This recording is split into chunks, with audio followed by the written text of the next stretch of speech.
Recorded Books presents an unabridged recording of The Great Gatsby by F Scot Fitzgerald. Narrated by Frank Muller. Chapter 1. In my younger and more vulnerable years, my father gave me some advice that I've been turning over in my mind ever since. Whenever you feel like criticizing anyone, he told me, just remember that all the people in this world haven't had the advantages that you've had.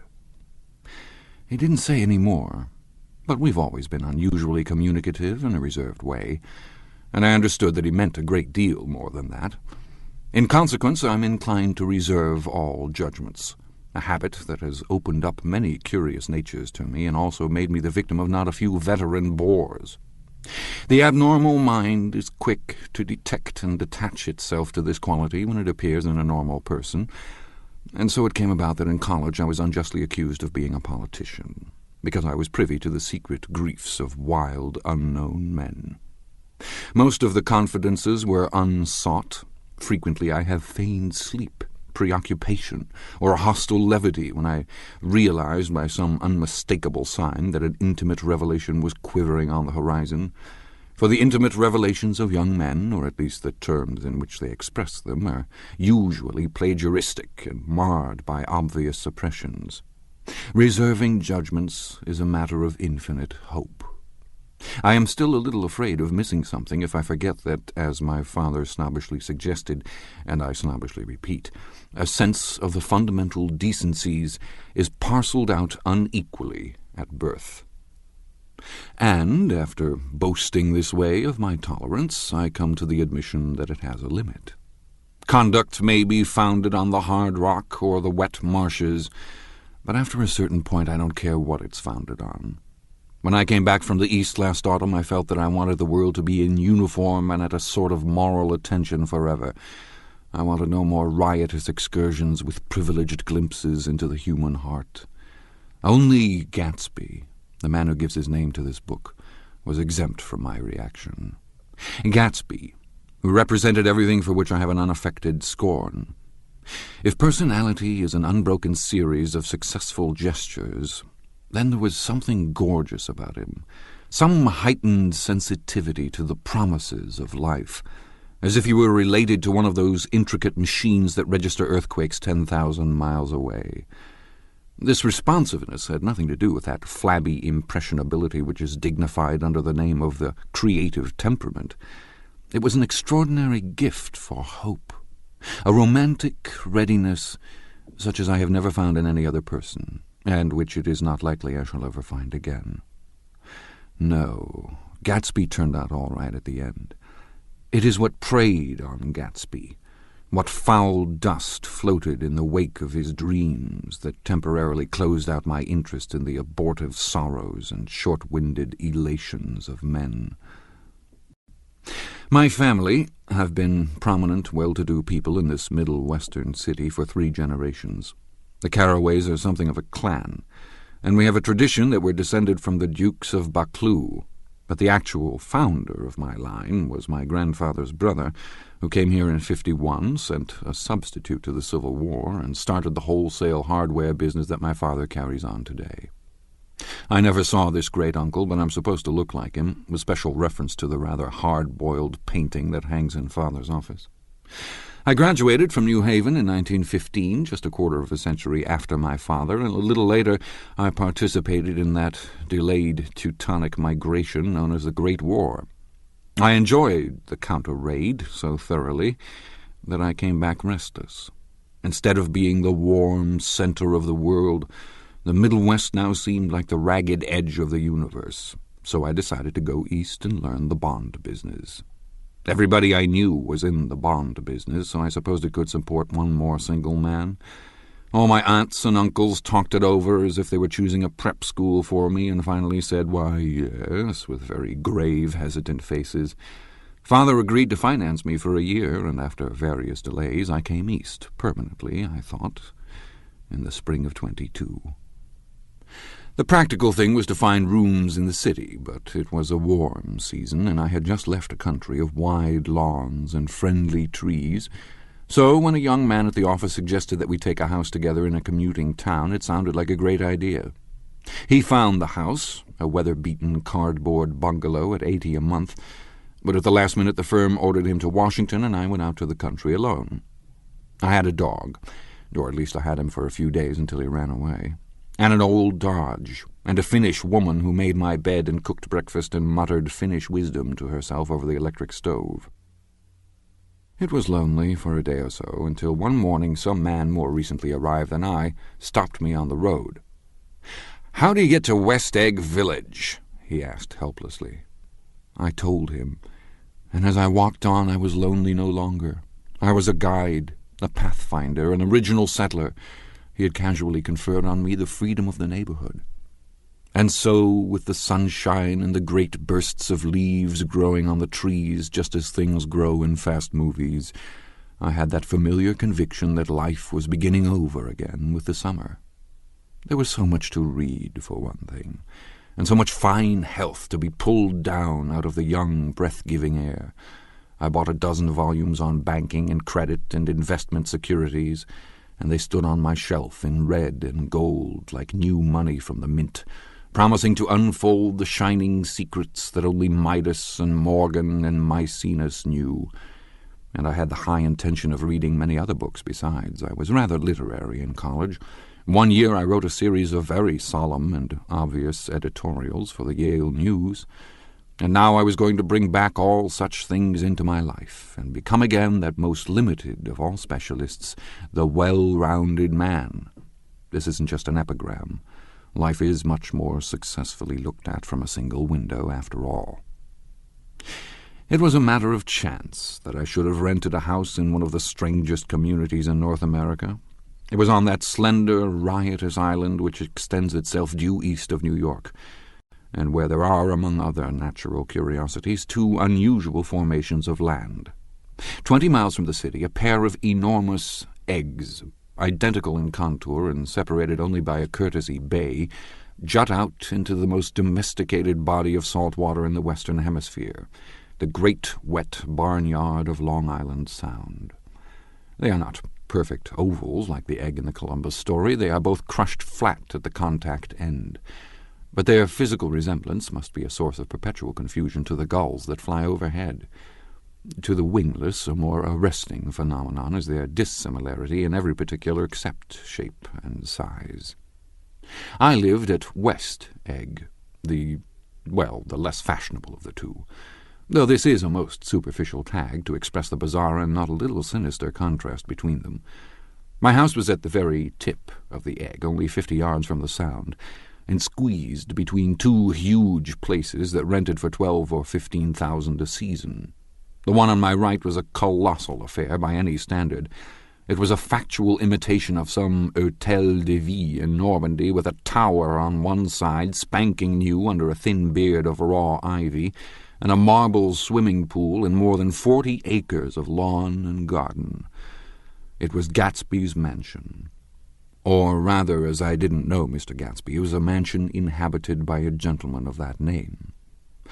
My own house was an eyesore, but it was a small eyesore, and it had been overlooked, so I had a view of the water, a partial view of my neighbor's lawn, and the consoling proximity of millionaires, all for $80 a month.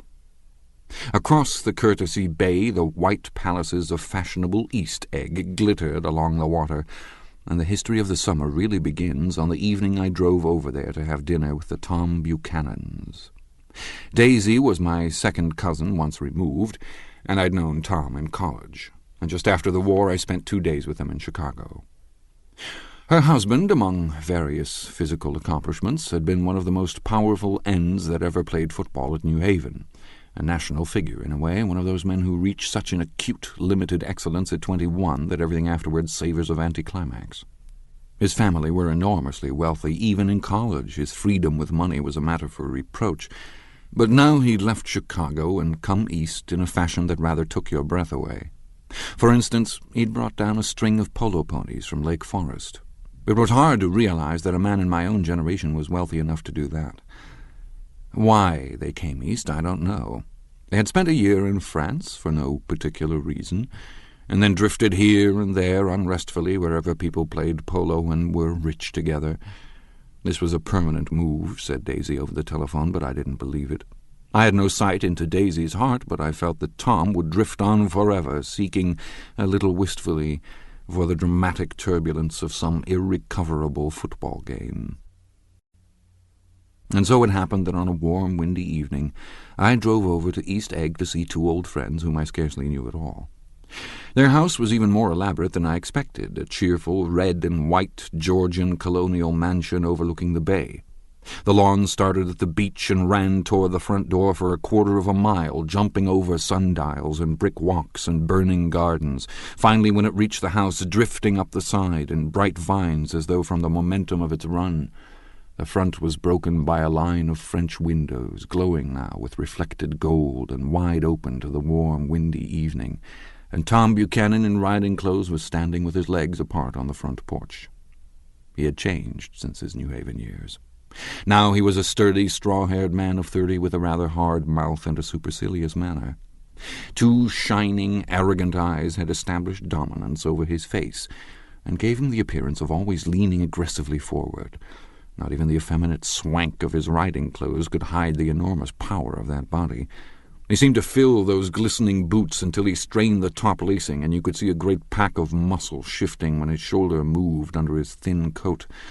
It was a body capable of enormous leverage, a cruel body. His speaking voice, a gruff, husky tenor, added to the impression of fractiousness he conveyed. There was a touch of paternal contempt in it, even toward people he liked, and there were men at New Haven who had hated his guts. "Now, don't think my opinion on these matters is final," he seemed to say, "just because I'm stronger and more of a man than you are." We were in the same senior society, and while we were not intimate, I always had the impression that he approved of me and wanted me to like him with some harsh, defiant wistfulness of his own. We talked for a few minutes on the sunny porch. "I've got a nice place here," he said, his eyes flashing about restlessly. Turning me around by one arm, he moved a broad, flat hand along the front vista, including in its sweep a sunken Italian garden, a half-acre of deep, pungent roses, and a snub-nosed motorboat that bumped the tide offshore. "It belonged to Demain, the oil man." He turned me around again, politely and abruptly. "We'll go inside." We walked through a high hallway into a bright, rosy-colored space, fragilely bound into the house by French windows at either end. The windows were ajar and gleaming white against the fresh grass outside that seemed to grow a little way into the house. A breeze blew through the room, blew curtains in at one end and out the other like pale flags, twisting them up toward the frosted wedding cake of the ceiling, and then rippled over the wine-colored rug, making a shadow on it as wind does on the sea. The only completely stationary object in the room was an enormous couch, on which two young women were buoyed up as though upon an anchored balloon. They were both in white, and their dresses were rippling and fluttering as if they had just been blown back in after a short flight around the house.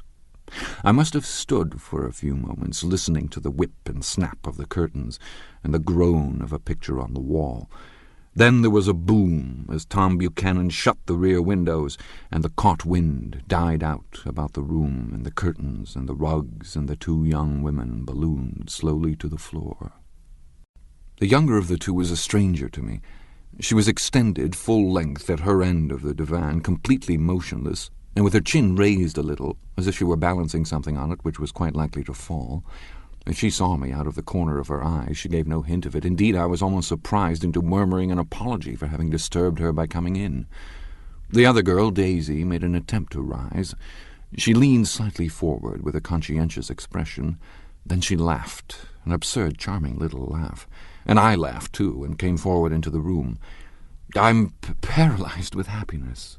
She laughed again as if she said something very witty, and held my hand for a moment, looking up into my face, promising that there was no one in the world she so much wanted to see. That was a way she had. She hinted in a murmur that the surname of the balancing girl was Baker. I've heard it said that Daisy's murmur was only to make people lean toward her, an irrelevant criticism that made it no less charming. At any rate, Miss Baker's lips fluttered. She nodded at me, almost imperceptibly, and then quickly tipped her head back again. The object she was balancing had obviously tottered a little and given her something of a fright. Again a sort of apology arose to my lips. Almost any exhibition of complete self-sufficiency draws a stunned tribute from me. I looked back at my cousin, who began to ask me questions in her low, thrilling voice. It was the kind of voice that the ear follows up and down, as if each speech is an arrangement of notes that will never be played again. Her face was sad and lovely, with bright things in it, bright eyes and a bright, passionate mouth. But there was an excitement in her voice that men who had cared for her found difficult to forget. A singing compulsion, a whispered listen, a promise that she had done gay, exciting things just a while since, and that there were gay, exciting things hovering in the next hour. I told her how I had stopped off in Chicago for a day on my way east, and how a dozen people had sent their love through me. "Do they miss me?" she cried ecstatically. "The whole town is desolate. All the cars have the left rear wheel painted black as a mourning wreath, and there's a persistent wail all night along the North Shore." "How gorgeous! Let's go back, Tom, tomorrow." Then she added irrelevantly, "You ought to see the baby." "I'd like to." "She's asleep. She's 3 years old. Haven't you ever seen her?" "Never."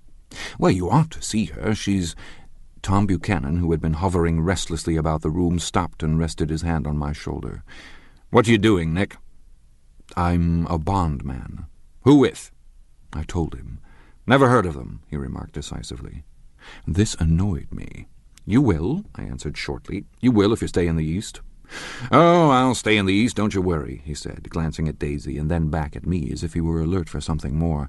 "I'd be a goddamned fool to live anywhere else." At this point Miss Baker said, "Absolutely," with such suddenness that I started. It was the first word she had uttered since I came into the room. Evidently it surprised her as much as it did me, for she yawned and with a series of rapid, deft movements stood up into the room. "I'm stiff," she complained. "I've been lying on that sofa for as long as I can remember." "Don't look at me," Daisy retorted. "I've been trying to get you to New York all afternoon."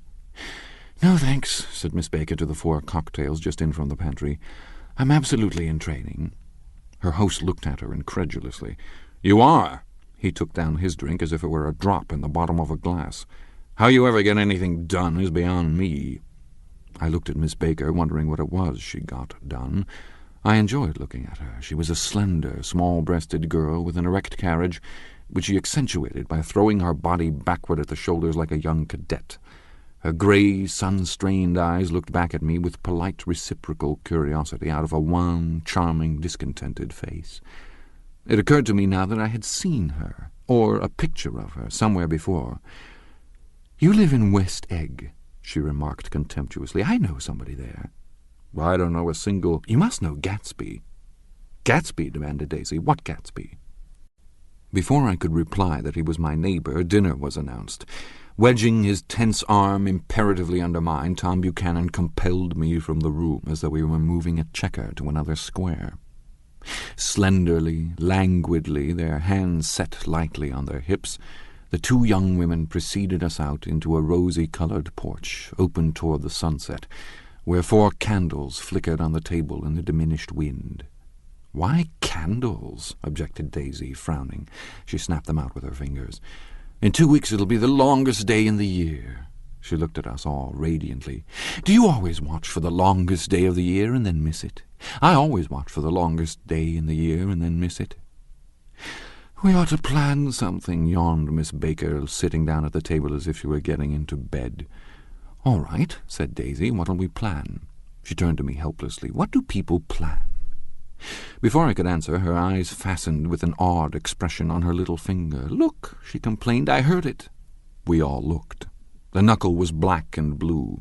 "You did it, Tom," she said accusingly. "I know you didn't mean to, but you did do it. That's what I get for marrying a brute of a man, a great big hulking physical specimen of a—" "I hate that word hulking," objected Tom crossly, "even in kidding." "Hulking," insisted Daisy. Sometimes she and Miss Baker talked at once, unobtrusively, and with a bantering inconsequence that was never quite chatter, that was as cool as their white dresses and their impersonal eyes in the absence of all desire. They were here, and they accepted Tom and me, making only a polite, pleasant effort to entertain or to be entertained. They knew that presently dinner would be over, and a little later the evening too would be over and casually put away. It was sharply different from the West, where an evening was hurried from phase to phase toward its close, in a continually disappointed anticipation, or else in sheer nervous dread of the moment itself. "You make me feel uncivilized, Daisy," I confessed on my second glass of corky but rather impressive claret. "Can't you talk about crops or something?" I meant nothing in particular by this remark, but it was taken up in an unexpected way. "Civilization's going to pieces," broke out Tom violently. "I've got to be a terrible pessimist about things. Have you read The Rise of the Colored Empires by this man Goddard?" "Why, no," I answered, rather surprised by his tone. "Well, it's a fine book, and everybody ought to read it. The idea is, if we don't look out, the white race will be utterly submerged. It's all scientific stuff. It's been proved." "Tom's getting very profound," said Daisy, with an expression of unthoughtful sadness. "He reads deep books, with long words in them. What was that word we—" "Well, these books are all scientific," insisted Tom, glancing at her impatiently. "This fellow has worked out the whole thing. It's up to us, who are the dominant race, to watch out, or these other races will have control of things."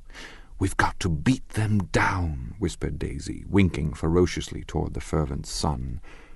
"You ought to live in California," began Miss Baker, but Tom interrupted her by shifting heavily in his chair. "This idea is that we're Nordics. I am, and you are, and you are, and—" After an infinitesimal hesitation he included Daisy with a slight nod, and she winked at me again. "And we've produced all the things that go to make civilization. Oh, science and art and all that, you see?" There was something pathetic in his concentration, as if his complacency, more acute than of old, was not enough to him any more.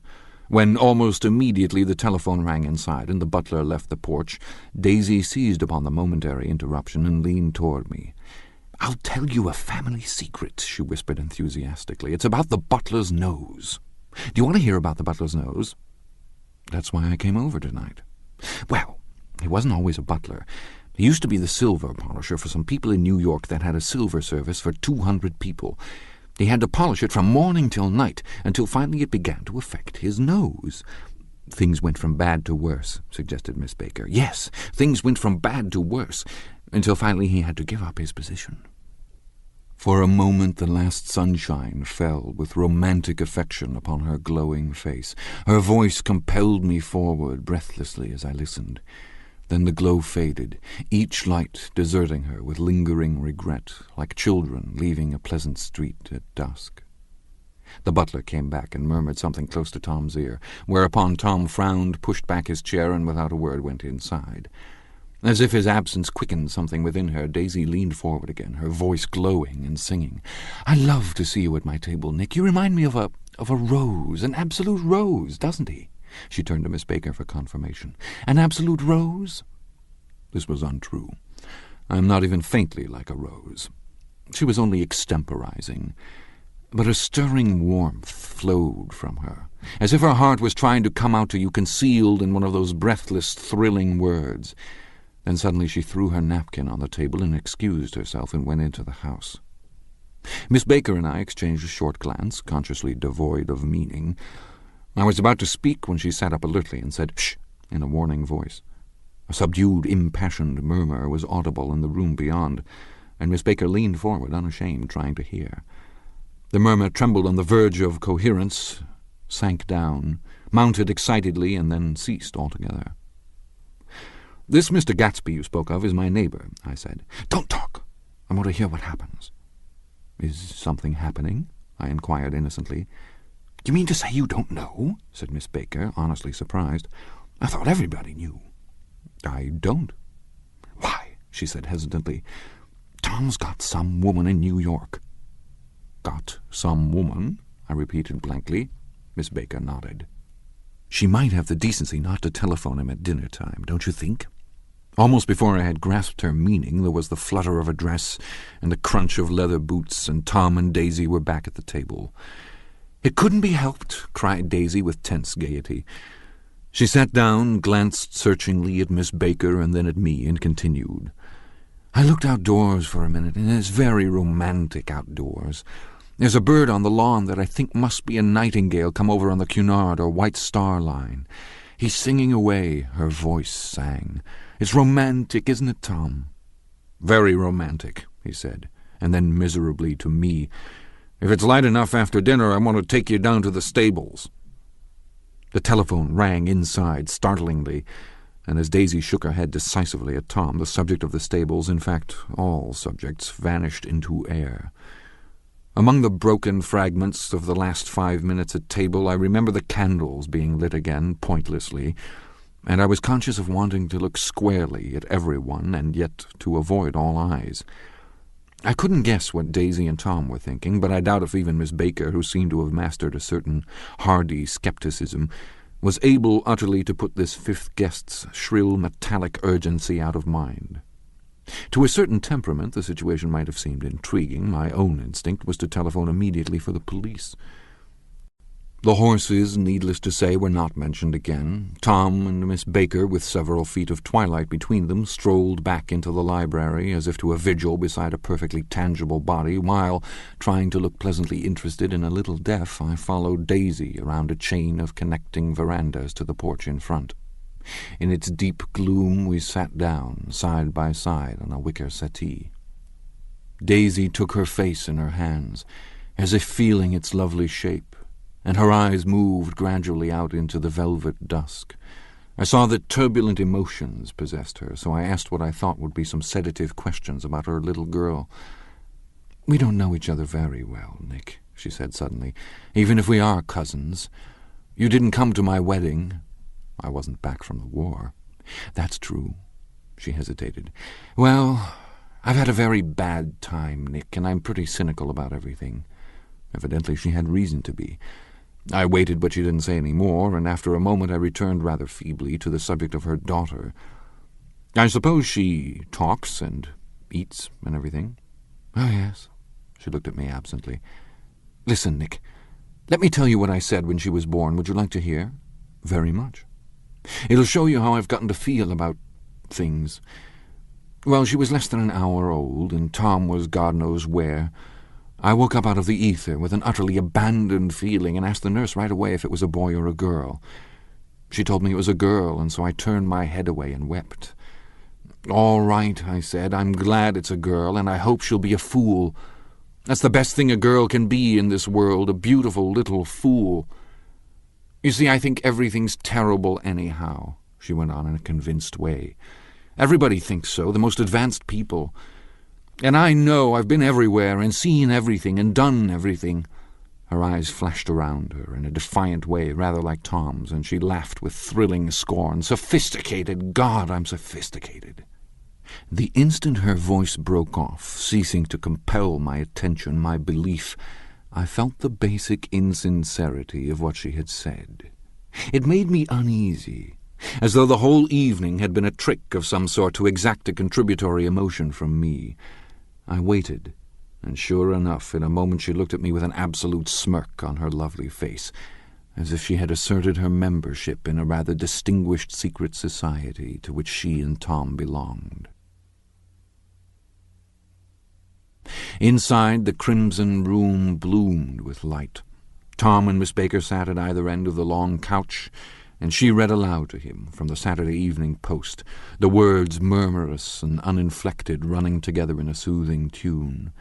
The lamplight, bright on his boots and dull on the autumn leaf yellow of her hair, glinted along the paper as she turned a page with a flutter of slender muscles in her arms. When we came in, she held us silent for a moment with a lifted hand. "To be continued," she said, tossing the magazine on the table, "in our very next issue." Her body asserted itself with a restless movement of her knee, and she stood up. 10 o'clock, she remarked, apparently finding the time on the ceiling. "Time for this good girl to go to bed." "Jordan's going to play in the tournament tomorrow," explained Daisy, "over at Westchester." "Oh, you're Jordan Baker."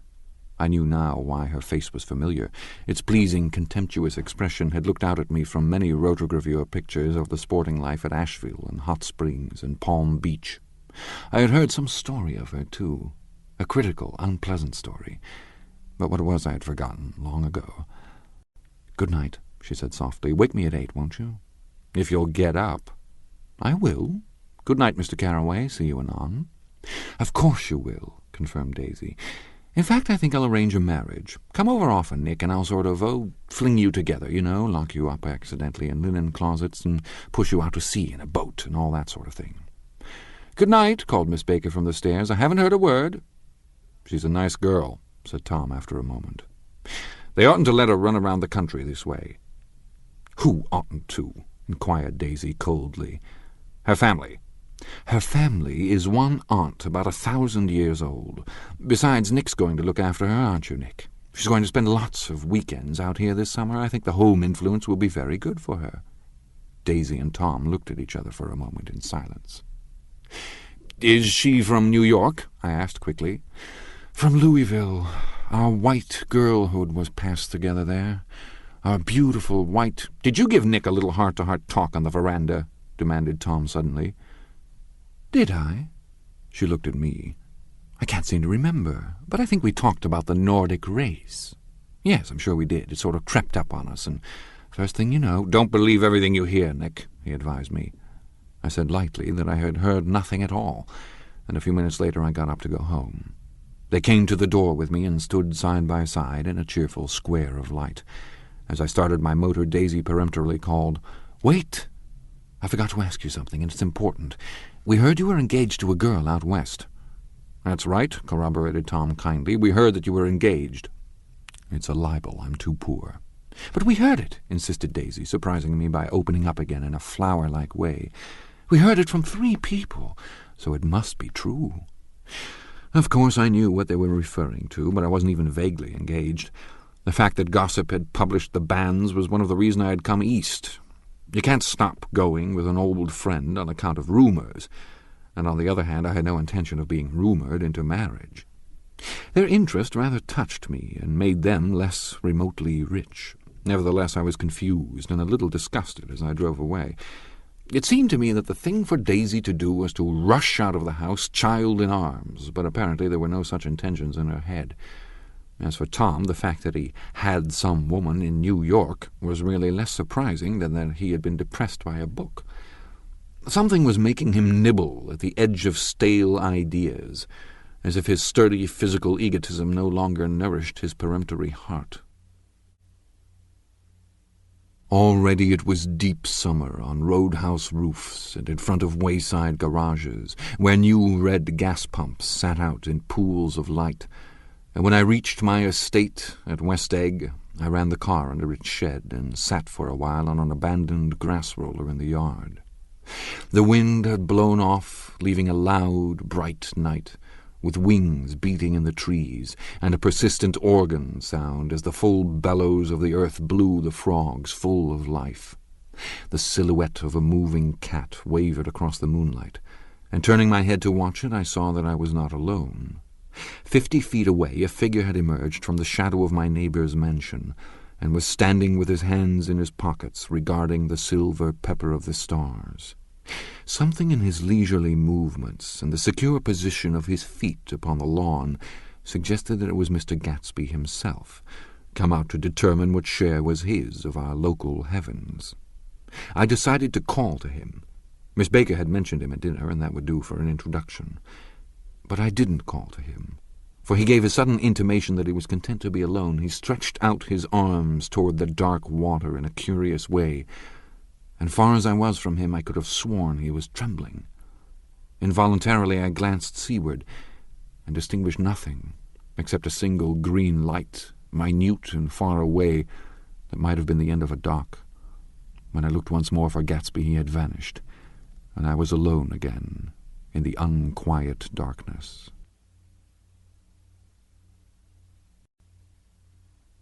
Chapter 2. About halfway between West Egg and New York, the motor road hastily joins the railroad and runs beside it for a quarter of a mile, so as to shrink away from a certain desolate area of land. This is a valley of ashes. A fantastic farm, where ashes grow like wheat into ridges and hills and grotesque gardens, where ashes take the forms of houses and chimneys and rising smoke, and finally, with a transcendent effort, of men who move dimly and already crumbling through the powdery air. Occasionally a line of grey cars crawls along an invisible track, gives out a ghastly creak, and comes to rest, and immediately the ash-grey men swarm up with leaden spades and stir up an impenetrable cloud which screens their obscure operations from your sight. But above the grey land and the spasms of bleak dust which drift endlessly over it, you perceive after a moment the eyes of Dr. T.J. Eckelberg. The eyes of Dr. T.J. Eckelberg are blue and gigantic. Their retinas are 1 yard high. They look out of no face, but instead from a pair of enormous yellow spectacles which pass over a non-existent nose. Evidently some wild wag of an oculist set them there to fatten his practice in the borough of Queens, and then sank down himself into eternal blindness, or forgot them and moved away. But his eyes, dimmed a little by many paintless days under sun and rain, brood on over the solemn dumping ground. The Valley of Ashes is bounded on one side by a small, foul river, and when the drawbridge is up to let barges through, the passengers on waiting trains can stare at the dismal scene for as long as half an hour. There is always a halt there of at least a minute, and it was because of this that I first met Tom Buchanan's mistress. The fact that he had one was insisted upon wherever he was known. His acquaintances resented the fact that he turned up in popular restaurants with her, and, leaving her at a table, sauntered about chatting with whomsoever he knew. Though I was curious to see her, I had no desire to meet her, but I did. I went up to New York with Tom on the train one afternoon, and when we stopped by the ash heaps, he jumped to his feet and, taking hold of my elbow, literally forced me from the car. "We're getting off," he insisted. "I want you to meet my girl." I think he tanked up a good deal at luncheon, and his determination to have my company bordered on violence.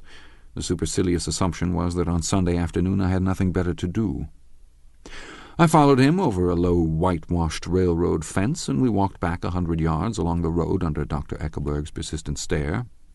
The only building in sight was a small block of yellow brick sitting on the edge of the wasteland, a sort of compact main street ministering to it and contiguous to absolutely nothing. One of the 3 shops it contained was for rent, and another was an all-night restaurant, approached by a trail of ashes. The third was a garage. Repairs, George B. Wilson, cars bought and sold, and I followed Tom inside. The interior was unprosperous and bare.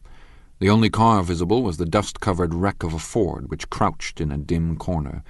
It had occurred to me that this shadow of a garage must be a blind, and that sumptuous and romantic apartments were concealed overhead, when the proprietor himself appeared in the door of an office, wiping his hands on a piece of waste.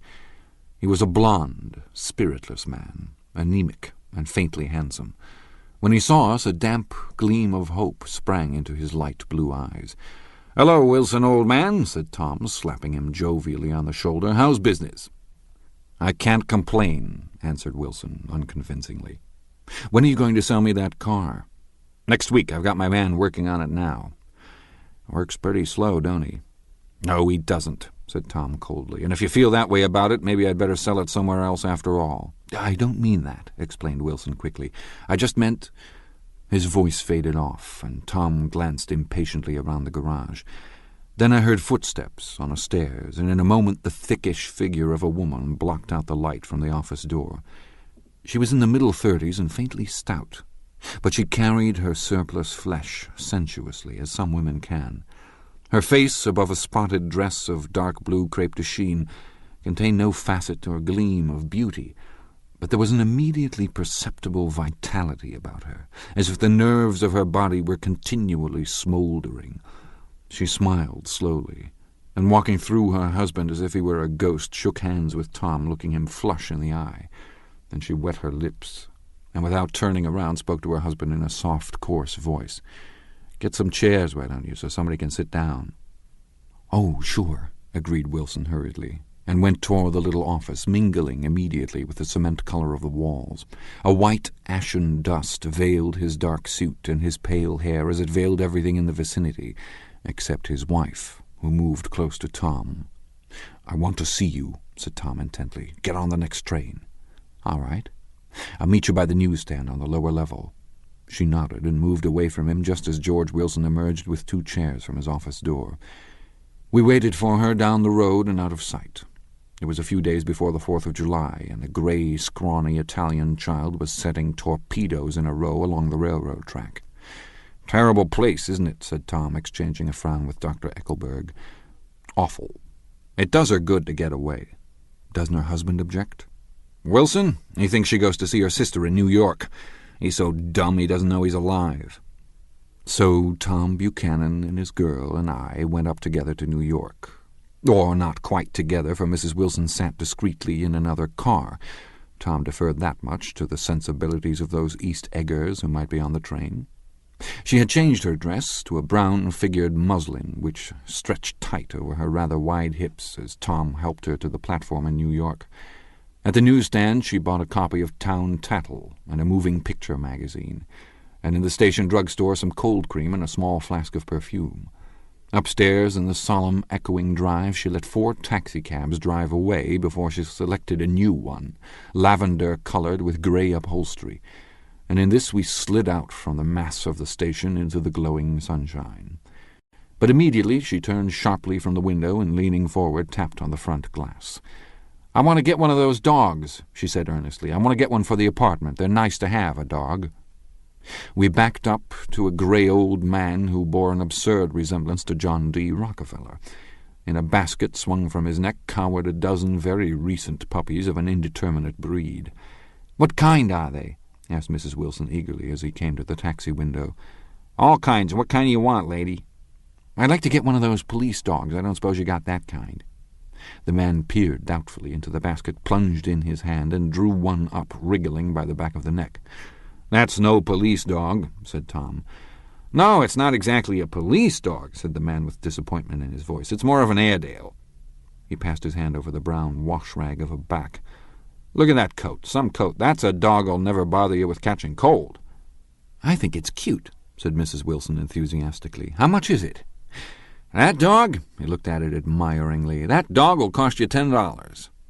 The Airedale, undoubtedly there was an Airedale concerned in it somewhere, though its feet were startlingly white, changed hands and settled down into Mrs. Wilson's lap, where she fondled the weatherproof coat with rapture. "Is it a boy or a girl?" she asked delicately. "That dog? That dog's a boy." "It's a bitch," said Tom decisively. "Here's your money. Go and buy 10 more dogs with it." We drove over to Fifth Avenue, so warm and soft, almost pastoral on the summer Sunday afternoon, that I wouldn't have been surprised to see a great flock of white sheep turn the corner. "Hold on," I said. "I have to leave you here." "No, you don't," interposed Tom quickly. "Myrtle will be hurt if you don't come up to the apartment, won't you, Myrtle?" "Come on," she urged. "I'll telephone my sister, Catherine. She's said to be very beautiful by people who ought to know." Well, I'd like to, but we went on, cutting back again over the park toward the West Hundreds. At 158th Street, the cab stopped at one slice in a long white cake of apartment houses. Throwing a regal, homecoming glance around the neighborhood, Mrs. Wilson gathered up her dog and her other purchases and went haughtily in. "I'm going to have the McKees come up," she announced as we rose in the elevator, "and of course I got to call up my sister, too." The apartment was on the top floor. A small living room, a small dining room, a small bedroom, and a bath. The living room was crowded to the doors with a set of tapestried furniture entirely too large for it, so that to move about was to stumble continually over scenes of ladies swinging in the gardens of Versailles. The only picture was an over-enlarged photograph, apparently a hen sitting on a blurred rock. Looked at from a distance, however, the hen resolved itself into a bonnet, and the countenance of a stout old lady beamed down into the room.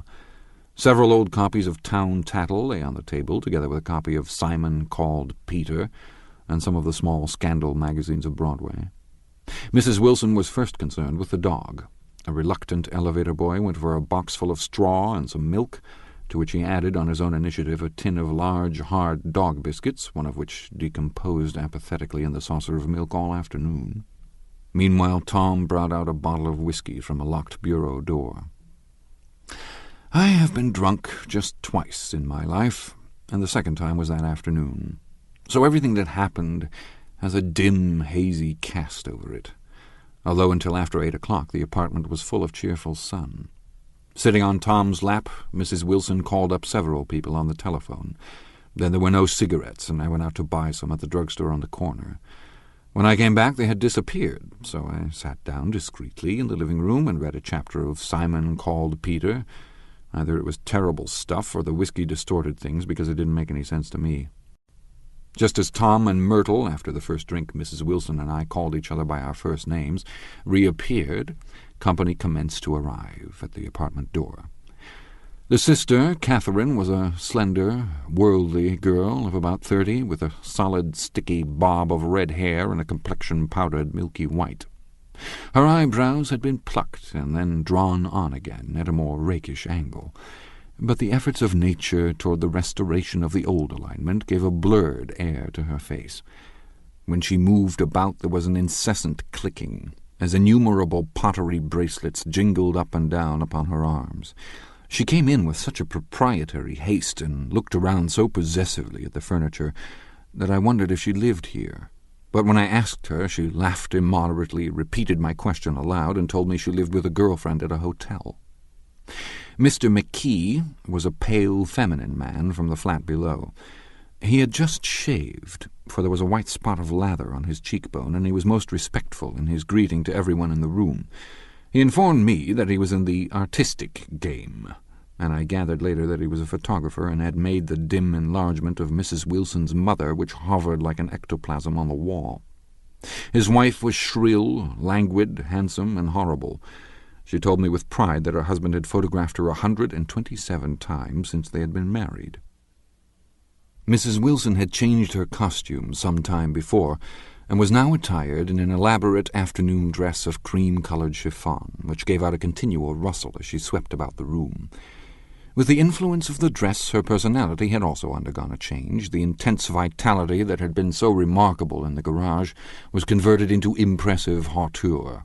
Her laughter, her gestures, her assertions became more violently affected moment by moment, and as she expanded, the room grew smaller around her, until she seemed to be revolving on a noisy, creaking pivot through the smoky air. "My dear," she told her sister in a high, mincing shout, "most of these fellows will cheat you every time. All they think of is money. I had a woman up here last week to look at my feet, and when she gave me the bill you'd have thought she'd had my appendicitis out." "What was the name of the woman?" asked Mrs. McKee. "Mrs. Eberhard. She goes around looking at people's feet in their own homes." "I like your dress," remarked Mrs. McKee. "I think it's adorable." Mrs. Wilson rejected the compliment by raising her eyebrow in disdain. "It's just a crazy old thing," she said. "I just slip it on sometimes when I don't care what I look like." "But it looks wonderful on you, if you know what I mean," pursued Mrs. McKee. "If Chester could only get you in that pose, I think it could make something of it." We all looked in silence at Mrs. Wilson, who removed a strand of hair from over her eyes and looked back at us with a brilliant smile. Mr. McKee regarded her intently, with his head on one side, and then moved his hand back and forth slowly in front of his face. "I should change the light," he said after a moment. "I'd like to bring out the modeling of the features, and I'd try to get hold of all the back hair."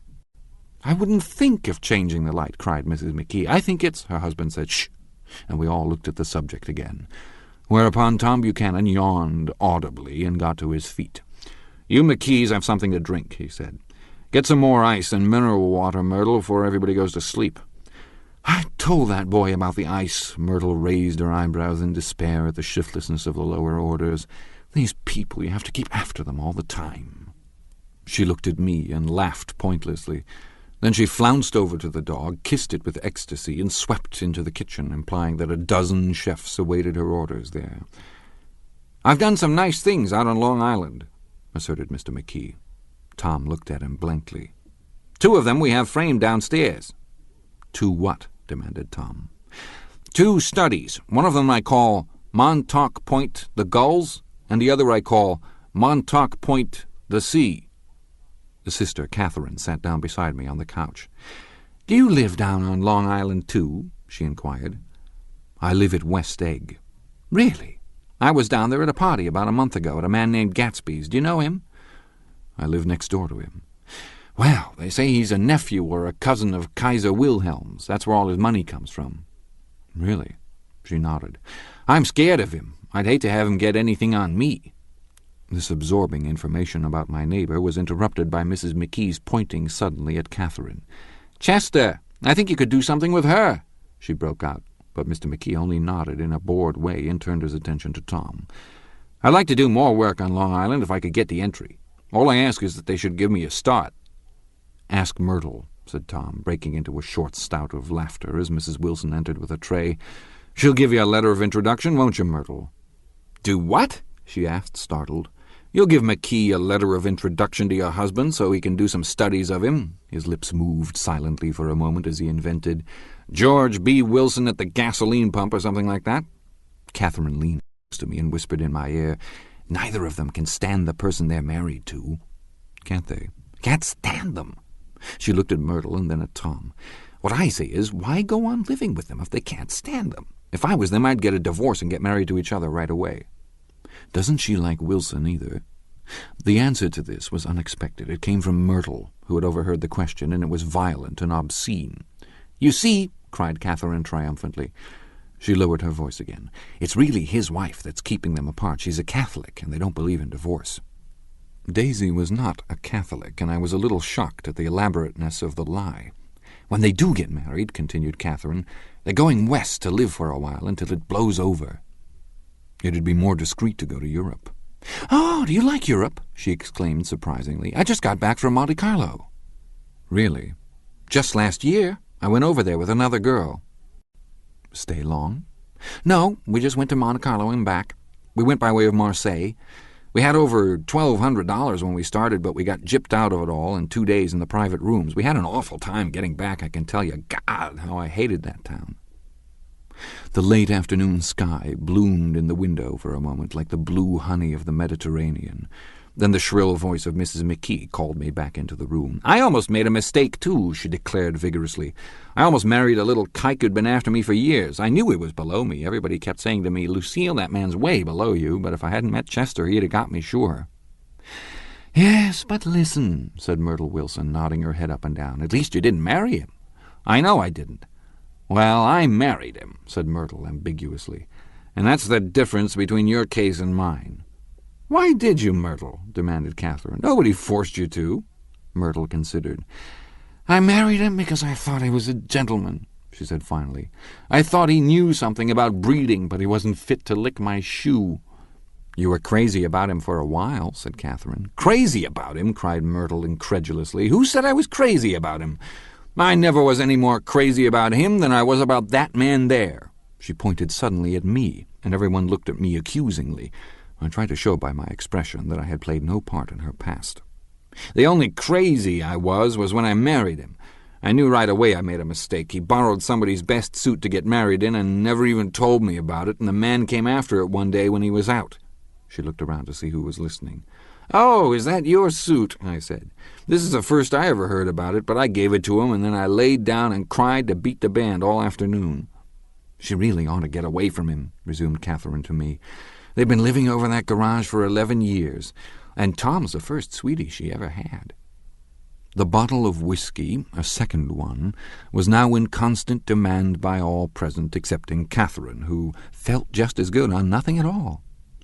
Tom rang for the janitor and sent him for some celebrated sandwiches, which were a complete supper in themselves. I wanted to get out and walk eastward toward the park through the soft twilight, but each time I tried to go I became entangled in some wild, strident argument which pulled me back as if with ropes into my chair. Yet high over the city our line of yellow windows must have contributed their share of human secrecy to the casual watcher in the darkening streets, and I was him too, looking up and wondering. I was within and without, simultaneously enchanted and repelled by the inexhaustible variety of life. Myrtle pulled her chair close to mine, and suddenly her warm breath poured over me the story of her first meeting with Tom. It was on the 2 little seats facing each other that are always the last ones left on the train. I was going up to New York to see my sister and spend the night. He had on a dress suit and patent leather shoes, and I couldn't keep my eyes off him, but every time he looked at me I had to pretend to be looking at the advertisement over his head.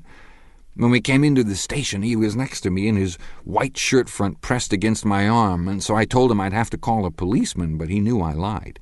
I was so excited that when I got into a taxi with him, I didn't hardly know I wasn't getting into a subway train. All I kept thinking about over and over was, "You can't live forever, you can't live forever." She turned to Mrs. McKee, and the room rang full of her artificial laughter. "My dear," she cried, "I'm going to give you this dress as soon as I'm through with it. I've got to get another one tomorrow. I'm going to make a list of all the things I've got to get, a massage and a wave and a collar for the dog and one of those cute little ashtrays where you'd touch a spring and a wreath with a black silk bow for Mother's grave that'll last all summer. I got to write down a list so I won't forget all the things I got to do." It was 9 o'clock. Almost immediately afterward I looked at my watch and found it was 10. Mr. McKee was asleep on a chair with his fists clenched in his lap, like a photograph of a man of action. Taking out my handkerchief, I wiped from his cheek the remains of the spot of dried lather that had worried me all the afternoon. The little dog was sitting on the table, looking with blind eyes through the smoke, and from time to time groaning faintly. People disappeared, reappeared, made plans to go somewhere, and then lost each other, searched for each other, found each other a few feet away. Sometime toward midnight, Tom Buchanan and Mrs. Wilson stood face to face, discussing in impassioned voices whether Mrs. Wilson had any right to mention Daisy's name. "Daisy, Daisy, Daisy," shouted Mrs. Wilson. "I'll say it whenever I want to. Daisy, Making a short, deft movement, Tom Buchanan broke her nose with his open hand. Then there were bloody towels upon the bathroom floor, and women's voices scolding, and high over the confusion a long, broken wail of pain. Mr. McKee awoke from his doze and started in a daze toward the door. When he had gone halfway, he turned around and stared at the scene, his wife and Catherine scolding and consoling as they stumbled here and there among the crowded furniture with articles of aid, and the despairing figure on the couch bleeding fluently and trying to spread a copy of Town Tattle over the tapestry scenes of Versailles. Then Mr. McKee turned and continued on out the door. Taking my hat from the chandelier, I followed. "Come to lunch some day," he suggested as we groaned down in the elevator. "Where?" "Anywhere. Keep your hands off the lever," snapped the elevator boy. "I beg your pardon," said Mr. McKee with dignity. "I didn't know I was touching it." "All right," I agreed. "I'll be glad to." I was standing beside his bed, and he was sitting up between the sheets, clad in his underwear, with a great portfolio in his hands. "Beauty and the Beast? Loneliness? Old Grocery Horse? Brooklyn Bridge?" Then I was lying half asleep in the cold lower level of the Pennsylvania station, staring at the morning Tribune and waiting for the 4 o'clock train. Chapter 3. There was music from my neighbor's house through the summer nights. In his blue gardens, men and girls came and went like moths among the whisperings and the champagne and the stars. At high tide in the afternoon I watched his guests diving from the tower of his raft or taking the sun on the hot sand of his beach, while his 2 motorboats slit the waters of the Sound, drawing aquaplanes over cataracts of foam. On weekends his Rolls-Royce became an omnibus, bearing parties to and from the city between 9 in the morning and long past midnight, while his station wagon scampered like a brisk yellow bug to meet all trains. And on Mondays 8 servants, including an extra gardener, toiled all day with mops and scrubbing brushes and hammers and garden shears, repairing the ravages of the night before. Every Friday 5 crates of oranges and lemons arrived from a fruiterer in New York. Every Monday these same oranges and lemons left his back door in a pyramid of pulpless halves. There was a machine in the kitchen which could extract the juice of 200 oranges in half an hour if a little button was pressed 200 times by a butler's thumb.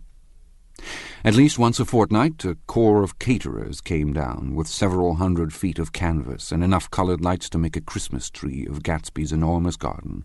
On buffet tables garnished with glistening hors d'oeuvres, spiced baked hams crowded against salads of harlequin designs, and pastry pigs and turkeys bewitched to a dark gold.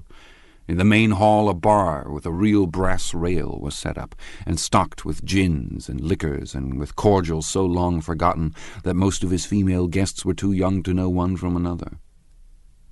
By 7 o'clock the orchestra has arrived. No thin 5-piece affair, but a whole pitful of oboes and trombones and saxophones and viols and cornets and piccolos and low and high drums. The last swimmers have come in from the beach now and are dressing upstairs.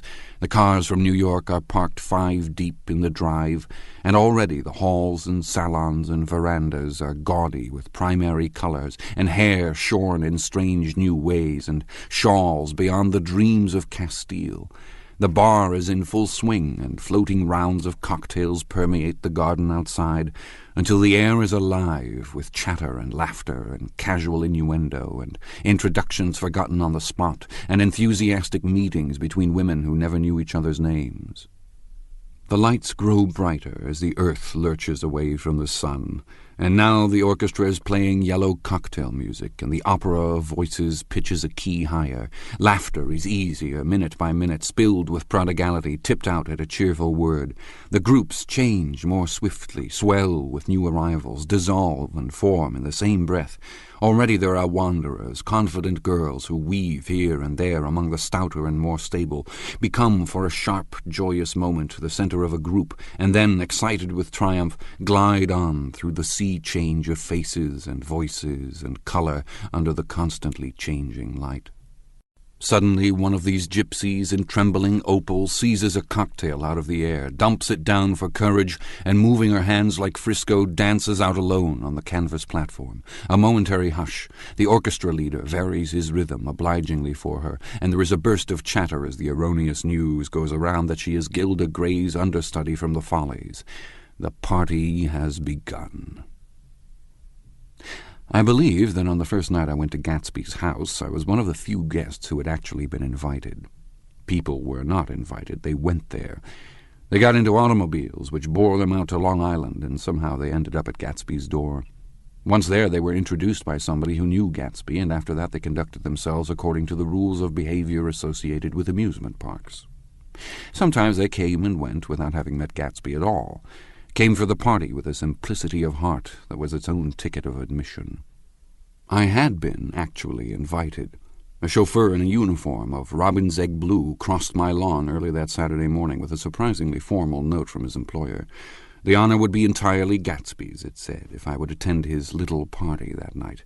He had seen me several times and had intended to call on me long before, but a peculiar combination of circumstances had prevented it. Signed J. Gatsby in a majestic hand.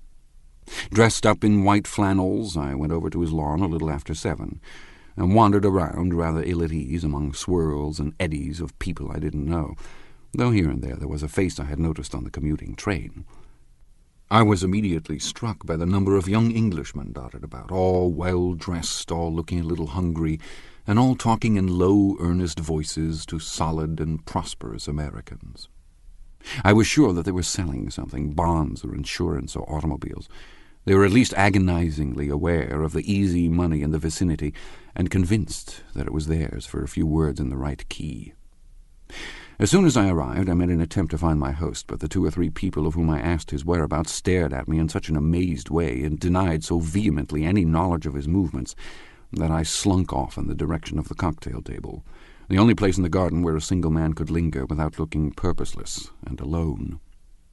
I was on my way to getting roaring drunk from sheer embarrassment when Jordan Baker came out of the house and stood at the head of the marble steps, leaning a little backward and looking with contemptuous interest down into the garden. Welcome or not, I found it necessary to attach myself to someone before I should begin to address cordial remarks to the passers-by.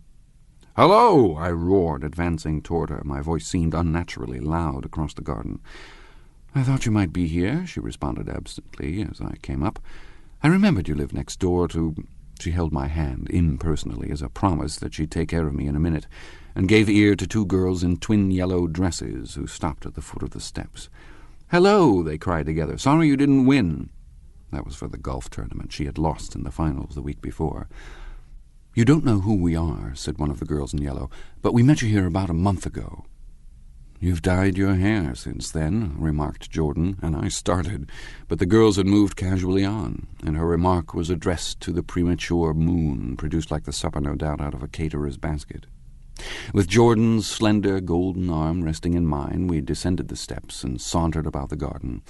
A tray of cocktails floated at us through the twilight, and we sat down at a table with the 2 girls in yellow and 3 men, each one introduced to us as Mr. Mumble. "Do you come to these parties often?" inquired Jordan of the girl beside her.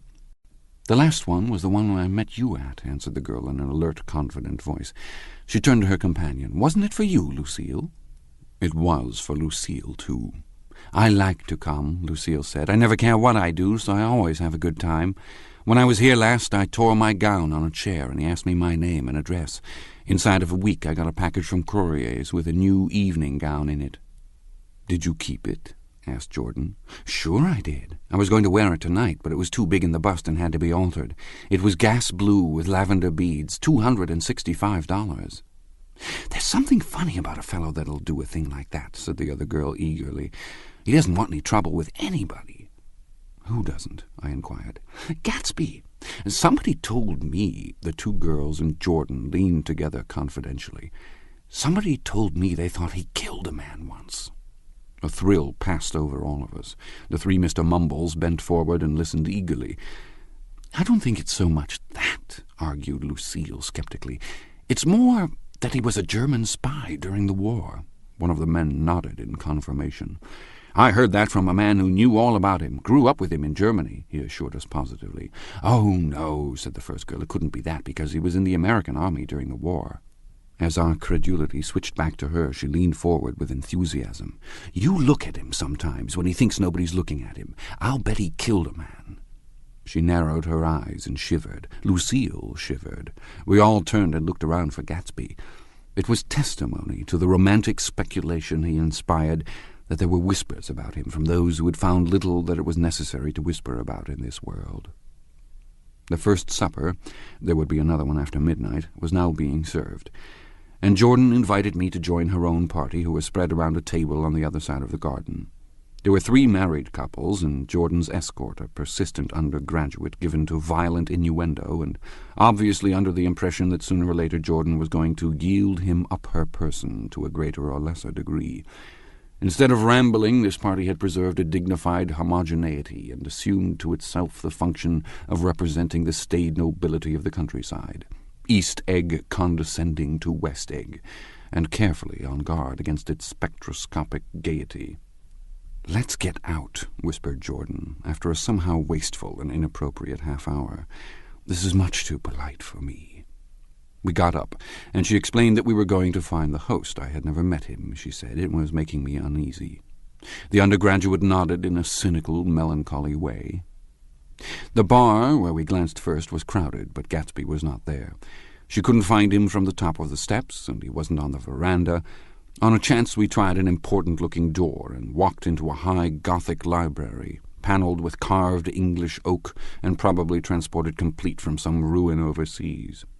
A stout, middle-aged man with enormous owl-eyed spectacles was sitting somewhat drunk on the edge of a great table, staring with unsteady concentration at the shelves of books. As we entered, he wheeled excitedly around and examined Jordan from head to foot. "What do you think?" he demanded impetuously. "About what?" He waved his hand toward the bookshelves. "About that. As a matter of fact, you needn't bother to ascertain. I ascertained. They're real." "The books?" He nodded. "Absolutely real. Have pages and everything. I thought they'd be nice, durable cardboard. Matter of fact, they're absolutely real. Pages and... Here, let me show you." Taking our skepticism for granted, he rushed to the bookcases and returned with Volume 1 of the Stoddard Lectures. "See!" he cried triumphantly. "It's a bona fide piece of printed matter. It fooled me. This fellow's a regular Belasco. It's a triumph. What thoroughness! What realism! You went to stop, too, didn't cut the pages. And what do you want? What do you expect?" He snatched the book from me and replaced it hastily on its shelf, muttering that if one brick was removed, the whole library was liable to collapse. "Who brought you?" he demanded. "Or did you just come? I was brought. Most people were brought." Jordan looked at him alertly, cheerfully, without answering. I was brought by a woman named Roosevelt," he continued. "Mrs. Claude Roosevelt, you know her. Met her somewhere last night. I've been drunk for about a week now, and I thought it might sober me up to sit in the library." "Has it?" "A little bit, I think. I can't tell yet. I've only been here an hour. Did I tell you about the books? They're real. They're—" "You told us." We shook hands with him gravely and went back outdoors. This ends Disc 1. The Great Gatsby, Disc 2. There was dancing now on the canvas in the garden, old men pushing young girls backward in eternal, graceless circles, superior couples holding each other tortuously, fashionably, and keeping in the corners, and a great number of single girls dancing individualistically or relieving the orchestra for a moment of the burden of the banjo or the traps. By midnight the hilarity had increased. A celebrated tenor had sung in Italian, and a notorious contralto had sung in jazz, and between the numbers people were doing stunts all over the garden, while happy, vacuous bursts of laughter rose toward the summer sky. A pair of stage twins, who turned out to be the girls in yellow, did a baby act in costume, and champagne was served in glasses bigger than finger bowls. The moon had risen higher, and floating in the sound was a triangle of silver scales, trembling a little to the stiff, tinny drip of the banjos on the lawn. I was still with Jordan Baker. We were sitting at a table with a man of about my age and a rowdy little girl who gave way upon the slightest provocation to uncontrollable laughter. I was enjoying myself now. I had taken 2 finger bowls of champagne, and the scene had changed before my eyes into something significant, elemental, and profound. At a lull in the entertainment, the man looked at me and smiled. "Your face is familiar," he said politely. "Weren't you in the 3rd Division during the war?" "Why, yes, I was in the 9th Machine Gun Battalion." "I was in the 7th Infantry until June 1918. I knew I'd seen you somewhere before." We talked for a moment about some wet, grey little villages in France. Evidently he lived in this vicinity, for he told me that he had just bought a hydroplane and was going to try it out in the morning. "Want to go with me, old sport? Just near the shore along the Sound." "What time?" "Any time that suits you best." It was on the tip of my tongue to ask his name when Jordan looked around and smiled. "Having a gay time now?" she inquired. "Much better." I turned again to my new acquaintance. "This is an unusual party for me. I haven't even seen the host. I live over there." I waved my hand at the invisible hedge in the distance. "And this man Gatsby sent over his chauffeur with an invitation." For a moment he looked at me as if he failed to understand. "I'm Gatsby," he said suddenly. "What?" I exclaimed. "Oh, I beg your pardon. I thought you knew, old sport. I'm afraid I'm not a very good host." He smiled understandingly, much more than understandingly. It was one of those rare smiles with a quality of eternal reassurance in it that you may come across 4 or 5 times in life. It faced, or seemed to face, the whole external world for an instant, and then concentrated on you with an irresistible prejudice in your favor. It understood you just as far as you wanted to be understood, believed in you as you would like to believe in yourself, and assured you that it had precisely the impression of you that at your best you hoped to convey. Precisely at that point it vanished, and I was looking at an elegant young roughneck, a year or 2 over 30, whose elaborate formality of speech just missed being absurd. Some time before he introduced himself, I'd got a strong impression that he was picking his words with care. Almost at the moment when Mr. Gatsby identified himself, a butler hurried toward him with the information that Chicago was calling him on the wire. He excused himself with a small bow that included each of us in turn. "If you want anything, just ask for it, old sport," he urged me. "Excuse me, I will rejoin you later." When he was gone, I turned immediately to Jordan, constrained to assure her of my surprise. I had expected that Mr. Gatsby would be a florid and corpulent person in his middle years. "Who is he?" I demanded. "Do you know?" "He's just a man named Gatsby." "Where is he from, I mean, and what does he do?" "Now you're started on the subject," she answered with a wan smile. "Well, he told me once he was an Oxford man." A dim background started to take shape behind him, but at her next remark it faded away. "However, I don't believe it." Why not? I don't know, she insisted. I just don't think he went there. Something in her tone reminded me of the other girl's "I think he killed a man," and had the effect of stimulating my curiosity. I would have accepted without question the information that Gatsby sprang from the swamps of Louisiana or from the Lower East Side of New York. That was comprehensible. But young men didn't, at least in my provincial inexperience, I believe they didn't, drift coolly out of nowhere and buy a palace on Long Island Sound. Anyhow, he gives large parties, said Jordan, changing the subject with an urban distaste for the concrete. And I like large parties. They're so intimate. At small parties there isn't any privacy. There was the boom of a bass drum, and the voice of the orchestra leader rang out suddenly above the echolalia of the garden. "Ladies and gentlemen," he cried, "at the request of Mr. Gatsby, we are going to play for you Mr. Vladimir Tostof's latest work, which attracted so much attention at Carnegie Hall last May. If you read the papers, you know there was a big sensation." He smiled with jovial condescension and added, "Some sensation," whereupon everybody laughed. "The piece is known," he concluded lustily, "as Vladimir Tostof's Jazz History of the World." The nature of Mr. Tostof's composition eluded me, because just as it began my eyes fell on Gatsby, standing alone on the marble steps and looking from one group to another with approving eyes. His tanned skin was drawn attractively tight on his face, and his short hair looked as though it were trimmed every day. I could see nothing sinister about him. I wondered if the fact that he was not drinking helped to set him off from his guests, for it seemed to me that he grew more correct as the fraternal hilarity increased. When the Jazz History of the World was over, girls were putting their heads on men's shoulders in a puppyish, convivial way. Girls were swooning backward playfully into men's arms, even into groups, knowing that someone would arrest their falls. But no one swooned backward on Gatsby, and no French bob touched Gatsby's shoulder, and no singing quartets were formed with Gatsby's head for one link. "I beg your pardon?" Gatsby's butler was suddenly standing beside us. "Miss Baker," he inquired, "I beg your pardon, but Mr. Gatsby would like to speak to you alone." "With me?" she exclaimed in surprise.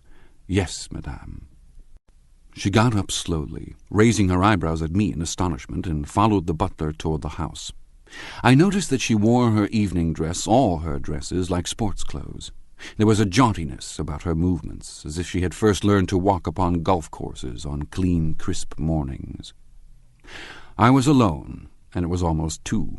For some time confused and intriguing sounds had issued from a long, many-windowed room which overhung the terrace. Eluding Jordan's undergraduate, who was now engaged in an obstetrical conversation with 2 chorus girls, and who implored me to join him, I went inside. The large room was full of people. One of the girls in yellow was playing the piano, and beside her stood a tall, red-haired young lady from a famous chorus engaged in song. She had drunk a quantity of champagne, and during the course of her song she had decided, ineptly, that everything was very, very sad. She was not only singing, she was weeping, too. Whenever there was a pause in the song, she filled it with gasping, broken sobs, and then took up the lyric again in a quavering soprano. The tears coursed down her cheeks, not freely, however, for when they came into contact with her heavily beaded eyelashes, they assumed an inky color and pursued the rest of their way in slow black rivulets. A humorous suggestion was made that she sing the notes on her face, whereupon she threw up her hands, sank into a chair, and went off into a deep, vinous sleep. "She had a fight with a man who says he's her husband," explained a girl at my elbow. I looked around. Most of the remaining women were now having fights with men said to be their husbands. Even Jordan's party, the quartet from East Egg, were rent asunder by dissension.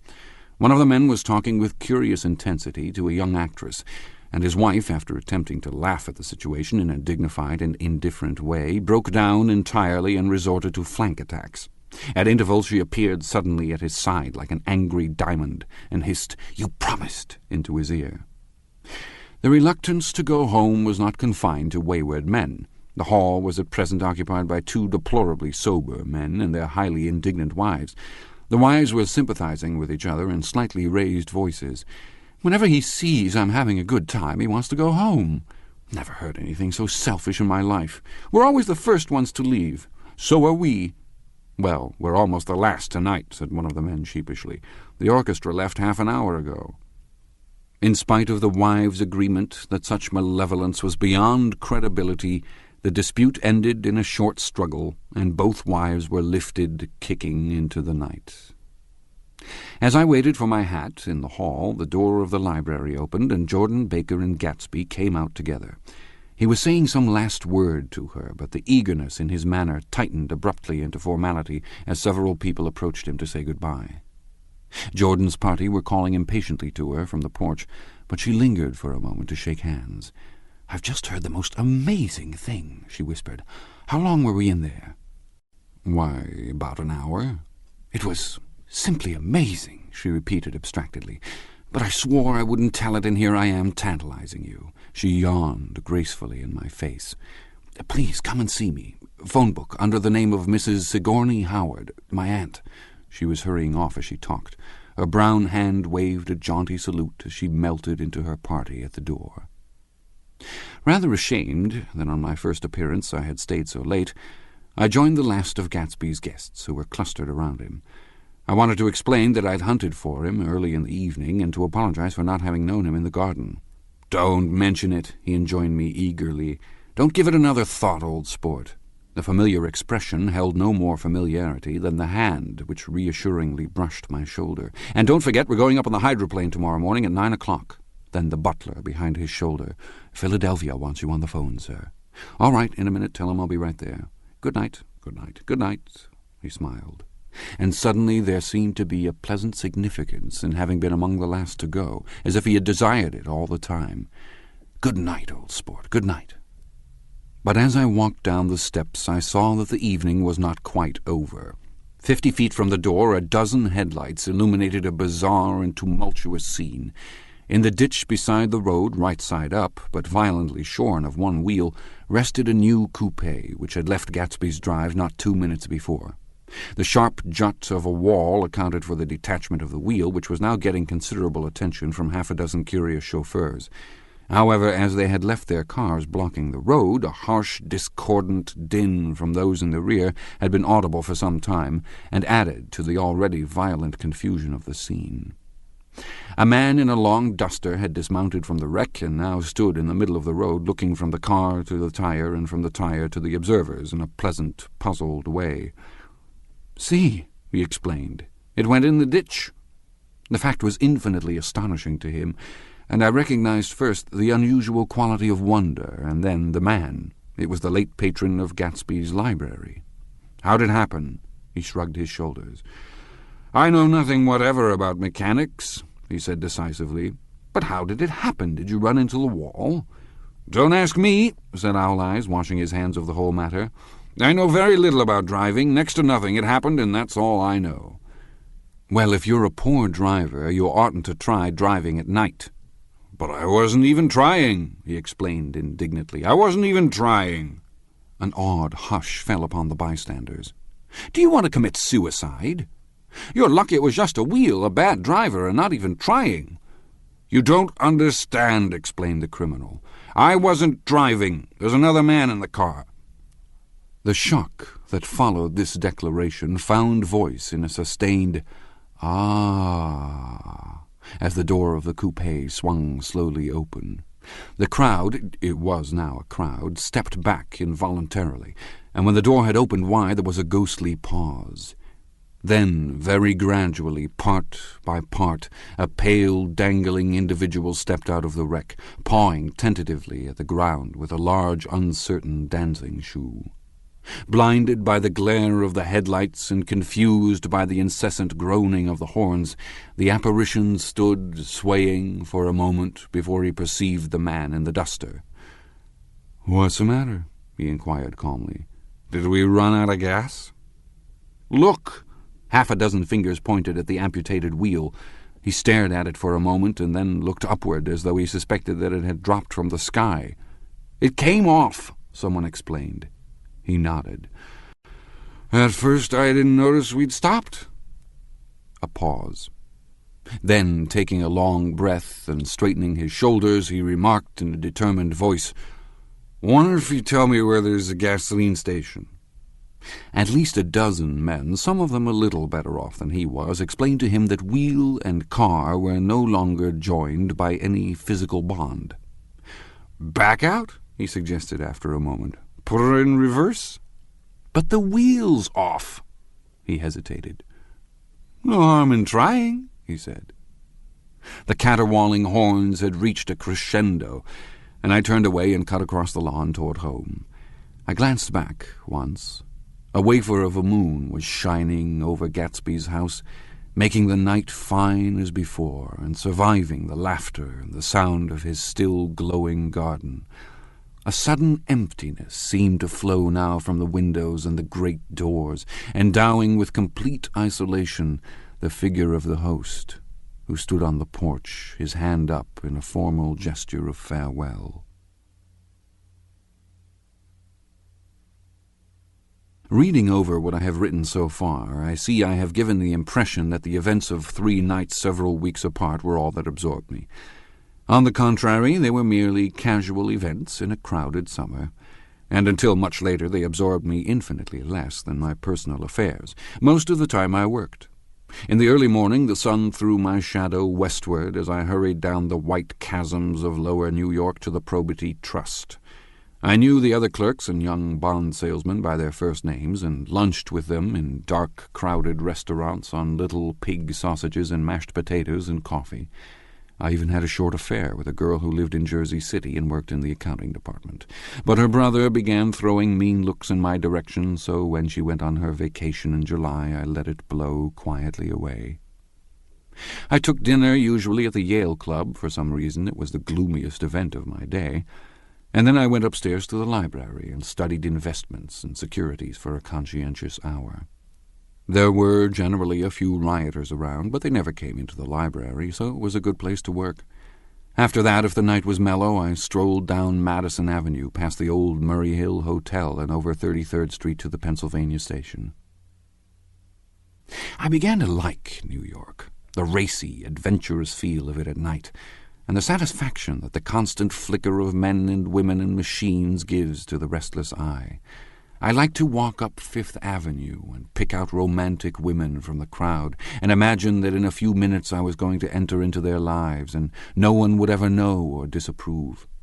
Sometimes in my mind I followed them to their apartments on the corners of hidden streets, and they turned and smiled back at me before they faded through a door into warm darkness. At the enchanted metropolitan twilight, I felt a haunting loneliness sometimes, and felt it in others, poor young clerks who loitered in front of windows, waiting until it was time for a solitary restaurant dinner, young clerks in the dusk wasting the most poignant moments of night and life. Again at 8 o'clock, when the dark lanes of the 40s were 5 deep with throbbing taxicabs bound for the theatre district, I felt a sinking in my heart. Forms leaned together in the taxis as they waited, and voices sang, and there was laughter from unheard jokes, and lighted cigarettes outlined unintelligible gestures inside. Imagining that I, too, was hurrying toward gaiety and sharing their intimate excitement, I wished them well. For a while I lost sight of Jordan Baker, and then in midsummer I found her again. At first I was flattered to go places with her, because she was a golf champion and everyone knew her name. Then it was something more. I wasn't actually in love, but I felt a sort of tender curiosity. The bored, haughty face that she turned to the world concealed something. Most affectations conceal something eventually, even though they don't in the beginning. And one day I found what it was. When we were on a house party together up in Warwick, she left a borrowed car out in the rain with the top down and then lied about it. And suddenly I remembered the story about her that had eluded me that night at Daisy's. At her first big golf tournament there was a row that nearly reached the newspapers, a suggestion that she had moved her ball from a bad lie in the semi-final round. The thing approached the proportions of a scandal, then died away. A caddy retracted his statement, and the only other witness admitted that he might have been mistaken. The incident and the name had remained together in my mind. Jordan Baker instinctively avoided clever, shrewd men, And now I saw that this was because she felt safer on a plane where any divergence from a code would be thought impossible. She was incurably dishonest. She wasn't able to endure being at a disadvantage, and given this unwillingness, I suppose she had begun dealing in subterfuges when she was very young, in order to keep that cool, insolent smile turned to the world, and yet satisfy the demands of her hard, jaunty body. It made no difference to me. Dishonesty in a woman is a thing you never blame deeply. I was casually sorry, and then I forgot. It was on that same house party that we had a curious conversation about driving a car. It started because she passed so close to some workman that our fender flicked a button on one man's coat. "You're a rotten driver," I protested. "Either you ought to be more careful or you oughtn't to drive at all." "I am careful." "No, you're not." "Well, other people are," she said lightly. "What's that got to do with it?" "They'll keep out of my way," she insisted. "It takes two to make an accident." "Suppose you met somebody just as careless as yourself." "I hope I never will," she answered. "I hate careless people. That's why I like you." Her grey, sun-strained eyes stared straight ahead, but she had deliberately shifted our relations, and for a moment I thought I loved her. But I am slow-thinking, and full of interior rules that act as brakes on my desires, and I knew that first I had to get myself definitely out of that tangle back home. I'd been writing letters once a week and signing them Love Nick, and all I could think of was how, when that certain girl played tennis, a faint moustache of perspiration appeared on her upper lip. Nevertheless, there was a vague understanding that had to be tactfully broken off before I was free. Everyone suspects himself of at least one of the cardinal virtues, and this is mine.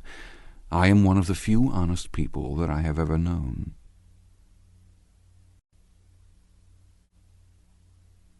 Chapter 4. On Sunday morning, while church bells rang in the villages along shore, the world and its mistress returned to Gatsby's house and twinkled hilariously on his lawn. "He's a bootlegger," said the young ladies, moving somewhere between his cocktails and his flowers. "One time he killed a man who had found out that he was nephew to von Hindenburg and second cousin to the devil. Reach me a rose, honey, and pour me a last drop into that there crystal glass." Once I wrote down on the empty spaces of a timetable the names of those who came to Gatsby's house that summer. It is an old timetable now, disintegrating at its folds, and headed, "This schedule is in effect July 5th, 1922. But I can still read the grey names, and they will give you a better impression than my generalities of those who accepted Gatsby's hospitality and paid him the subtle tribute of knowing nothing whatever about him. From East Egg, then, came the Chester Beckers and the Leaches, and a man named Bunsen, whom I knew at Yale, and Dr. Webster Civet, who was drowned last summer up in Maine, and the Hornbeams and the Willie Voltaires, and a whole clan named Blackbuck, who always gathered in a corner and flipped up their noses like goats at whosoever came near, and the Ismays and the Christies, or rather Hubert Auerbach and Mr. Christie's wife, and Edgar Beaver, whose hair, they say, turned cotton white one winter afternoon for no good reason at all. Clarence Andive was from East Egg, as I remember. He came only once, in white knickerbockers, and had a fight with a bum named Etty in the garden. From farther out on the island came the Cheadles, and the O.R.P. Schraders, and the Stonewall Jackson Abrams of Georgia, and the Fishguards and the Ripley Snells. Snell was there 3 days before he went to the penitentiary, so drunk out on the gravel drive that Mrs. Ulysses Sweat's automobile ran over his right hand. The Danceys came, too, and S.B. Whitebait, who was well over 60, and Maurice A. Flink, and the Hammerheads, and Beluga, the tobacco importer, and Beluga's girls. From West Egg came the Mulredys, and Cecil Roebuck, and Cecil Showen, and Gulick, the state senator, and Newton Orchid, who controlled films par excellence, and Eckhoust, and Clyde Cohen, and Don S. Schwartz, the son, and Arthur McCarty, all connected with the movies in one way or another, and the Catlips, and the Bembergs, and G. Earl Muldoon, brother to that Muldoon who afterwards strangled his wife. Da Fontano, the promoter, came there, and Ed Legros, and James B. Rotgut Ferret, and the De Youngs, and Ernest Lilly. They came to gamble, and when Ferret wandered into the garden it meant he was cleaned out, and Associated Traction would have to fluctuate profitably next day.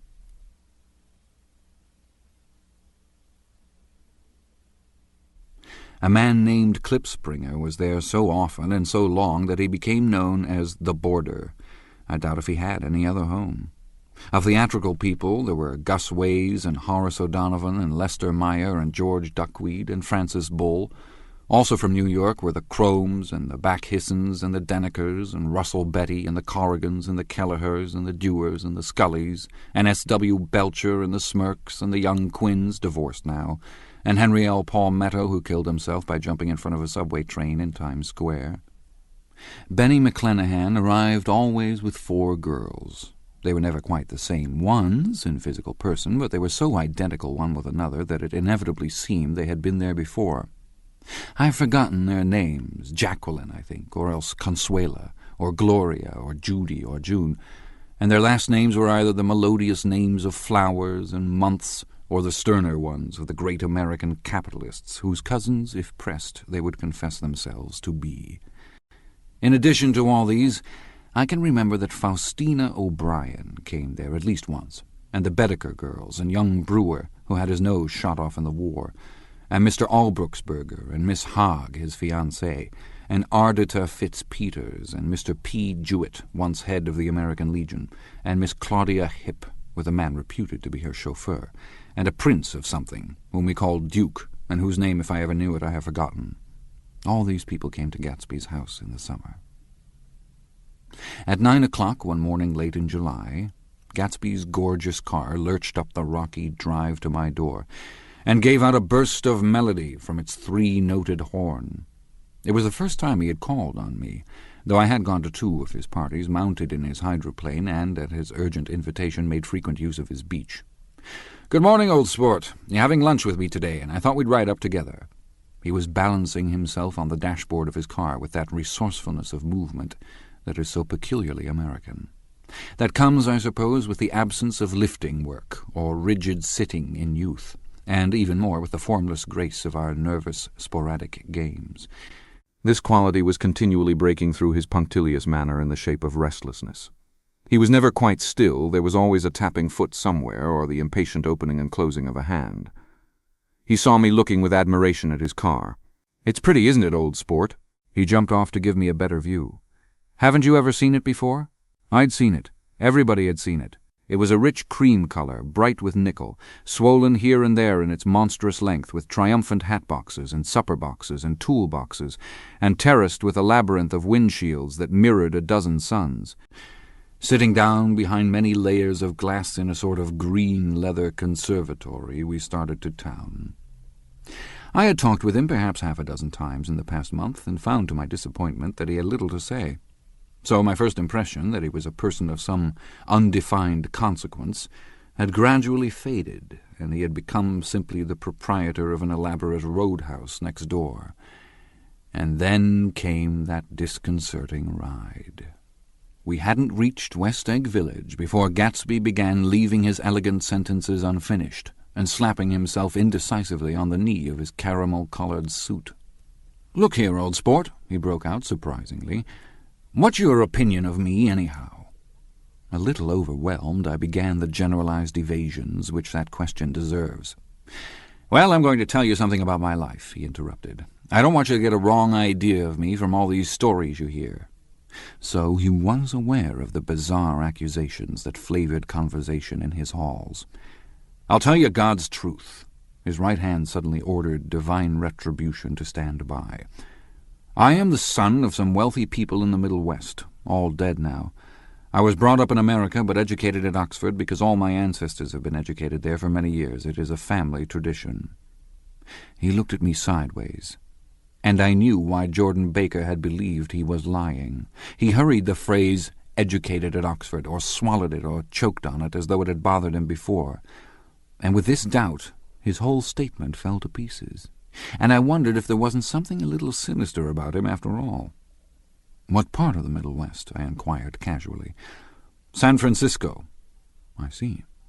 My family all died, and I came into a good deal of money." His voice was solemn, as if the memory of that sudden extinction of a clan still haunted him. For a moment I suspected that he was pulling my leg, but a glance at him convinced me otherwise. "After that, I lived like a young Rajah in all the capitals of Europe, Paris, Venice, Rome, collecting jewels, chiefly rubies, hunting big game, painting a little, things for myself only, and trying to forget something very sad that had happened to me long ago. With an effort, I managed to restrain my incredulous laughter. The very phrases were worn so threadbare that they evoked no image except that of a turbaned character leaking sawdust at every pore as he pursued a tiger through the Bois de Boulogne. Then came the war, old sport. It was a great relief, and I tried very hard to die, but I seemed to bear an enchanted life. I accepted a commission as first lieutenant when it began.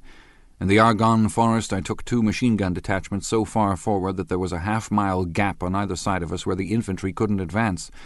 We stayed there 2 days and 2 nights, 130 men with 16 Lewis guns, and when the infantry came up at last they found the insignia of 3 German divisions among the piles of dead. I was promoted to be a major, and every Allied government gave me a decoration. Even Montenegro, little Montenegro down on the Adriatic Sea. Little Montenegro! He lifted up the words and nodded at them with his smile. The smile comprehended Montenegro's troubled history and sympathized with the brave struggles of the Montenegrin people. It appreciated fully the chain of national circumstances which had elicited this tribute from Montenegro's warm little heart. My incredulity was submerged in fascination. Now it was like skimming hastily through a dozen magazines.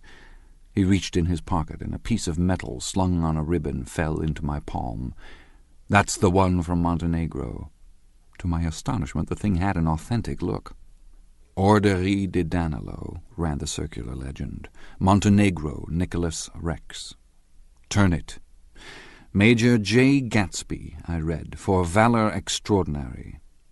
"Here's another thing I always carry, a souvenir of Oxford days. It was taken in Trinity Quad. The man on my left is now the Earl of Doncaster."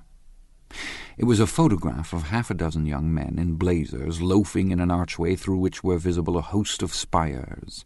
There was Gatsby, looking a little, not much, younger, with a cricket bat in his hand. Then it was all true. I saw the skins of tigers flaming in his palace on the Grand Canal. I saw him opening a chest of rubies to ease with their crimson-lighted depths the gnawings of his broken heart. "I'm going to make a big request of you today," he said, pocketing his souvenirs with satisfaction. "So I thought you ought to know something about me. I didn't want you to think I was just some nobody. You see, I usually find myself among strangers because I drift here and there trying to forget the sad thing that happened to me." He hesitated. "You'll hear about it this afternoon." "At lunch?" "No, this afternoon. I happen to find out that you're taking Miss Baker to tea." "Do you mean you're in love with Miss Baker?" "No, old sport, I'm not. But Miss Baker has kindly consented to speak to you about this matter." I hadn't the faintest idea what this matter was, but I was more annoyed than interested. I hadn't asked Jordan to tea in order to discuss Mr. J. Gatsby. I was sure the request would be something utterly fantastic, and for a moment I was sorry I'd ever set foot upon his overpopulated lawn. He wouldn't say another word. His correctness grew on him as we neared the city. We passed Port Roosevelt, where there was a glimpse of red-belted ocean-going ships, and sped along a cobbled slum lined with the dark, undeserted saloons of the faded gilt 1900s. Then the Valley of Ashes opened out on both sides of us, and I had a glimpse of Mrs. Wilson straining at the garage pump with panting vitality as we went by. With fenders spread like wings, we scattered light through half Astoria. Only half, for as we twisted among the pillars of the elevated, I heard the familiar jug-jug spat of a motorcycle, and a frantic policeman rode alongside. "All right, old sport," called Gatsby. We slowed down. Taking a white card from his wallet, he waved it before the man's eyes. "Right you are," agreed the policeman, tipping his cap. "Know you next time, Mr. Gatsby. Excuse me." "What was that?" I inquired. "The picture of Oxford?" "I was able to do the commissioner a favour once, and he sends me a Christmas card every year."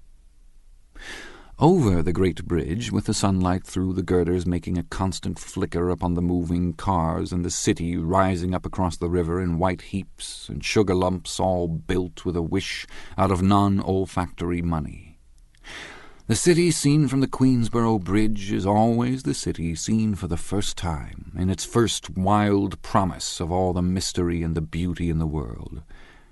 A dead man passed us in a hearse heaped with blooms, followed by 2 carriages with drawn blinds, and by more cheerful carriages for friends.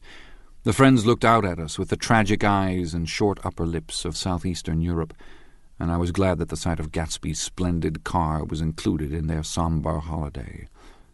As we crossed Blackwell's Island, a limousine passed us, driven by a white chauffeur, in which sat 3 modish Negroes, 2 bucks and a girl. I laughed aloud as the yolks of their eyeballs rolled toward us in haughty rivalry. Anything can happen now that we've slid over this bridge, I thought, anything at all. Even Gatsby could happen, without any particular wonder. Roaring noon. In a well-fanned 42nd Street cellar I met Gatsby for lunch. Blinking away the brightness of the street outside, my eyes picked him out obscurely in the anteroom talking to another man. "Mr. Carroway, this is my friend Mr. Wolfsheim." A small, flat-nosed Jew raised his large head and regarded me with 2 fine growths of hair which luxuriated in either nostril. After a moment I discovered his tiny eyes in the half-darkness. "So I took one look at him," said Mr. Wolfsheim, shaking my hand earnestly. "And what do you think I did?" "What?" I inquired politely. But evidently he was not addressing me, for he dropped my hand and covered Gatsby with his expressive nose. "I handed the money to Catspaw, and I said, 'All right, Catspaw, don't pay him a penny till he shuts his mouth.' He shut it then and there." Gatsby took an arm of each of us and moved forward into the restaurant, whereupon Mr. Wolfsheim swallowed a new sentence he was starting and lapsed into a somnambulatory abstraction. "Highballs?" asked the head waiter. "This is a nice restaurant here," said Mr. Wolfsheim, looking at the Presbyterian nymphs on the ceiling. "But I like across the street better." "Yes, highballs," agreed Gatsby, and then to Mr. Wolfsheim, "It's too hot over there." "Hot and small, yes," said Mr. Wolfsheim, "but full of memories." "What place is that?" I asked. "The old Metropole." "The old Metropole," brooded Mr. Wolfsheim gloomily, "filled with faces dead and gone, filled with friends gone now forever. I can't forget, so long as I live, the night they shot Rosie Rosenthal there. It was 6 of us at the table, and Rosie had eaten and drunk a lot all evening. When it was almost morning, the waiter came up to him with a funny look and says somebody wants to speak to him outside. 'All right,' says Rosie, begins to get up, and I pulled him down in his chair. 'Let the bastards come in here if they want you, Rosie, but don't you, so help me, move outside this room.' It was 4 o'clock in the morning then, and if we'd have raised the blinds, we'd have seen daylight." "Did he go?" I asked innocently. "Sure he went." Mr. Wolfsheim's nose flashed at me indignantly. "He turned around in the door and says, 'Don't let that waiter take away my coffee.' Then he went out on the sidewalk, and they shot him 3 times in his full belly and drove away." "4 of them were electrocuted," I said, remembering. 5 with Becker." His nostrils turned to me in an interested way. "I understand you're looking for a business connection." The juxtaposition of these 2 remarks was startling. Gatsby answered for me. "Oh, no," he exclaimed, "this isn't the man." "No?" Mr. Wolfsheim seemed disappointed. "This is just a friend. I told you we'd talk about that some other time." "I beg your pardon," said Mr. Wolfsheim. "I had a wrong man." A succulent hash arrived, and Mr. Wolfsheim, forgetting the more sentimental atmosphere of the old Metropole, began to eat with ferocious delicacy. His eyes, meanwhile, roved very slowly all around the room. He completed the arc by turning to inspect the people directly behind. I think that, except for my presence, he would have taken one short glance beneath our own table. "Look here, old sport," said Gatsby, leaning toward me. "I'm afraid I made you a little angry this morning in the car." There was the smile again, but this time I held out against it. "I don't like mysteries," I answered, "and I don't understand why you won't come out frankly and tell me what you want. Why has it all got to come through Miss Baker?" "Oh, it's nothing underhand," he assured me. "Miss Baker's a great sportswoman, you know, and she'd never do anything that wasn't all right." Suddenly he looked at his watch, jumped up, and hurried from the room, leaving me with Mr. Wolfsheim at the table. "He has to telephone," said Mr. Wolfsheim, following him with his eyes. "Fine fellow, isn't he? Handsome to look at, and a perfect gentleman." "Yes." "He's an Oxford man." "Oh." "He went to Oxford College in England. You know Oxford College?" "I've heard of it." "It's one of the most famous colleges in the world." "Have you known Gatsby for a long time?" I inquired. "Several years," he answered in a gratified way. I made the pleasure of his acquaintance just after the war, but I knew I had discovered a man of fine breeding after I talked with him an hour. I said to myself, there's the kind of man you'd like to take home and introduce to your mother and sister. He paused. I see you looking at my cuff buttons. I hadn't been looking at them, but I did now. They were composed of oddly familiar pieces of ivory. Finest specimens of human molars, he informed me. Well, I inspected them. That's a very interesting idea. Yeah, he flipped his sleeves up under his coat. Yeah, Gatsby's very careful about women. He would never so much as look at a friend's wife. When the subject of this instinctive trust returned to the table and sat down, Mr. Wolfsheim drank his coffee with a jerk and got to his feet. I have enjoyed my lunch, he said, and I'm going to run off from you two young men before I outstay my welcome. Don't hurry, Meyer, said Gatsby without enthusiasm. Mr. Wolfsheim raised his hand in a sort of benediction. You're very polite, but I belong to another generation, he announced solemnly. You sit here and discuss your sports and your young ladies and your... He supplied an imaginary noun with another wave of his hand. As for me, I am 50 years old, and I won't impose myself on you any longer. As he shook hands and turned away, his tragic nose was trembling. I wondered if I had said anything to offend him. He becomes very sentimental sometimes, explained Gatsby. This is one of his sentimental days. He's quite a character around New York, a denizen of Broadway. Who is he, anyhow, an actor? No. A dentist? Meyer Wolfsheim? No, he's a gambler. Gatsby hesitated, then added coolly, he's the man who fixed the World Series back in 1919. Fixed the World Series? I repeated. The idea staggered me. I remembered, of course, that the World Series had been fixed in 1919, but if I had thought of it at all, I would have thought of it as a thing that merely happened, the end of some inevitable chain.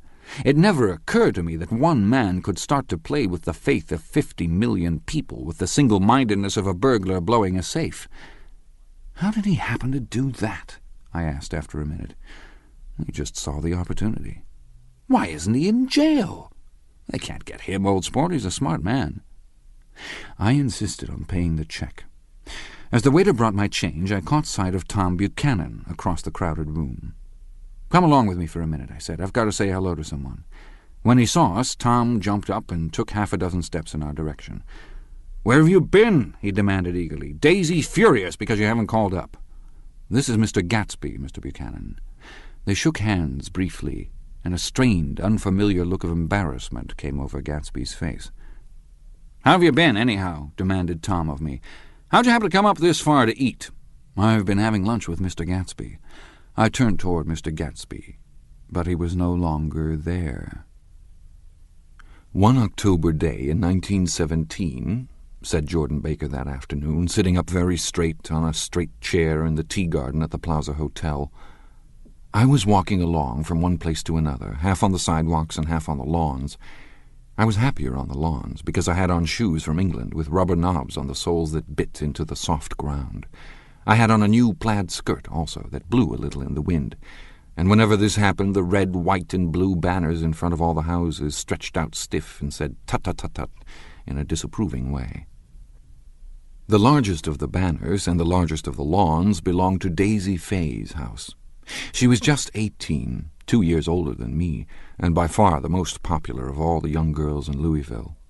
She dressed in white and had a little white roadster, and all day long the telephone rang in her house, and excited young officers from Camp Taylor demanded the privilege of monopolizing her that night, anyways for an hour. When I came opposite her house that morning, her white roadster was beside the curb, and she was sitting in it with a lieutenant I had never seen before. They were so engrossed in each other that she didn't see me until I was 5 feet away. "Hello, Jordan," she called unexpectedly. "Please come here." I was flattered that she wanted to speak to me because of all the older girls I admired her most. She asked me if I was going to the Red Cross and make bandages. I was. Well, then, would I tell them that she couldn't come that day? The officer looked at Daisy while she was speaking, in a way that every young girl wants to be looked at some time, and because it seemed romantic to me, I have remembered the incident ever since. His name was J. Gatsby, and I didn't lay eyes on him again for over 4 years. Even after I'd met him on Long Island, I didn't realize it was the same man. That was 1917. By the next year, I had a few beaus myself, and I began to play in tournaments, so I didn't see Daisy very often. She went with a slightly older crowd, when she went with anyone at all. Wild rumors were circulating about her, how her mother had found her packing her bag one winter night to go to New York and say goodbye to a soldier who was going overseas. She was effectually prevented, but she wasn't on speaking terms with her family for several weeks. After that, she didn't play around with the soldiers anymore, but only with a few flat-footed, short-sighted young men in town who couldn't get into the army at all. By the next autumn, she was gay again, gay as ever. She had a debut after the armistice, and in February she was presumably engaged to a man from New Orleans. In June she married Tom Buchanan of Chicago, with more pomp and circumstance than Louisville ever knew before. He came down with 100 people in 4 private cars, and hired a whole floor of the Seelbach Hotel, and the day before the wedding he gave her a string of pearls valued at $350,000. I was a bridesmaid. I came into her room half an hour before the bridal dinner, and found her lying on her bed, as lovely as the June night in her flowered dress, and as drunk as a monkey. She had a bottle of Sauterne in one hand and a letter in the other. "Congratulate me," she muttered. "Never had a drink before, but oh, how I do enjoy it." "What's the matter, Daisy?" I was scared, I can tell you. I'd never seen a girl like that before. "Here, dears." She groped around in a wastebasket she had with her on the bed and pulled out the string of pearls. "Take 'em downstairs and give 'em back to whoever they belong to. Tell 'em all Daisy's changed her mind. Say, Daisy's changed her mind." She began to cry. She cried and cried. I rushed out and found her mother's maid, and we locked the door and got her into a cold bath. She wouldn't let go of the letter. She took it into the tub with her and squeezed it up into a wet ball, and only let me leave it in the soap dish when she saw that it was coming to pieces like snow. But she didn't say another word. We gave her spirits of ammonia and put ice on her forehead and hooked her back into her dress, and half an hour later, when we walked out of the room, the pearls were around her neck, and the incident was over. Next day at 5 o'clock she married Tom Buchanan without so much as a shiver, and started off on a 3-month trip to the South Seas. I saw them in Santa Barbara when they came back, and I thought I'd never seen a girl so mad about her husband. If he left the room for a minute, she'd look around uneasily and say, "Where's Tom gone?" and wear the most abstracted expression until she saw him coming in the door. She used to sit on the sand with his head in her lap by the hour, rubbing her fingers over his eyes and looking at him with unfathomable delight. It was touching to see them together. It made you laugh in a hushed, fascinated way. That was in August. A week after I left Santa Barbara, Tom ran into a wagon on the Ventura Road one night and ripped a front wheel off his car. The girl who was with him got into the papers, too, because her arm was broken. She was one of the chambermaids in the Santa Barbara Hotel. The next April, Daisy had her little girl, and they went to France for a year. I saw them one spring in Cannes, and later in Deauville, and then they came back to Chicago to settle down. Daisy was popular in Chicago, as you know. They moved with a fast crowd, all of them young and rich and wild, but she came out with an absolutely perfect reputation. Perhaps because she doesn't drink. It's a great advantage not to drink among hard-drinking people. You can hold your tongue, and moreover you can time any little irregularity of your own so that everybody else is so blind that they don't see or care. Perhaps Daisy never went in for amour at all, and yet there's something in that voice of hers. Well, about 6 weeks ago she heard the name Gatsby for the first time in years.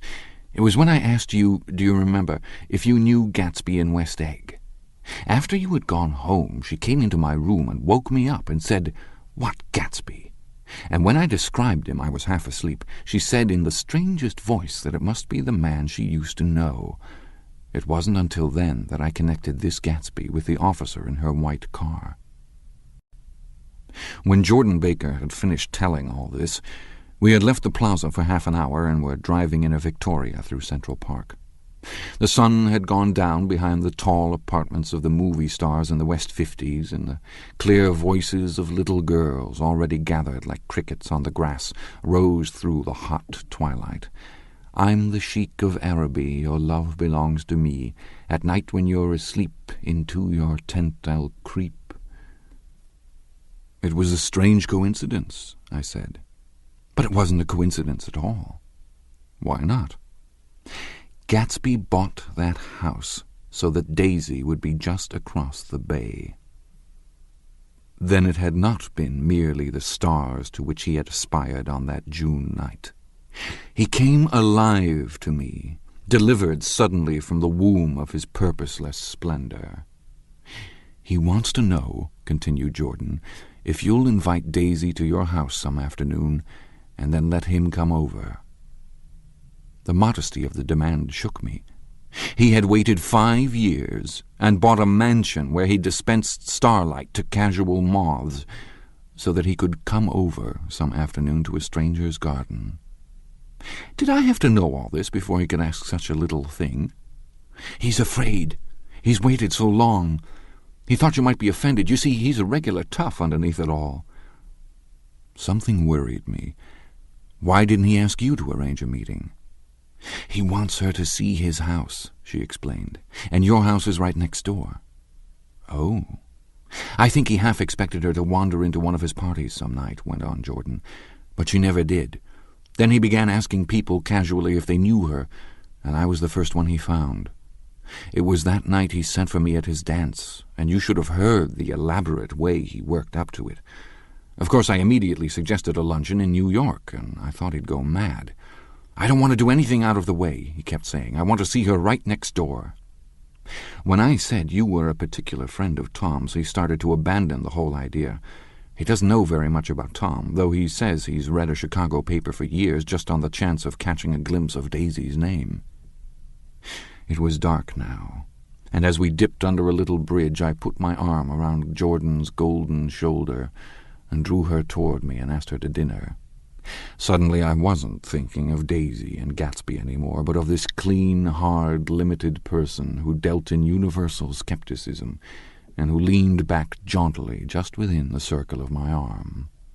A phrase began to beat in my ears with a sort of heady excitement. "There are only the pursued, the pursuing, the busy, and the tired." "And Daisy ought to have something in her life," murmured Jordan to me. "Does she want to see Gatsby?" "She is not to know about it. Gatsby doesn't want her to know. You're just supposed to invite her to tea." We passed a barrier of dark trees, and then the facade of 59th Street. A block of delicate, pale light beamed down into the park. Unlike Gatsby and Tom Buchanan, I had no girl whose disembodied face floated along the dark cornices and blinding signs, and so I drew up the girl beside me, tightening my arms. Her wan, scornful mouth smiled, and so I drew her up again, closer, this time to my face.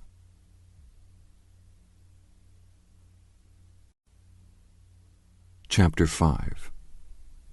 When I came home to West Egg that night, I was afraid for a moment that my house was on fire. 2 o'clock, and the whole corner of the peninsula was blazing with light, which fell unreal on the shrubbery and made thin, elongating glints upon the roadside wires. Turning a corner, I saw that it was Gatsby's house, lit from tower to cellar. At first I thought it was another party, a wild rout that had resolved itself into hide-and-go-seek or sardines in the box, with all the house thrown open to the game. But there wasn't a sound. Only wind in the trees, which blew the wires and made the lights go off and on again, as if the house had winked into the darkness. As my taxi groaned away, I saw Gatsby walking toward me across his lawn. "Your place looks like the World's Fair," I said. "Does it?" He turned his eyes toward it absently. "I have been glancing into some of the rooms. Let's go to Coney Island, old sport, in my car." "It's too late." "Well, suppose we take a plunge in the swimming pool. I haven't made use of it all summer." "I've got to go to bed." "All right." He waited, looking at me with suppressed eagerness. "I talked with Miss Baker," I said after a moment. "I'm going to call up Daisy tomorrow and invite her over here to tea." "Oh, that's all right," he said carelessly. "I don't want to put you to any trouble." "What day would suit you?"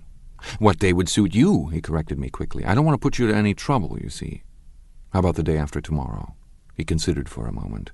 Then, with reluctance, "I want to get the grass cut," he said. We both looked at the grass. There was a sharp line where my ragged lawn ended, and the darker, well-kept expanse of his began. I suspected that he meant my grass. "There's another little thing," he said uncertainly, and hesitated. "Would you rather put it off for a few days?" I asked. "Oh, it isn't about that. At least—" He fumbled with a series of beginnings. "Why, I thought— Why, look here, old sport, you don't make much money, do you?" "Not very much." This seemed to reassure him, and he continued more confidently. "I thought you didn't, if you'll pardon my— You see, I carry on a little business on the side, a sort of sideline, you understand. And I thought that if you don't make very much— You're selling bonds, aren't you, old sport?" "Trying to." "Well, this would interest you. It wouldn't take up much of your time, and you might pick up a nice bit of money. It happens to be a rather confidential sort of thing." I realize now that under different circumstances that conversation might have been one of the crises of my life. But because the offer was obviously and tactlessly for a service to be rendered, I had no choice except to cut him off there. "I've got my hands full," I said. "I'm much obliged, but I couldn't take on any more work." He wouldn't have to do any business with Wolfsheim. Evidently he thought that I was shying away from the connection mentioned at lunch, but I assured him he was wrong. He waited a moment longer, hoping I'd begin a conversation, but I was too absorbed to be responsive, so he went unwillingly home. The evening had made me light-headed and happy. I think I walked into a deep sleep as I entered my front door. So I don't know whether or not Gatsby went to Coney Island, or for how many hours he glanced into rooms while his house blazed gaudily on. I called up Daisy from the office next morning and invited her to come to tea. "Don't bring Tom," I warned her. "What? Don't bring Tom?" "Who is Tom?" she asked innocently. The day agreed upon was pouring rain. At 11 o'clock, a man in a raincoat, dragging a lawn-mower, tapped at my front door and said that Mr. Gatsby had sent him over to cut my grass. This reminded me that I had forgotten to tell my Finn to come back, so I drove into West Egg Village to search for her among soggy, whitewashed alleys, and to buy some cups and lemons and flowers. The flowers were unnecessary, for at 2 o'clock a greenhouse arrived from Gatsby's with innumerable receptacles to contain it. An hour later the front door opened nervously, and Gatsby, in a white flannel suit, silver shirt, and gold-collared tie, hurried in. He was pale, and there were dark signs of sleeplessness beneath his eyes. "Is everything all right?" he asked immediately. "The grass looks fine, if that's what you mean." "What grass?" he inquired blankly. "Oh, the grass in the yard." He looked out the window at it, but judging from his expression, I don't believe he saw a thing. "Looks very good," he remarked vaguely. "One of the papers said they thought the rain would stop about 4. I think it was the Journal. Have you got everything you need in the shape of tea?" I took him into the pantry, where he looked a little reproachfully at the Finn. Together we scrutinized the 12 lemon cakes from the delicatessen shop. "Will they do?" I asked. Of course, they're fine," and he added hollowly, "old sport." The rain cooled about 3:30 to a damp mist, through which occasional thin drops swam like dew. Gatsby looked with vacant eyes through a copy of Clay's Economics, starting at the finished tread that shook the kitchen floor and peering toward the bleared windows from time to time, as if a series of invisible but alarming happenings were taking place outside. Finally he got up and informed me in an uncertain voice that he was going home. "Why is that?" "Nobody's coming to tea. It's too late." He looked at his watch, as if there was some pressing demand on his time elsewhere. "I can't wait all day." "Don't be silly. It's just 2 minutes to 4. He sat down miserably, as if I had pushed him, and simultaneously there was the sound of a motor turning into my lane. We both jumped up, and a little harrowed myself, I went out into the yard. Under the dripping, bare lilac trees, a large open car was coming up the drive. It stopped. Daisy's face, tipped sideways beneath a 3-cornered lavender hat, looked out at me with a bright, ecstatic smile. "Is this absolutely where you live, my dearest one?" The exhilarating ripple of her voice was a wild tonic in the rain. I had to follow the sound of it for a moment, up and down, with my ear alone, before any words came through. A damp streak of hair lay like a dash of blue paint across her cheek, and her hand was wet with glistening drops as I took it to help her from the car. "Are you in love with me?" she said low in my ear. "Or why did I have to come alone?" That's the secret of Castle Rack Rent. Tell your chauffeur to go far away and spend an hour. Come back in an hour, Ferdy. Then in a grave murmur, his name is Ferdy. Does the gasoline affect his nose? I don't think so, she said innocently. Why? We went in. To my overwhelming surprise, the living room was deserted. Well, that's funny, I exclaimed. What's funny? She turned her head as there was a light, dignified knocking at the front door. I went out and opened it. Gatsby, pale as death, with his hands plunged like weights in his coat pockets, was standing in a puddle of water, glaring tragically into my eyes. With his hands still in his coat pockets, he stalked by me into the hall, turned sharply as if he were on a wire, and disappeared into the living room. It wasn't a bit funny. Aware of the loud beating of my own heart, I pulled the door to against the increasing rain. For half a minute there wasn't a sound. Then from the living room I heard a sort of choking murmur, and part of a laugh, followed by Daisy's voice on a clear, artificial note. "I certainly am awfully glad to see you again." A pause. It endured horribly. I had nothing to do in the hall, so I went into the room. Gatsby, his hands still in his pockets, was reclining against the mantelpiece in a strained counterfeit of perfect ease, even of boredom. His head leaned back so far that it rested against the face of a defunct mantelpiece clock, and from this position his distraught eyes stared down at Daisy, who was sitting, frightened but graceful, on the edge of a stiff chair. "We've met before," muttered Gatsby. His eyes glanced momentarily at me, and his lips parted with an abortive attempt at a laugh. Luckily, the clock took this moment to tilt dangerously at the pressure of his head, whereupon he turned and caught it with trembling fingers and set it back in place. Then he sat down, rigidly, his elbow on the arm of the sofa and his chin in his hand. "I'm sorry about the clock," he said. My own face had now assumed a deep tropical burn. I couldn't muster up a single commonplace out of the 1,000 in my head. "It's an old clock," I told them idiotically. I think we all believed for a moment that it had smashed in pieces on the floor. "We haven't met for many years," said Daisy, her voice as matter-of-fact as it could ever be. 5 years next November. The automatic quality of Gatsby's answer set us all back at least another minute. I had them both on their feet with the desperate suggestion that they help me make tea in the kitchen when the demoniac Finn brought it in on a tray. Amid the welcome confusion of cups and cakes, a certain physical decency established itself. Gatsby got himself into a shadow, and while Daisy and I talked, looked conscientiously from one to the other of us with tense, unhappy eyes. However, as calmness wasn't an end in itself, I made an excuse at the first possible moment and got to my feet.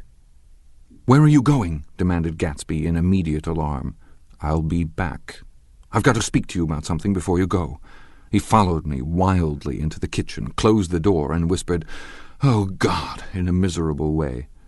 "What's the matter?" "This is a terrible mistake," he said, shaking his head from side to side. "A terrible, terrible mistake." "You're just embarrassed, that's all." And luckily I added, "Daisy's embarrassed too." "She's embarrassed?" he repeated incredulously. "Just as much as you are." "Don't talk so loud." "You're acting like a little boy," I broke out impatiently. "Not only that, but you're rude. Daisy's sitting in there all alone." He raised his hand to stop my words, looked at me with unforgettable reproach, and opening the door cautiously, went back into the other room. I walked out the back way, just as Gatsby had when he had made his nervous circuit of the house half an hour before, and ran for a huge black-knotted tree whose massed leaves made a fabric against the rain. Once more it was pouring, and my irregular lawn, well shaved by Gatsby's gardener, abounded in small muddy swamps and prehistoric marshes. There was nothing to look at from under the tree except Gatsby's enormous house, so I stared at it, like Kant at his church steeple, for half an hour. A brewer had built it early in the period craze, a decade before, and there was a story that he'd agreed to pay 5 years' taxes on all the neighboring cottages if the owners would have their roofs thatched with straw. Perhaps their refusal took the heart out of his plan to found a family. He went into an immediate decline. His children sold his house with the black wreath still on the door. Americans, while occasionally willing to be serfs, have always been obstinate about being peasantry. After half an hour, the sun shone again, and the grocer's automobile rounded Gatsby's drive with the raw material for his servant's dinner. I felt sure he wouldn't eat a spoonful. A maid began opening the upper windows of his house, appeared momentarily in each, and leaning from a large central bay, spat meditatively into the garden. It was time I went back.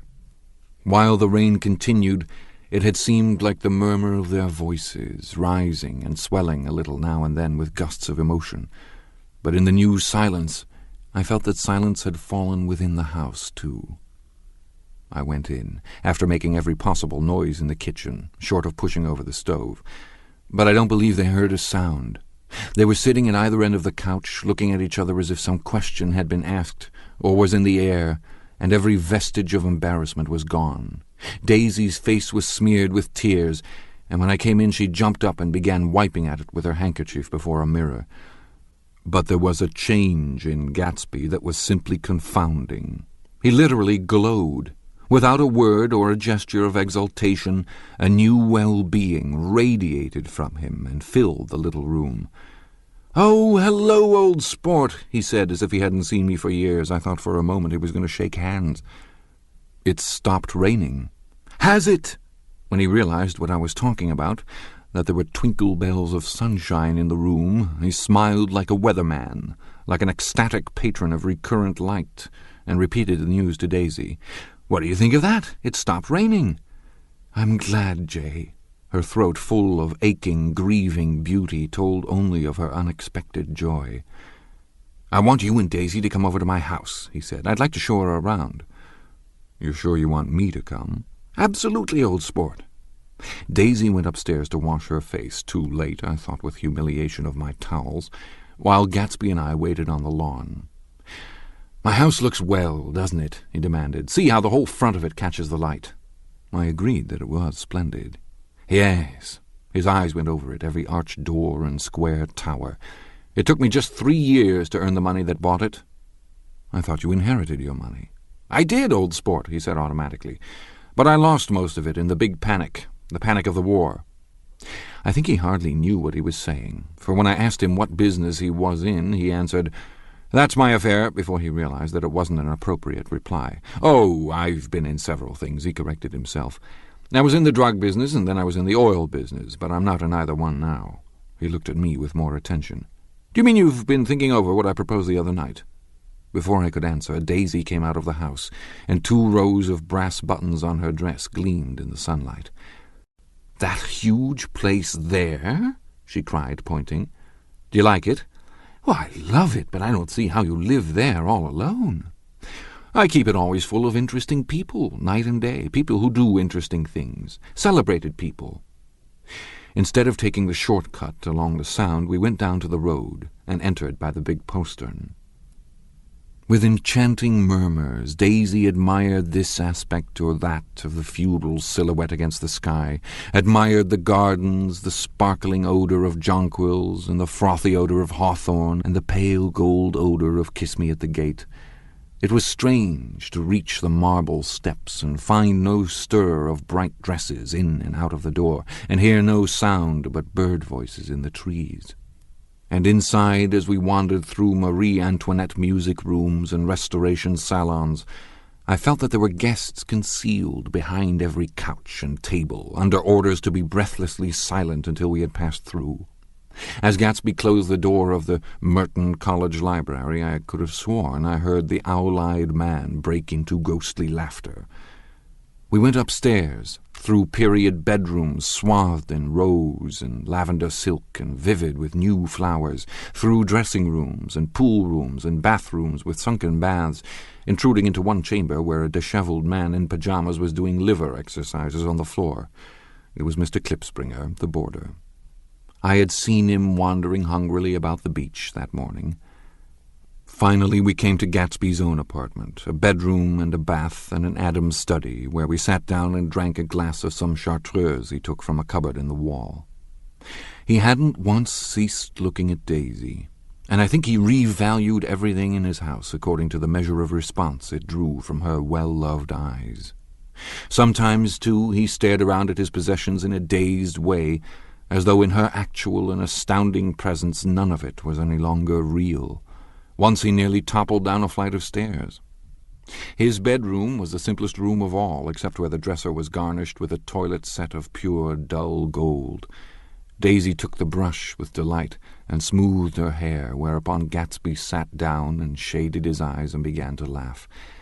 "It's the funniest thing, old sport," he said hilariously. "I can't... when I try to—" He had passed visibly through 2 states and was entering upon a third. After his embarrassment and his unreasoning joy, he was consumed with wonder at her presence. He had been full of the idea so long, dreamed it right through to the end, waited with his teeth set, so to speak, at an inconceivable pitch of intensity. Now, in the reaction, he was running down like an overwound clock. Recovering himself in a minute, he opened for us 2 hulking patent cabinets, which held his massed suits and dressing gowns and ties and his shirts, piled like bricks in stacks a dozen high. "I've got a man in England who buys me clothes. He sends over a selection of things at the beginning of each season, spring and fall." He took out a pile of shirts and began throwing them one by one before us, shirts of sheer linen and thick silk and fine flannel, which lost their folds as they fell and covered the table in many-coloured disarray. While we admired, he brought more, and the soft, rich heap mounted higher, shirts with stripes and scrolls and plaids in coral and apple green and lavender and faint orange, with monograms of Indian blue. Suddenly, with a strained sound, Daisy bent her head into the shirts and began to cry stormily.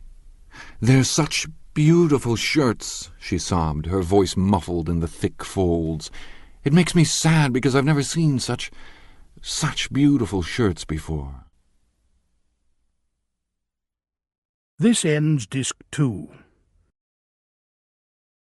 The Great Gatsby, Disc 3. After the house, we were to see the grounds and the swimming pool and the hydroplane and the midsummer flowers. But outside Gatsby's window it began to rain again, so we stood in a row looking at the corrugated surface of the Sound. "If it wasn't for the mist, we could see your home across the bay," said Gatsby.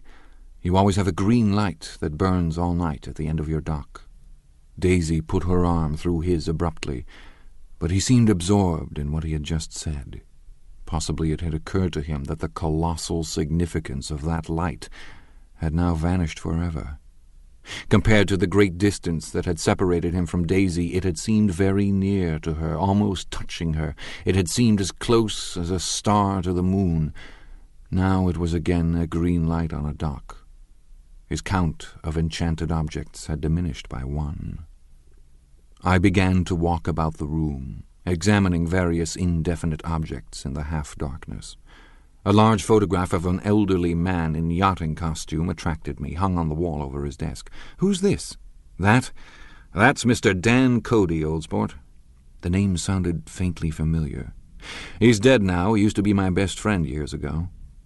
There was a small picture of Gatsby, also in yachting costume, on the bureau. Gatsby, with his head thrown back defiantly, taken apparently when he was about 18. "I adore it," exclaimed Daisy. "The pompadour! You never told me you had a pompadour or a yacht." "Look at this," said Gatsby quickly. "Here's a lot of clippings about you." They stood side by side, examining it. I was going to ask to see the rubies when the phone rang, and Gatsby took up the receiver. "Yes. Well, I can't talk now." "I can't talk now, old sport.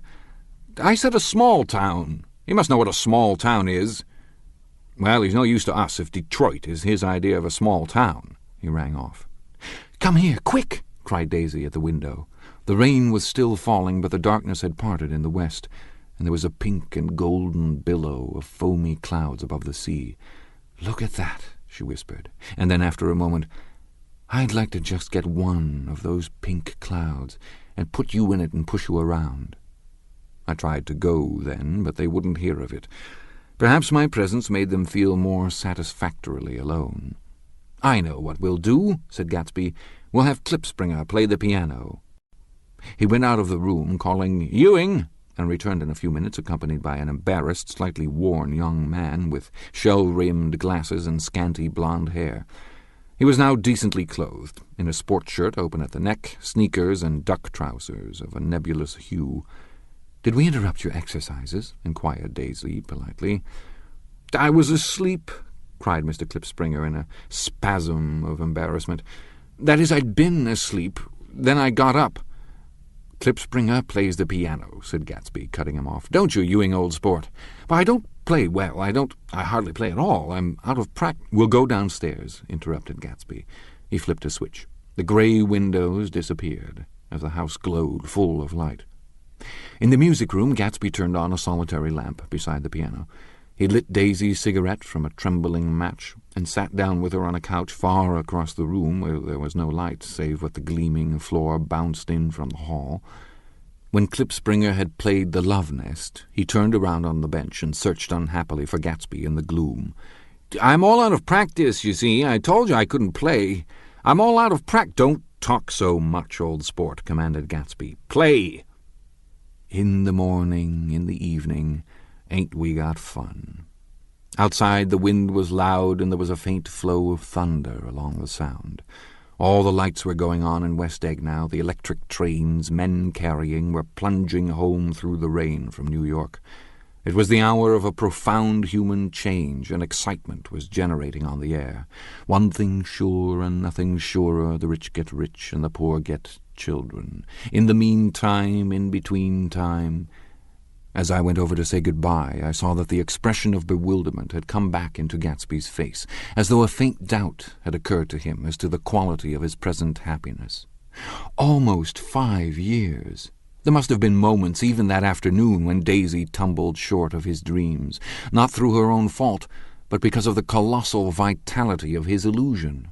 It had gone beyond her, beyond everything. He had thrown himself into it with a creative passion, adding to it all the time, decking it out with every bright feather that drifted his way.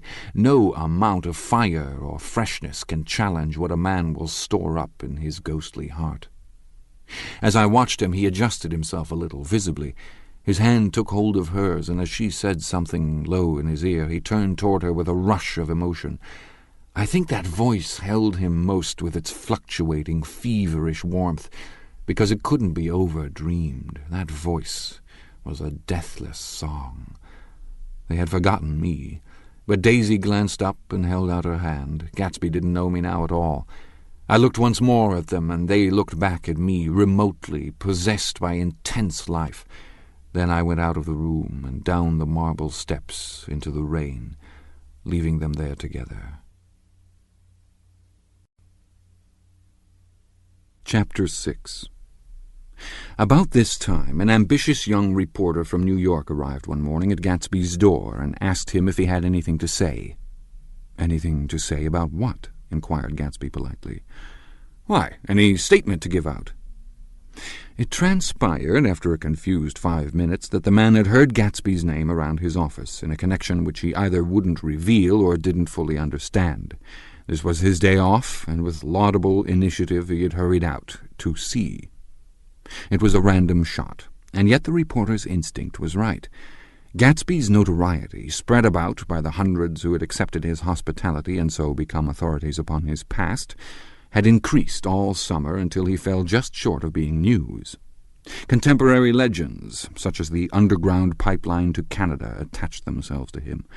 And there was one persistent story that he didn't live in a house at all, but in a boat that looked like a house and was moved secretly up and down the Long Island shore. Just why these inventions were a source of satisfaction to James Gatz of North Dakota isn't easy to say. James Gatz. That was really, or at least legally, his name. He had changed it at the age of 17 and at the specific moment that witnessed the beginning of his career, when he saw Dan Cody's yacht drop anchor over the most insidious flat on Lake Superior. It was James Gatz who had been loafing along the beach that afternoon in a torn green jersey and a pair of canvas pants, but it was already J. Gatsby who borrowed a rowboat, pulled out to the Tuolumne, and informed Cody that a wind might catch him and break him up in half an hour. I suppose he'd had the name ready for a long time, even then. His parents were shiftless and unsuccessful farm people. His imagination had never really accepted them as his parents at all. The truth was that J. Gatsby of West Egg, Long Island, sprang from his platonic conception of himself. He was a son of God, a phrase which, if it means anything, means just that, and he must be about his father's business, the service of a vast, vulgar, and meretricious beauty. So he invented just the sort of J. Gatsby that a 17-year-old boy would be likely to invent, and to this conception he was faithful to the end. For over a year he had been beating his way along the south shore of Lake Superior as a clam digger and a salmon fisher, or in any other capacity that brought him food and bed. His brown, hardening body lived naturally through the half-fierce, half-lazy work of the bracing days. He knew women early, and since they spoiled him, he became contemptuous of them, of young virgins because they were ignorant, of the others because they were hysterical about things which in his overwhelming self-absorption he took for granted. But his heart was in a constant, turbulent riot. The most grotesque and fantastic conceits haunted him in his bed at night. A universe of ineffable gaudiness spun itself out in his brain while the clock ticked on the washstand and the moon soaked with wet light his tangled clothes upon the floor. Each night he added to the pattern of his fancies until drowsiness closed down upon some vivid scene with an oblivious embrace. For a while these reveries provided an outlet for his imagination. They were a satisfactory hint of the unreality of reality, a promise that the rock of the world was founded securely on a fairy's wing. An instinct toward his future glory had led him some months before to the small Lutheran college of St. Olaf in southern Minnesota. He stayed there 2 weeks, dismayed at its ferocious indifference to the drums of his destiny, to destiny itself, and despising the janitor's work with which he was to pay his way through. Then he drifted back to Lake Superior, and he was still searching for something to do on the day that Dan Cody's yacht dropped anchor in the shallows along shore. Cody was 50 years old then, a product of the Nevada silver fields, of the Yukon, of every rush for metal since '75. The transactions in Montana copper that made him many times a millionaire found him physically robust, but on the verge of soft-mindedness. And, suspecting this, an infinite number of women tried to separate him from his money.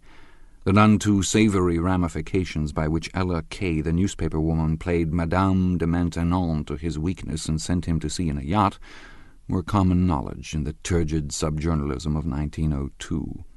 He had been coasting along all too hospitable shores for 5 years when he turned up as James Gats's destiny in Little Girl Bay.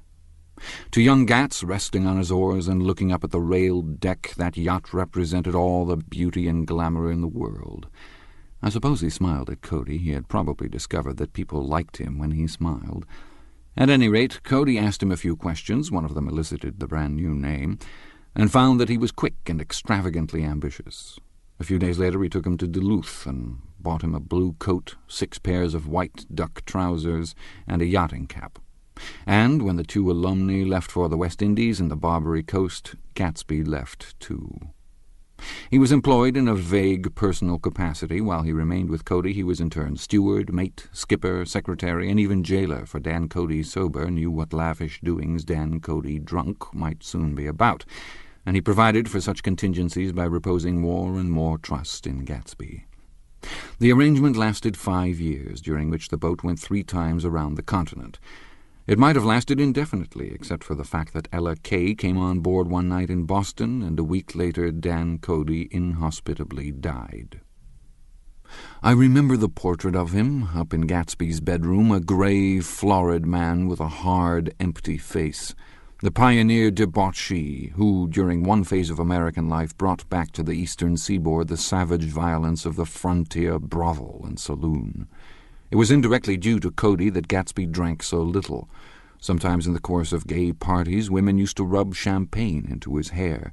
For himself, he formed the habit of letting liquor alone. And it was from Cody that he inherited money, a legacy of $25,000. He didn't get it.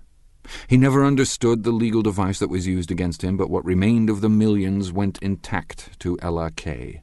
He was left with his singularly appropriate education. The vague contour of J. Gatsby had filled out to the substantiality of a man. He told me all this very much later, but I've put it down here with the idea of exploding those first wild rumors about his antecedents, which weren't even faintly true. Moreover, he told it to me at a time of confusion, when I had reached the point of believing everything and nothing about him.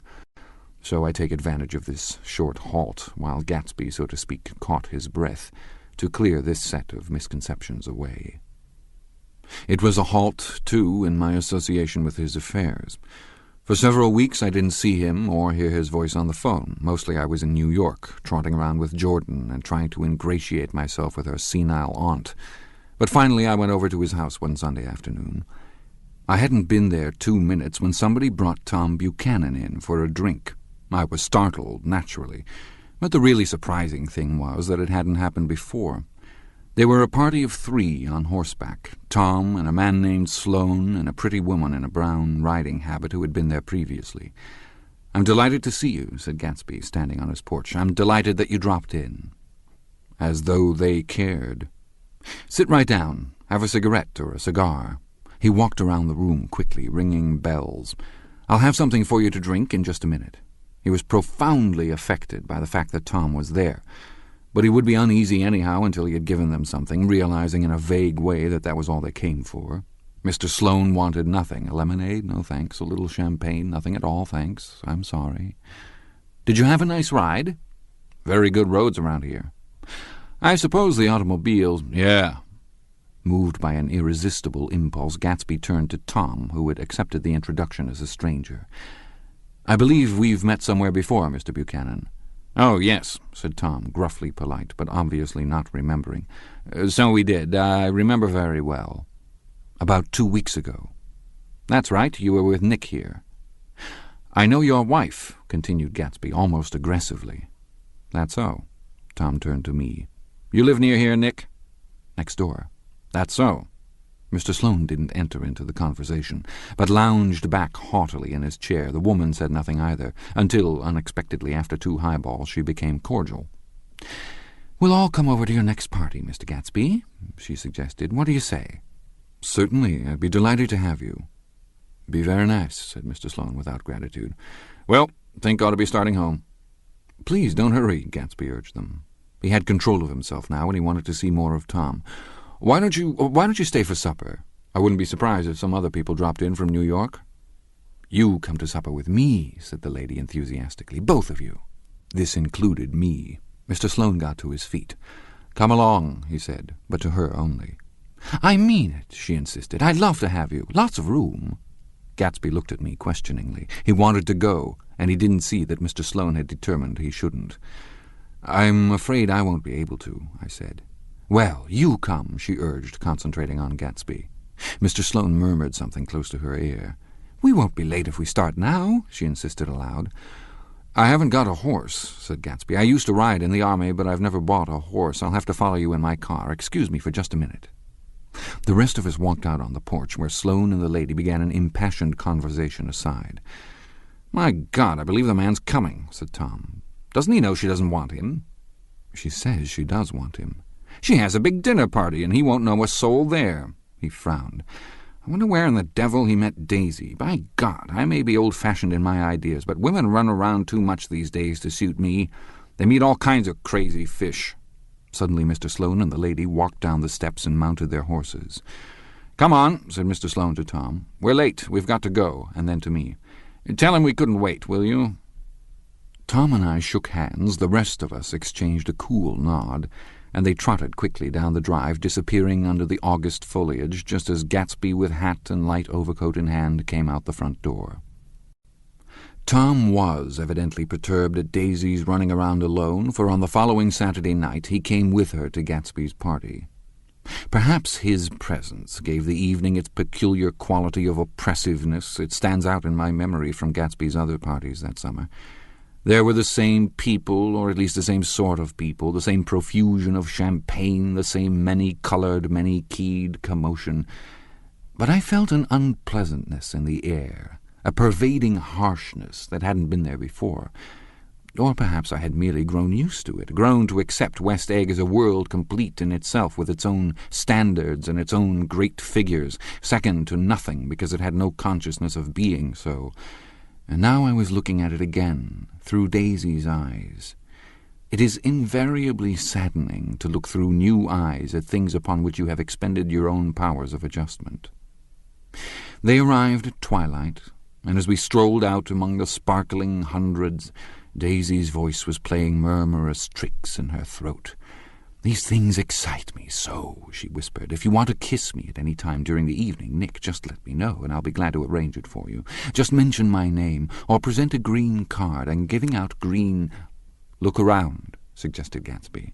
"I'm looking around. I'm having a marvelous—" "You must see the faces of many people you've heard about."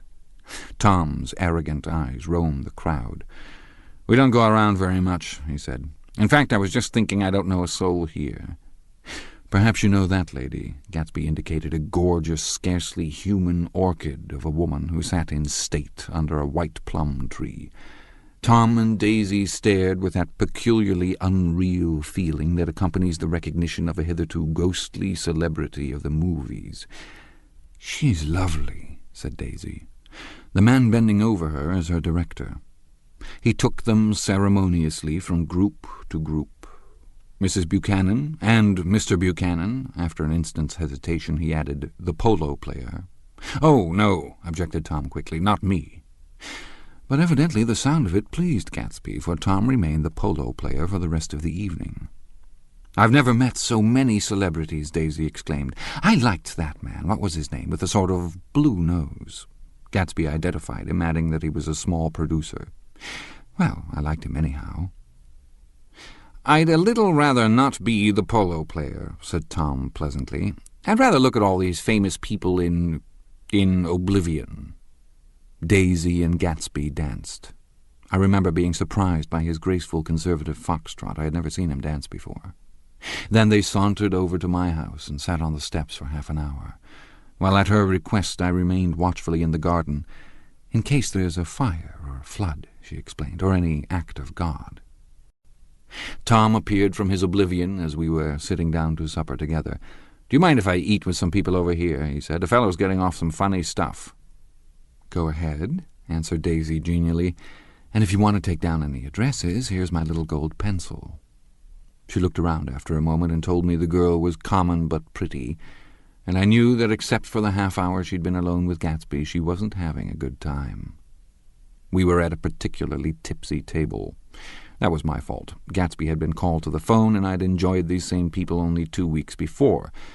But what had amused me then turned septic on the air now. "How do you feel, Miss Bedecker?" The girl addressed was trying unsuccessfully to slump against my shoulder. At this inquiry she sat up and opened her eyes. "What?" A massive and lethargic woman who had been urging Daisy to play golf with her at the local club tomorrow spoke in Miss Bedecker's defense. "Oh, she's all right now. When she's had 5 or 6 cocktails, she always starts screaming like that. I tell her she ought to leave it alone." "I do leave it alone," affirmed the accused hollowly. "We heard you yelling, so I said to Doc Civet here, 'There's somebody that needs your help, Doc.'" "She's much obliged, I'm sure," said another friend without gratitude. "But you got her dress all wet when you stuck her head in the pool." "Anything I hate is to get my head stuck in a pool," mumbled Miss Bedecker. "They almost drowned me once over in New Jersey." "Then you ought to leave it alone," countered Dr. Civet. "Speak for yourself," cried Miss Bedecker violently. "Your hand shakes. I wouldn't let you operate on me." It was like that. Almost the last thing I remember was standing with Daisy and watching the moving picture director in his star. They were still under the white plum tree, and their faces were touching, except for a pale, thin ray of moonlight between. It occurred to me that he had been very slowly bending toward her all evening to attain this proximity, and even while I watched I saw him stoop one ultimate degree and kiss at her cheek. "I like her," said Daisy. "I think she's lovely." But the rest offended her, and inarguably, because it wasn't a gesture but an emotion. She was appalled by West Egg, this unprecedented place that Broadway had begotten upon a Long Island fishing village, appalled by its raw vigor that chafed under the old euphemisms, and by the too obtrusive fate that herded its inhabitants along a shortcut from nothing to nothing. She saw something awful in the very simplicity she failed to understand. I sat on the front steps with them while they waited for their car. It was dark here in front. Only the bright door sent 10 square feet of light volleying out into the soft black morning. Sometimes a shadow moved against the dressing-room blind above, gave way to another shadow, an indefinite procession of shadows that rouged and powdered in an invisible glass. "Who is this Gatsby, anyhow?" demanded Tom suddenly. "Some big bootlegger?" "Where'd you hear that?" I inquired. "I didn't hear it, I imagined it. A lot of these newly rich people are just big bootleggers, you know." "Not Gatsby," I said shortly. He was silent for a moment. The pebbles of the drive crunched under his feet. "Well, he certainly must have strained himself to get this menagerie together." A breeze stirred the grey haze of Daisy's fur collar. "At least they're more interesting than the people we know," she said with an effort. "You didn't look so interested." "Well, I was." Tom laughed and turned to me. "Did you notice Daisy's face when that girl asked her to put her under a cold shower?" Daisy began to sing with the music in a husky, rhythmic whisper, bringing out a meaning in each word that it had never had before and would never have again. When the melody rose, her voice broke up sweetly, following it in a way contralto voices have, and each change tipped out a little of her warm, human magic upon the air. "Lots of people come who haven't been invited," she said suddenly. "That girl hadn't been invited. They simply forced their way in, and he's too polite to object." "I'd like to know who he is and what he does," insisted Tom, "and I think I'll make a point of finding out." "I can tell you right now," she answered. "He owns some drugstores, a lot of drugstores. He built them up himself." The dilatory limousine came rolling up the drive. "Good night, Nick," said Daisy. Her glance left me and sought the lighted top of the steps, where 3 o'clock in the morning, a neat, sad little waltz of that year was drifting out the open door. After all, in the very casualness of Gatsby's party, there were romantic possibilities totally absent from her world. What was it up there in that song that seemed to be calling her back inside? What would happen now, in the dim, incalculable hours? Perhaps some unbelievable guest would arrive, a person infinitely rare and to be marvelled at, some authentically radiant young girl who, with one fresh glance at Gatsby, one moment of magical encounter, would blot out those 5 years of unwavering devotion. I stayed late that night. Gatsby asked me to wait until he was free, and I lingered in the garden until the inevitable swimming party had run up, chilled and exalted, from the black beach, until the lights were extinguished in the guest rooms overhead. When he came down the steps at last, the tanned skin was drawn unusually tight on his face, and his eyes were bright and tired. "She didn't like it," he said immediately. "Of course she did. She didn't like it," he insisted. "She didn't have a good time." He was silent, and I guessed at his unutterable depression. "I feel far away from her," he said. "It's hard to make her understand." "You mean about the dance?" The dance! He dismissed all the dances he had given with a snap of his fingers. "Old sport, the dance is unimportant." He wanted nothing less of Daisy than that she should go to Tom and say, "I never loved you." After she had obliterated 4 years with that sentence, they could decide upon the more practical measures to be taken. One of them was that after she was free they were to go back to Louisville and be married from her house, just as if it were 5 years ago. "And she doesn't understand," he said. "She used to be able to understand. We'd sit for hours." He broke off and began to walk up and down a desolate path of fruit rinds and discarded favours and crushed flowers. "I wouldn't ask too much of her," I ventured. "You can't repeat the past." "Can't repeat the past?" he cried incredulously. "Why, of course you can." He looked around him wildly, as if the past were lurking here in the shadow of his house, just out of reach of his hand.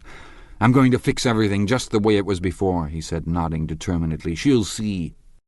He talked a lot about the past, and I gathered that he wanted to recover something, some idea of himself, perhaps, that had gone into loving Daisy.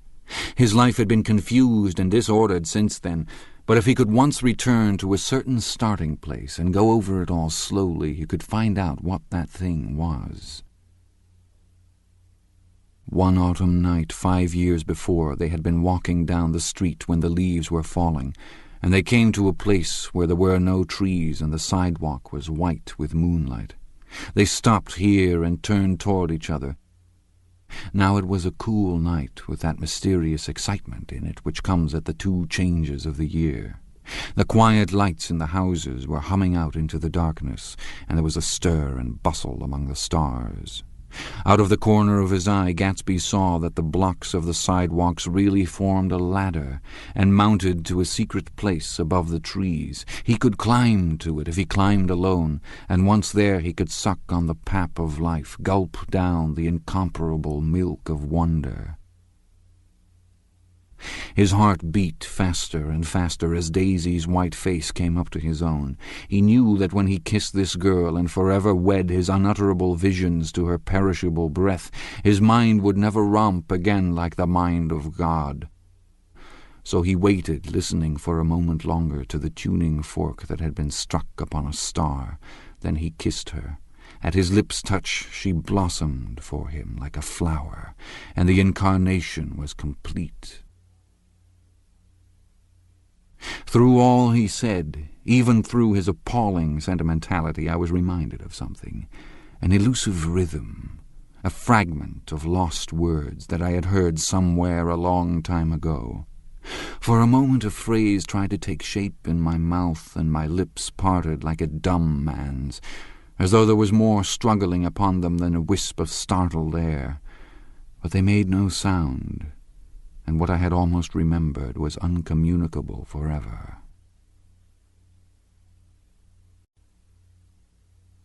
Chapter 7.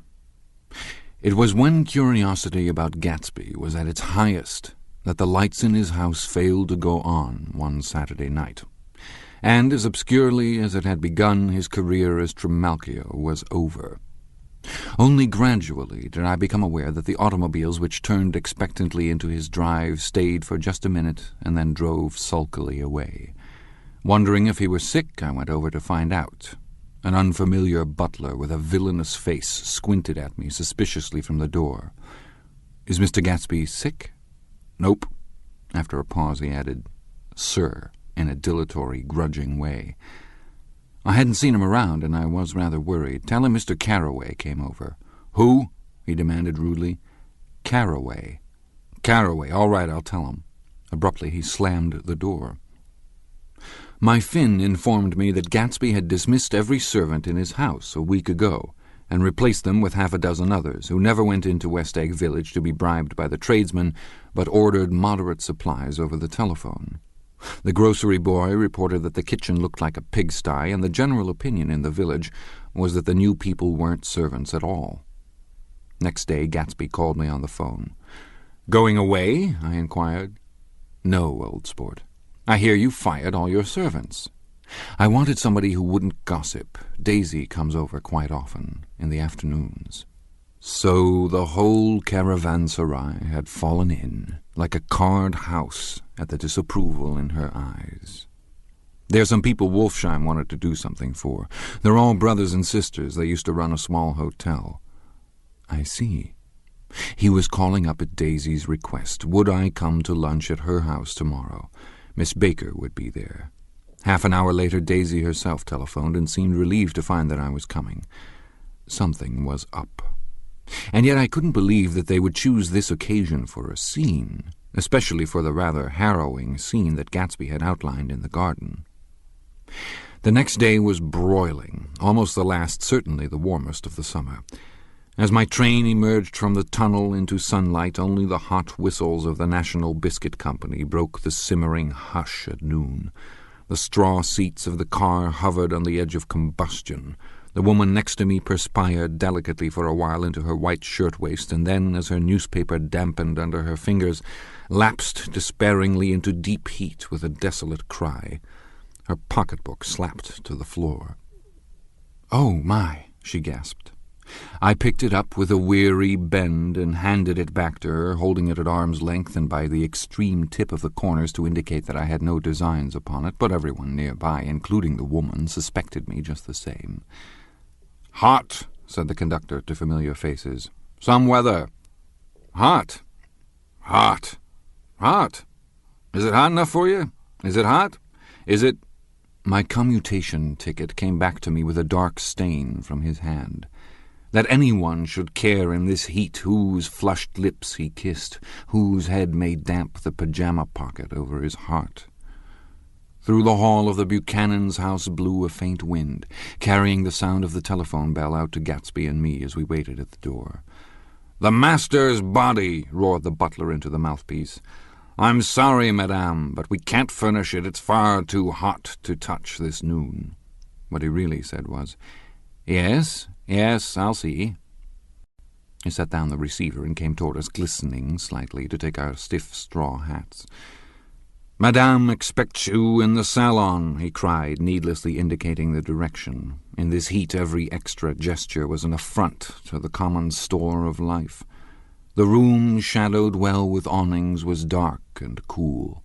Daisy and Jordan lay upon an enormous couch like silver idols, weighing down their own white dresses against the singing breeze of the fans. "We can't move," they said together. Jordan's fingers, powdered white over their tan, rested for a moment in mine. "And Mr. Thomas Buchanan, the athlete?" I inquired. Simultaneously I heard his voice, gruff, muffled, husky, at the hall telephone. Gatsby stood in the center of the crimson carpet and gazed around with fascinated eyes. Daisy watched him and laughed her sweet, exciting laugh. A tiny gust of powder rose from her bosom into the air.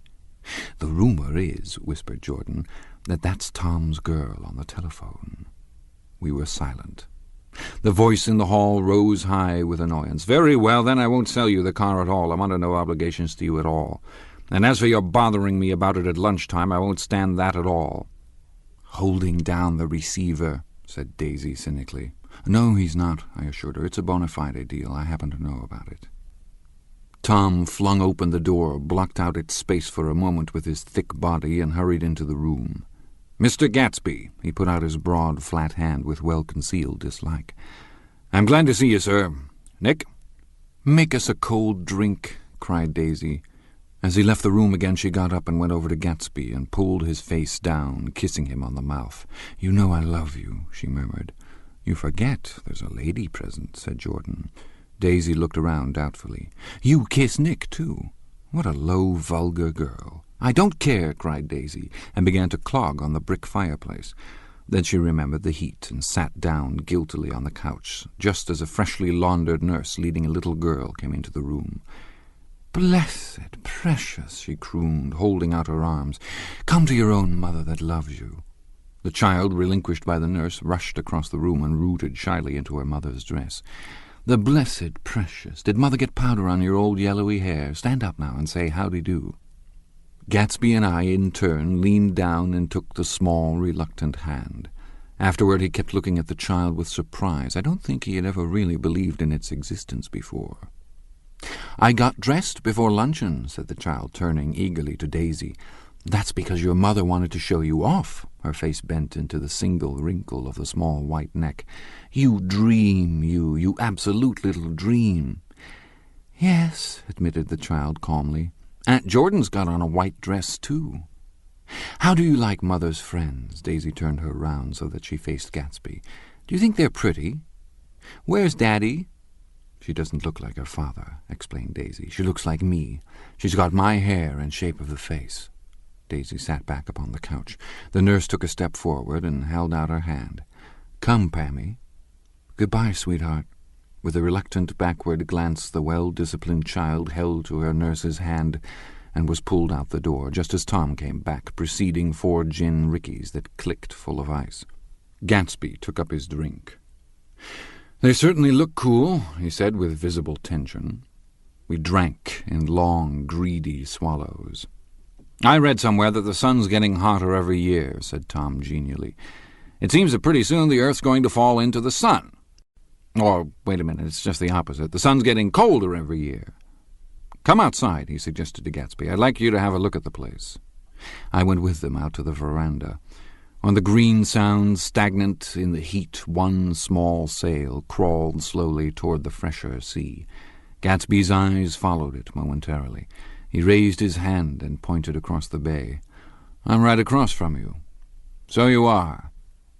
Our eyes lifted over the rose beds and the hot lawn and the weedy refuse of the dog days along shore. Slowly the white wings of the boat moved against the blue, cool limit of the sky. Ahead lay the scalloped ocean and the abounding blessed isles.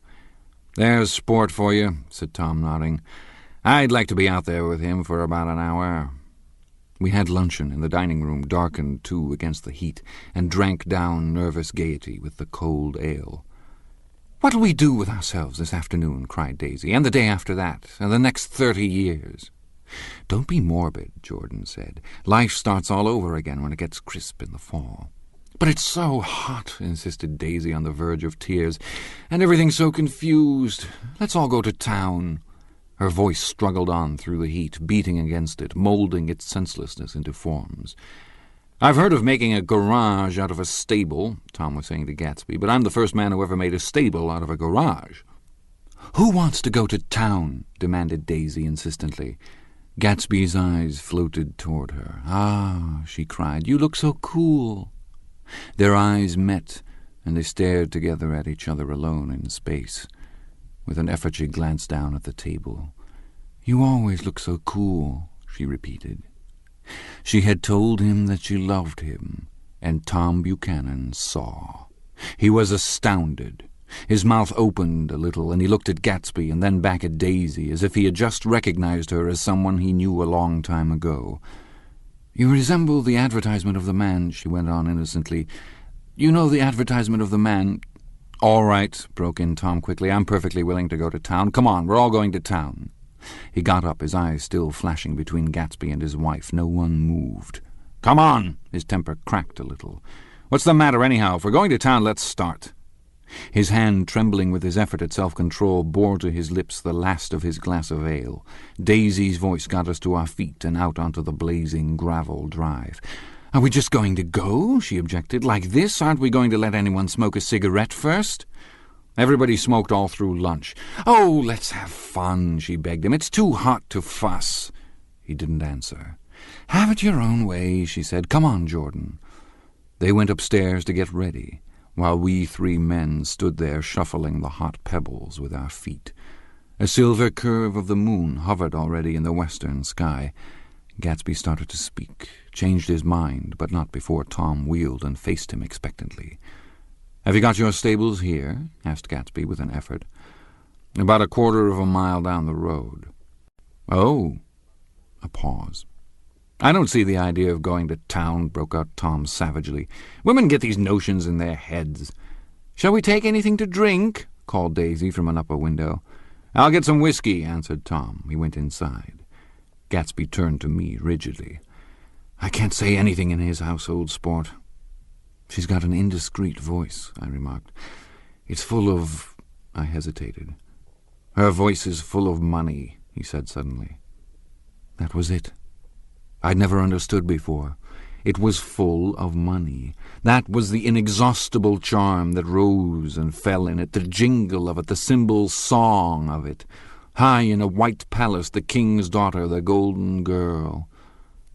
Tom came out of the house, wrapping a quart bottle in a towel, followed by Daisy and Jordan, wearing small, tight hats of metallic cloth and carrying light capes over their arms. "Shall we all go in my car?" suggested Gatsby. He felt the hot green leather of the seat. "I ought to have left it in the shade." "Is it standard shift?" demanded Tom. "Yes." "Well, you take my coupe and let me drive your car to town." The suggestion was distasteful to Gatsby. "I don't think there's much gas," he objected. "Plenty of gas," said Tom boisterously. He looked at the gauge. "And if it runs out, I can stop at a drugstore. You can buy anything at a drugstore nowadays." A pause followed this apparently pointless remark. Daisy looked at Tom, frowning, and an indefinable expression at once definitely unfamiliar and vaguely recognizable, as if I had only heard it described in words, passed over Gatsby's face. "Come on, Daisy," said Tom, pressing her with his hand towards Gatsby's car. "I'll take you in this circus wagon." He opened the door, but she moved out from the circle of his arm. "You take Nick and Jordan. We'll follow you in the coupe." She walked close to Gatsby, touching his coat with her hand. Jordan and Tom and I got into the front seat of Gatsby's car. Tom pushed the unfamiliar gears tentatively, and we shot off into the oppressive heat, leaving them out of sight behind. "Did you see that?" demanded Tom. "See what?" He looked at me keenly, realizing that Jordan and I must have known all along. "You think I'm pretty dumb, don't you?" he suggested. "Maybe I am, but I have almost a second sight sometimes that tells me what to do. Maybe you don't believe that, but science—" He paused. The immediate contingency overtook him, pulled him back from the edge of the theoretical abyss.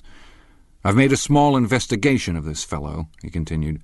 "I could have gone deeper if I'd known—" "Do you mean you've been to a medium?" inquired Jordan humorously. "What?" Confused, he stared at us as we laughed. "A medium? About Gatsby." "About Gatsby? No, I haven't. I said I'd been making a small investigation of his past." "And you found he was an Oxford man," said Jordan helpfully. "An Oxford man?" He was incredulous. "Like hell he is. He wears a pink suit." "Nevertheless, he's an Oxford man." "Oxford, New Mexico," snorted Tom contemptuously, "or something like that." "Listen, Tom, if you're such a snob, why did you invite him to lunch?" demanded Jordan crossly. "Daisy invited him. She knew him before we were married, God knows where." We were all irritable now with the fading ale, and aware of it as we drove for a while in silence. Then, as Dr. T.J. Eckelberg's faded eyes came into sight down the road, I remembered Gatsby's caution about gasoline. "We've got enough to get us to town," said Tom. "But there's a garage right here," objected Jordan. "I don't want to get stalled in this baking heat." Tom threw on both brakes impatiently, and we slid to an abrupt, dusty stop under Wilson's sign.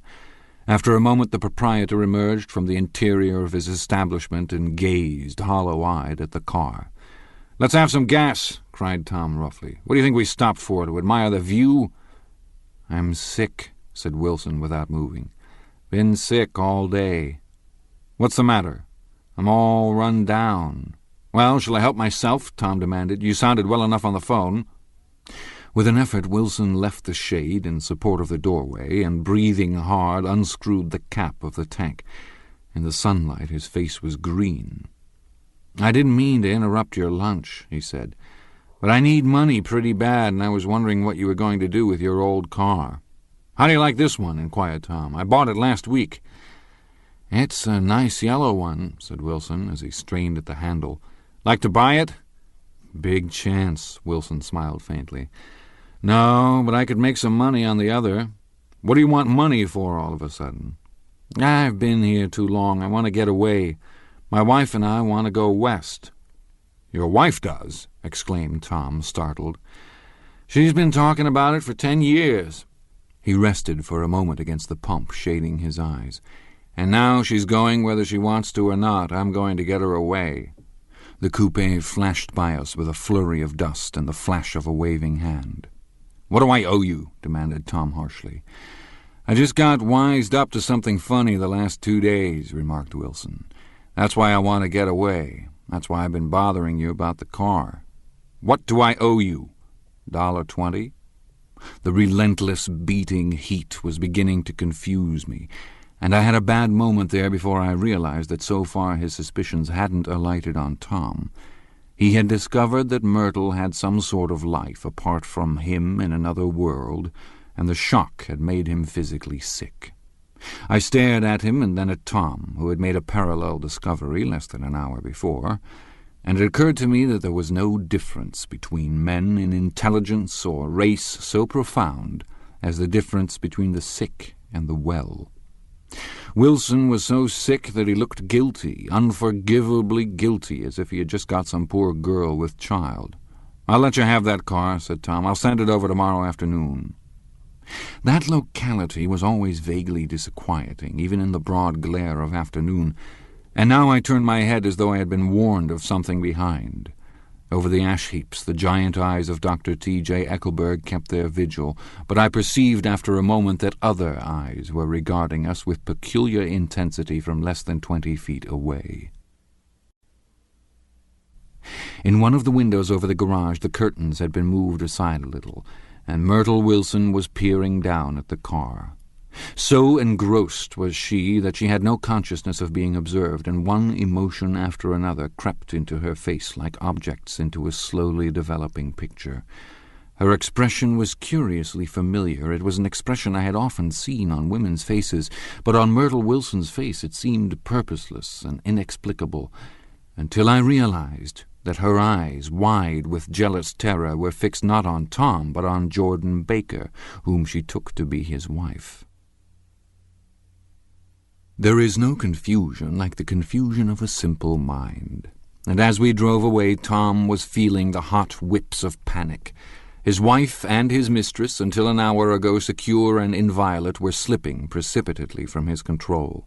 Instinct made him step on the accelerator with the double purpose of overtaking Daisy and leaving Wilson behind, and we sped along towards Astoria at 50 miles an hour until, among the spidery girders of the elevated, we came in sight of the easy-going blue coupe. "Those big movies around 50th Street are cool," suggested Jordan. "I love New York on summer afternoons when everyone's away. There's something very sensuous about it. Overripe, as if all sorts of funny fruits were going to fall into your hands." The word sensuous had the effect of further disquieting Tom, but before he could invent a protest, the coupe came to a stop, and Daisy signaled us to draw up alongside. "Where are we going?" she cried. "How about the movies?" "It's so hot," she complained. "You go. We'll ride around and meet you after." With an effort, her wit rose faintly. "We'll meet you on some corner. I'll be the man smoking 2 cigarettes. "We can't argue about it here," Tom said impatiently as a truck gave out a cursing whistle behind us. "You follow me to the south side of Central Park in front of the plaza." Several times he turned his head and looked back for their car, and if the traffic delayed them, he slowed up until they came into sight. I think he was afraid they would dart down a side street and out of his life forever. But they didn't. And we all took the less explicable step of engaging the parlor of a suite in the Plaza Hotel. The prolonged and tumultuous argument that ended by herding us into that room eludes me, though I have a sharp physical memory that in the course of it my underwear kept climbing like a damp snake round my legs, and intermittent beads of sweat raced cool across my back. The notion originated with Daisy's suggestion that we hire 5 bathrooms and take cold baths, and then assumed a more tangible form as a place to have a mint julep. Each of us said over and over that it was a crazy idea. We all talked at once to a baffled clerk and thought or pretended to think that we were being very funny. The room was large and stifling, and though it was already 4 o'clock, opening the windows admitted only a gust of hot shrubbery from the park. Daisy went to the mirror and stood with her back to us, fixing her hair. "It's a swell suite," whispered Jordan respectfully, and everyone laughed. "Open another window," commanded Daisy without turning around. "There aren't any more." "Well, we'd better telephone for an axe." "The thing to do is to forget about the heat," said Tom impatiently. "You make it 10 times worse by crabbing about it." He unrolled the bottle of whiskey from the towel and put it on the table.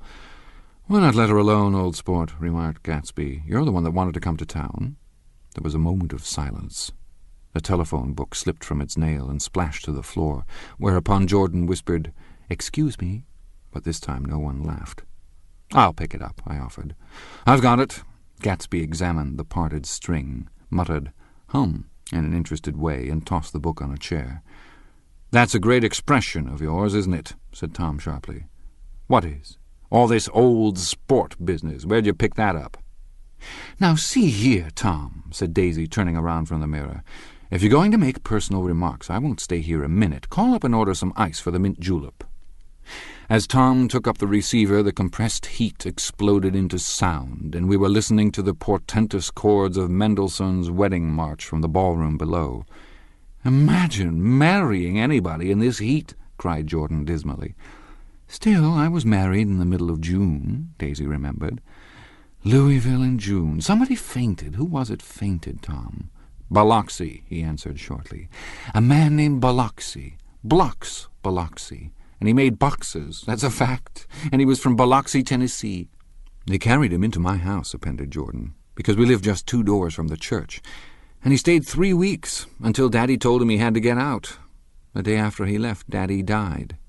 After a moment she added, as if she might have sounded irreverent, "There wasn't any connection." "I used to know a Bill Biloxi from Memphis," I remarked. "That was his cousin. I knew his whole family history before he left. He gave me an aluminum putter that I use today." The music had died down as the ceremony began, and now a long cheer floated in at the window, followed by intermittent cries of "Yeah, yeah, yeah," and finally by a burst of jazz as the dancing began. "We're getting old," said Daisy. "If we were young, we'd rise and dance." "Remember Biloxi?" Jordan warned her. "Where'd you know him, Tom?" "Biloxi?" He concentrated with an effort. "I didn't know him. He was a friend of Daisy's." "He was not," she denied. "I'd never seen him before. He came down in the private car." "Well, he said he knew you. He said he was raised in Louisville. Asa Bird brought him around at the last minute and asked if we had room for him." Jordan smiled. "He was probably bumming his way home. He told me he was president of your class at Yale." Tom and I looked at each other blankly. Biloxi? First place, we didn't have any president. Gatsby's foot beat a short, restless tattoo, and Tom eyed him suddenly. "By the way, Mr. Gatsby, I understand you're an Oxford man." "Not exactly." "Oh, yes, I understand you went to Oxford." "Yes, I went there." A pause. Then Tom's voice, incredulous and insulting. "You must have gone there about the time Biloxi went to New Haven." Another pause. A waiter knocked and came in with crushed mint and ice, but the silence was unbroken by his thank you and the soft closing of the door. This tremendous detail was to be cleared up at last. "I told you I went there," said Gatsby. "I heard you, but I'd like to know when." "It was in 1919. I only stayed 5 months. That's why I can't really call myself an Oxford man." Tom glanced around to see if we mirrored his unbelief, but we were all looking at Gatsby. "It was an opportunity they gave to some of the officers after the armistice," he continued. "We could go to any of the universities in England or France. I wanted to get up and slap him on the back. I had one of those renewals of complete faith in him that I'd experienced before." Daisy rose, smiling faintly, and went to the table. "Open the whiskey, Tom," she ordered, "and I'll make you a mint julep. Then you won't seem so stupid to yourself. Look at the mint." "Wait a minute," snapped Tom. "I want to ask Mr. Gatsby one more question." "Go on," Gatsby said politely. "What kind of a row are you trying to cause in my house anyway?" They were out in the open at last, and Gatsby was content. "He isn't causing a row." Daisy looked desperately from one to the other. "You're causing a row. Please have a little self-control." "Self-control?" repeated Tom incredulously. "I suppose the latest thing is to sit back and let Mr. Nobody from Nowhere make love to your wife. Well, if that's the idea, you can count me out. Nowadays people begin by sneering at family life and family institutions, and next they'll throw everything overboard and have intermarriage between black and white." Flushed with his impassioned gibberish, he saw himself standing alone on the last barrier of civilization. "We're all white here," murmured Jordan. "I know I'm not very popular. I don't give big parties. I suppose you've got to make your house into a pigsty in order to have any friends in the modern world." Angry as I was, as we all were, I was tempted to laugh whenever he opened his mouth. The transition from libertine to prig was so complete. "I've got something to tell you, old sport," began Gatsby, but Daisy guessed at his intention. "Please don't," she interrupted helplessly. "Please, let's all go home. Why don't we all go home?" "That's a good idea." I got up. "Come on, Tom. Nobody wants a drink. I want to know what Mr. Gatsby has to tell me." "Your wife doesn't love you," said Gatsby. "She's never loved you. She loves me." "You must be crazy," exclaimed Tom automatically. Gatsby sprang to his feet, vivid with excitement. "She never loved you, do you hear?" he cried. "She only married you because I was poor and she was tired of waiting for me. It was a terrible mistake, but in her heart she never loved anyone except me." At this point, Jordan and I tried to go, but Tom and Gatsby insisted with competitive firmness that we remain, as though neither of them had anything to conceal, and it would be a privilege to partake vicariously of their emotions. "Sit down, Daisy." Tom's voice groped unsuccessfully for the paternal note. "What's been going on? I want to hear all about it." "I told you what's been going on," said Gatsby. "Going on for 5 years, and you didn't know." Tom turned to Daisy sharply. "You've been seeing this fellow for 5 years?" "Not seeing," said Gatsby. "No, we couldn't meet. But both of us loved each other all that time, old sport, and you didn't know. I used to laugh sometimes," but there was no laughter in his eyes, "to think that you didn't know." "Oh, that's all." Tom tapped his thick fingers together like a clergyman and leaned back in his chair. "You're crazy," he exploded. "I can't speak about what happened 5 years ago because I didn't know Daisy then, and I'll be damned if I see how you got within a mile of her unless you brought the groceries to the back door. But all the rest of that's a goddamned lie. Daisy loved me when she married me, and she loves me now." "No," said Gatsby, shaking his head. "She does, though. The trouble is that sometimes she gets foolish ideas in her head and doesn't know what she's doing." He nodded sagely. "And what's more, I love Daisy, too. Once in a while I go off on a spree and make a fool of myself, but I always come back, and in my heart I love her all the time." "You're revolting," said Daisy. She turned to me, and her voice, dropping an octave lower, filled the room with thrilling scorn. "Do you know why we left Chicago? I'm surprised that they didn't treat you to the story of that little spree." Gatsby walked over and stood beside her. "Daisy, that's all over now," he said earnestly. "It doesn't matter any more. Just tell him the truth, that you never loved him, and it's all wiped out forever." She looked at him blindly. "Why, how could I love him, possibly? You never loved him." She hesitated. Her eyes fell on Jordan and me with a sort of appeal, as though she realized at last what she was doing, and as though she had never, all along, intended doing anything at all. But it was done now. It was too late. "I never loved him," she said with perceptible reluctance. "Not at Capiolani?" demanded Tom suddenly. "No." From the ballroom beneath, muffled and suffocating chords were drifting up on hot waves of air. "Not that day I carried you down from the punch bowl to keep your shoes dry?" There was a husky tenderness in his tone. "Daisy, please don't." Her voice was cold, but the rancor was gone from it. She looked at Gatsby. "There, Jay," she said. But her hand, as she tried to light a cigarette, was trembling. Suddenly she threw the cigarette and the burning match on the carpet. "Oh, you want too much," she cried to Gatsby. "I love you now. Isn't that enough? I can't help what's past." She began to sob helplessly. "I did love him once, but I loved you too." Gatsby's eyes opened and closed. "You loved me too?" he repeated. "Even that's a lie," said Tom savagely. "She didn't know you were alive. Why, there are things between Daisy and me that you'll never know, things that neither of us can ever forget." The words seemed to bite physically into Gatsby. "I want to speak to Daisy alone," he insisted. "She's all excited now." "Even alone, I can't say I never loved Tom," she admitted in a pitiful voice. "It wouldn't be true." "Of course it wouldn't," agreed Tom. She turned to her husband. "As if it mattered to you," she said. "Of course it matters. I'm going to take better care of you from now on." "You don't understand," said Gatsby with a touch of panic. "You're not going to take care of her any more." "I'm not?" Tom opened his eyes wide and laughed. He could afford to control himself now. "Why's that?" "Daisy's leaving you." "Nonsense." "I am, though," she said with visible effort. "She's not leaving me." Tom's words suddenly leaned down over Gatsby. "Certainly not for a common swindler who'd have to steal the ring he put on her finger."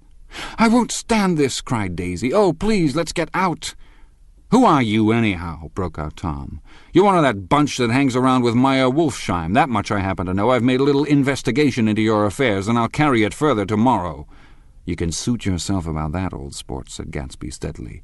"I found out what your drugstores were." He turned to us and spoke rapidly. "He and this Wolfsheim bought up a lot of side-street drugstores here and in Chicago and sold grain alcohol over the counter. That's one of his little stunts. I picked him for a bootlegger the first time I saw him, and I wasn't far wrong."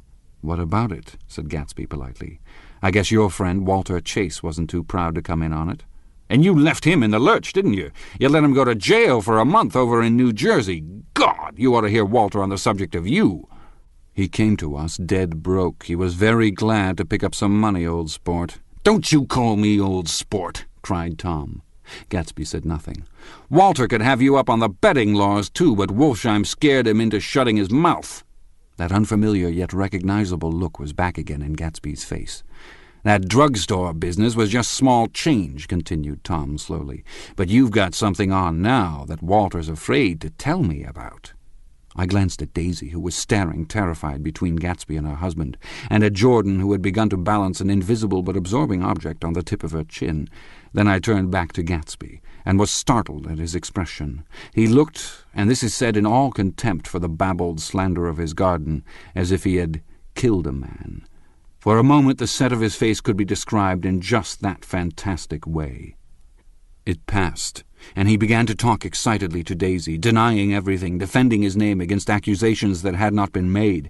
But with every word she was drawing further and further into herself, so he gave that up, and only the dead dream fought on as the afternoon slipped away, trying to touch what was no longer tangible, struggling unhappily, undespairingly toward that lost voice across the room. The voice begged again to go. "Please, Tom, I can't stand this any more." Her frightened eyes told that whatever intentions, whatever courage she had had, were definitely gone. "You two start on home, Daisy," said Tom, "in Mr. Gatsby's car." She looked at Tom, alarmed now, but he insisted with magnanimous scorn. "Go on, he won't annoy you. I think he realizes that his presumptuous little flirtation is over." They were gone, without a word, snapped out, made accidental, isolated, like ghosts, even from our pity. After a moment, Tom got up and began wrapping the unopened bottle of whiskey in the towel. "Want any of this stuff, Jordan? Nick?" I didn't answer. "Nick?" he asked again. "What? Want any?" "No, I just remember that today's my birthday." I was 30. Before me stretched the portentous, menacing road of a new decade. It was 7 o'clock when we got into the coupe with him and started for Long Island.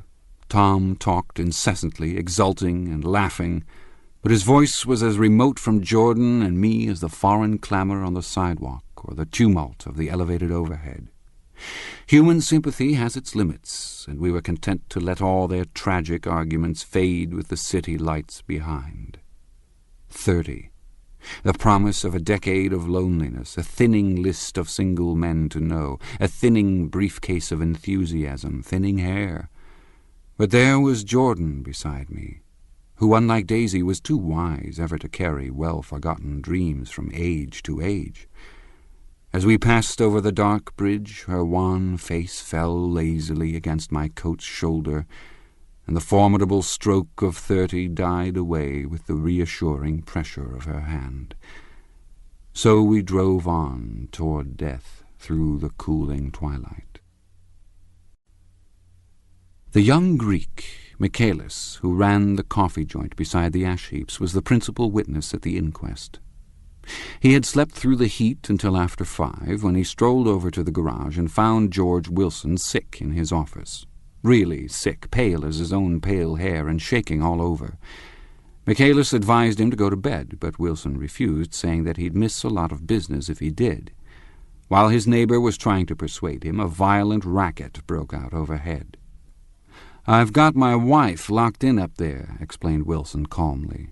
"She's going to stay there till the day after tomorrow, and then we're going to move away." Michaelis was astonished. They had been neighbors for 4 years, and Wilson had never seemed faintly capable of such a statement. Generally, he was one of these worn-out men. When he wasn't working, he sat on a chair in the doorway and stared at the people in the cars that passed along the road. When anyone spoke to him, he invariably laughed in an agreeable, colorless way. He was his wife's man, and not his own. So, naturally, Michaelis tried to find out what had happened, but Wilson wouldn't say a word. Instead, he began to throw curious, suspicious glances at his visitor and ask him what he'd been doing at certain times on certain days. Just as the latter was getting uneasy, some workmen came past the door, bound for his restaurant, and Michaelis took the opportunity to get away, intending to come back later. But he didn't. He supposed he forgot to, that's all. When he came outside again, a little after 7, he was reminded of the conversation because he heard Mrs. Wilson's voice, loud and scolding, downstairs in the garage. "Beat me," he heard her cry. "Throw me down and beat me, you dirty little coward." A moment later she rushed out into the dusk, waving her hands and shouting. Before he could move from his door, the business was over. The death car, as the newspapers called it, didn't stop. It came out of the gathering darkness, wavered tragically for a moment, and then disappeared around the next bend. Michaelis wasn't even sure of its color. He told the first policeman that it was light green. The other car, the one going toward New York, came to rest 100 yards beyond, and its driver hurried back to where Myrtle Wilson, her life violently extinguished, knelt in the road and mingled her thick dark blood with the dust. Michaelis and this man reached her first, but when they had torn open her shirt-waist, still damp with perspiration, they saw that her left breast was swinging loose like a flap, and there was no need to listen for the heart beneath. The mouth was wide open and ripped at the corners, as though she had choked a little in giving up the tremendous vitality she had stored so long. This ends Disc 3. The Great Gatsby, Disc 4. We saw the 3 or 4 automobiles in the crowd when we were still some distance away. "Wreck," said Tom. "That's good. Wilson will have a little business at last." He slowed down, but still without any intention of stopping, until, as we came nearer, the hushed, intent faces of the people at the garage door made him automatically put on the brakes. "We'll take a look," he said doubtfully. "Just a look." I became aware now of a hollow, wailing sound which issued incessantly from the garage, a sound which, as we got out of the coupe and walked toward the door, resolved itself into the words, "Oh, my God," uttered over and over in a gasping moan. "There's some bad trouble here," said Tom excitedly. He reached up on tiptoes and peered over a circle of heads into the garage, which was lit only by a yellow light in a swinging wire basket overhead. Then he made a harsh sound in his throat, and with a violent thrusting movement of his powerful arms pushed his way through. The circle closed up again with a running murmur of expostulation. It was a minute before I could see anything at all. Then new arrivals deranged the line, and Jordan and I were pushed suddenly inside. Myrtle Wilson's body wrapped in a blanket, and then in another blanket, as though she suffered from a chill in the hot night, lay on a work table by the wall, and Tom, with his back to us, was bending over it motionless. Next to him stood a motorcycle policeman taking down names with much sweat and correction in a little book. At first I couldn't find the source of the high, groaning words that echoed clamorously through the bare garage.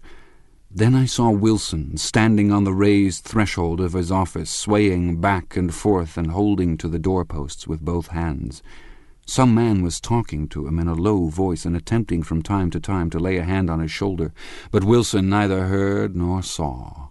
His eyes would drop slowly from the swinging light to the laden table by the wall, and then jerk back to the light again, and he gave out incessantly his high, horrible call, "Oh, my God, oh, my God, oh, my God." Presently Tom lifted his head with a jerk, and after staring around the garage with glazed eyes, addressed a mumbled, incoherent remark to the policeman.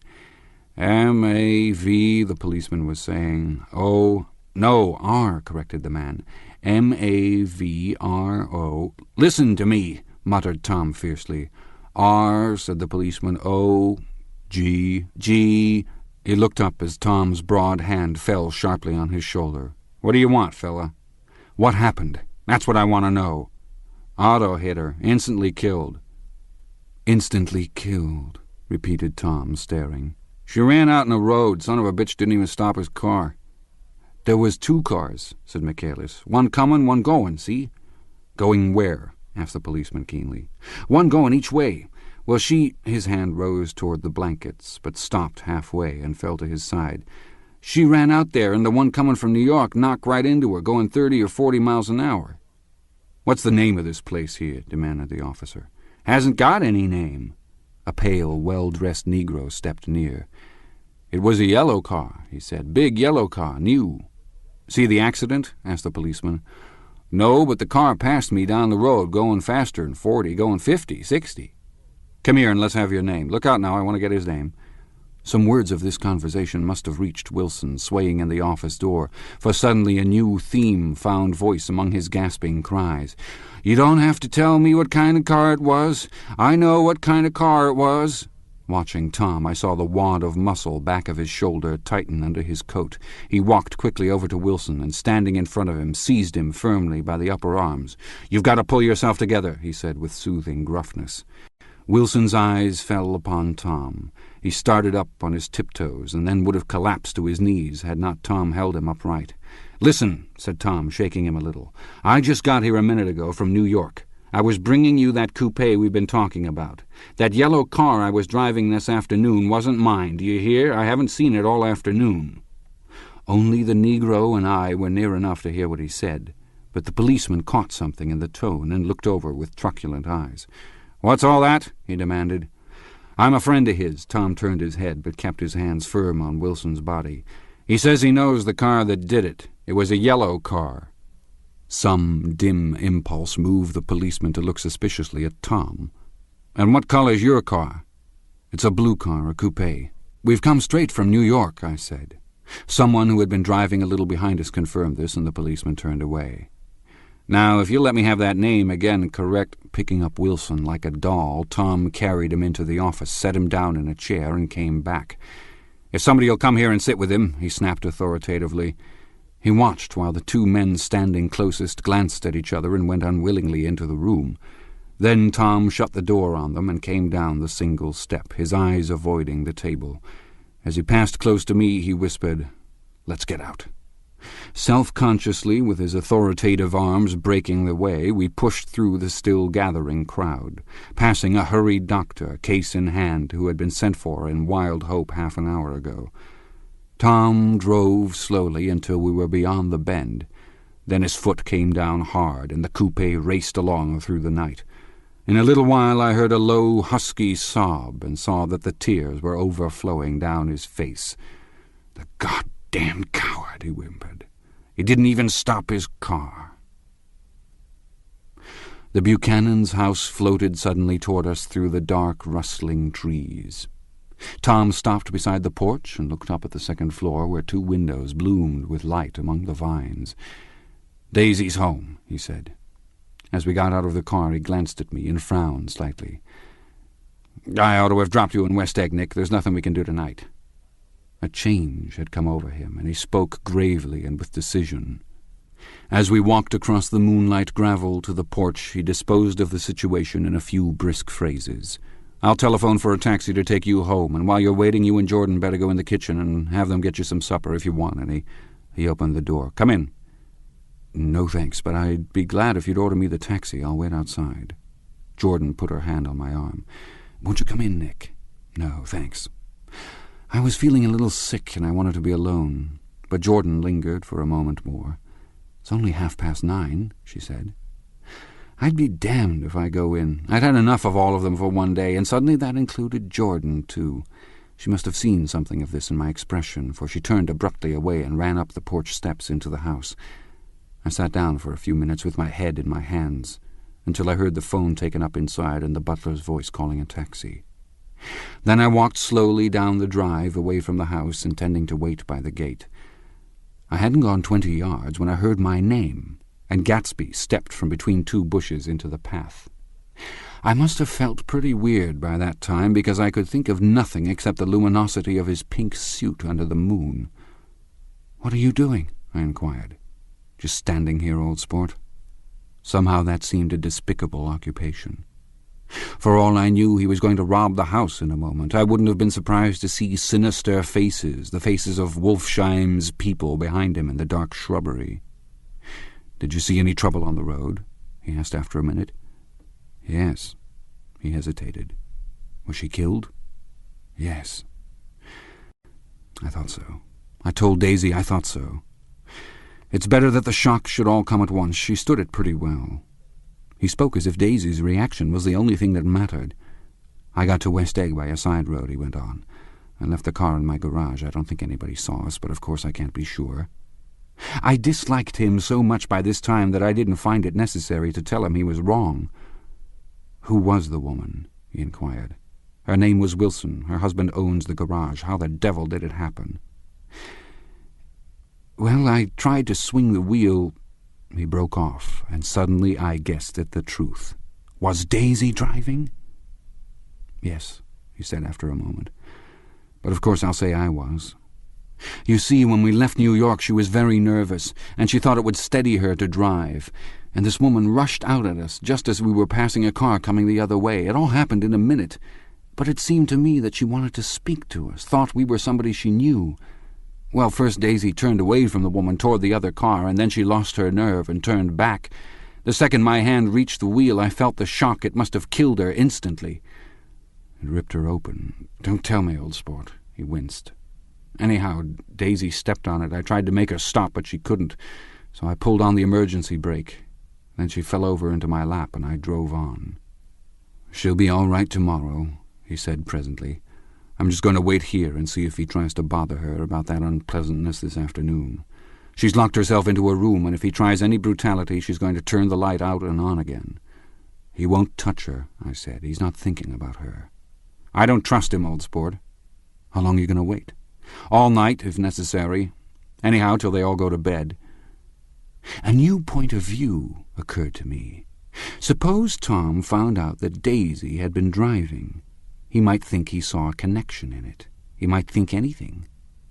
I looked at the house. There were 2 or 3 bright windows downstairs and the pink glow from Daisy's room on the 2nd floor. You wait here, I said. I'll see if there's any sign of a commotion. I walked back along the border of the lawn, traversed the gravel softly, and tiptoed up the veranda steps. The drawing-room curtains were open, and I saw that the room was empty. Crossing the porch where we had dined that June 3 months before, I came to a small rectangle of light, which I guessed was the pantry window. The blind was drawn, but I found a rift at the sill. Daisy and Tom were sitting opposite each other at the kitchen table with a plate of cold fried chicken between them and 2 bottles of ale. He was talking intently across the table at her, and in his earnestness his hand had fallen upon and covered her own. Once in a while she looked up at him and nodded in agreement. They weren't happy, and neither of them had touched the chicken or the ale, and yet they weren't unhappy either. There was an unmistakable air of natural intimacy about the picture, and anybody would have said that they were conspiring together. As I tiptoed from the porch, I heard my taxi feeling its way along the dark road toward the house. Gatsby was waiting where I had left him in the drive. "Is it all quiet up there?" he asked anxiously. "Yes, it's all quiet." I hesitated. "You'd better come home and get some sleep." He shook his head.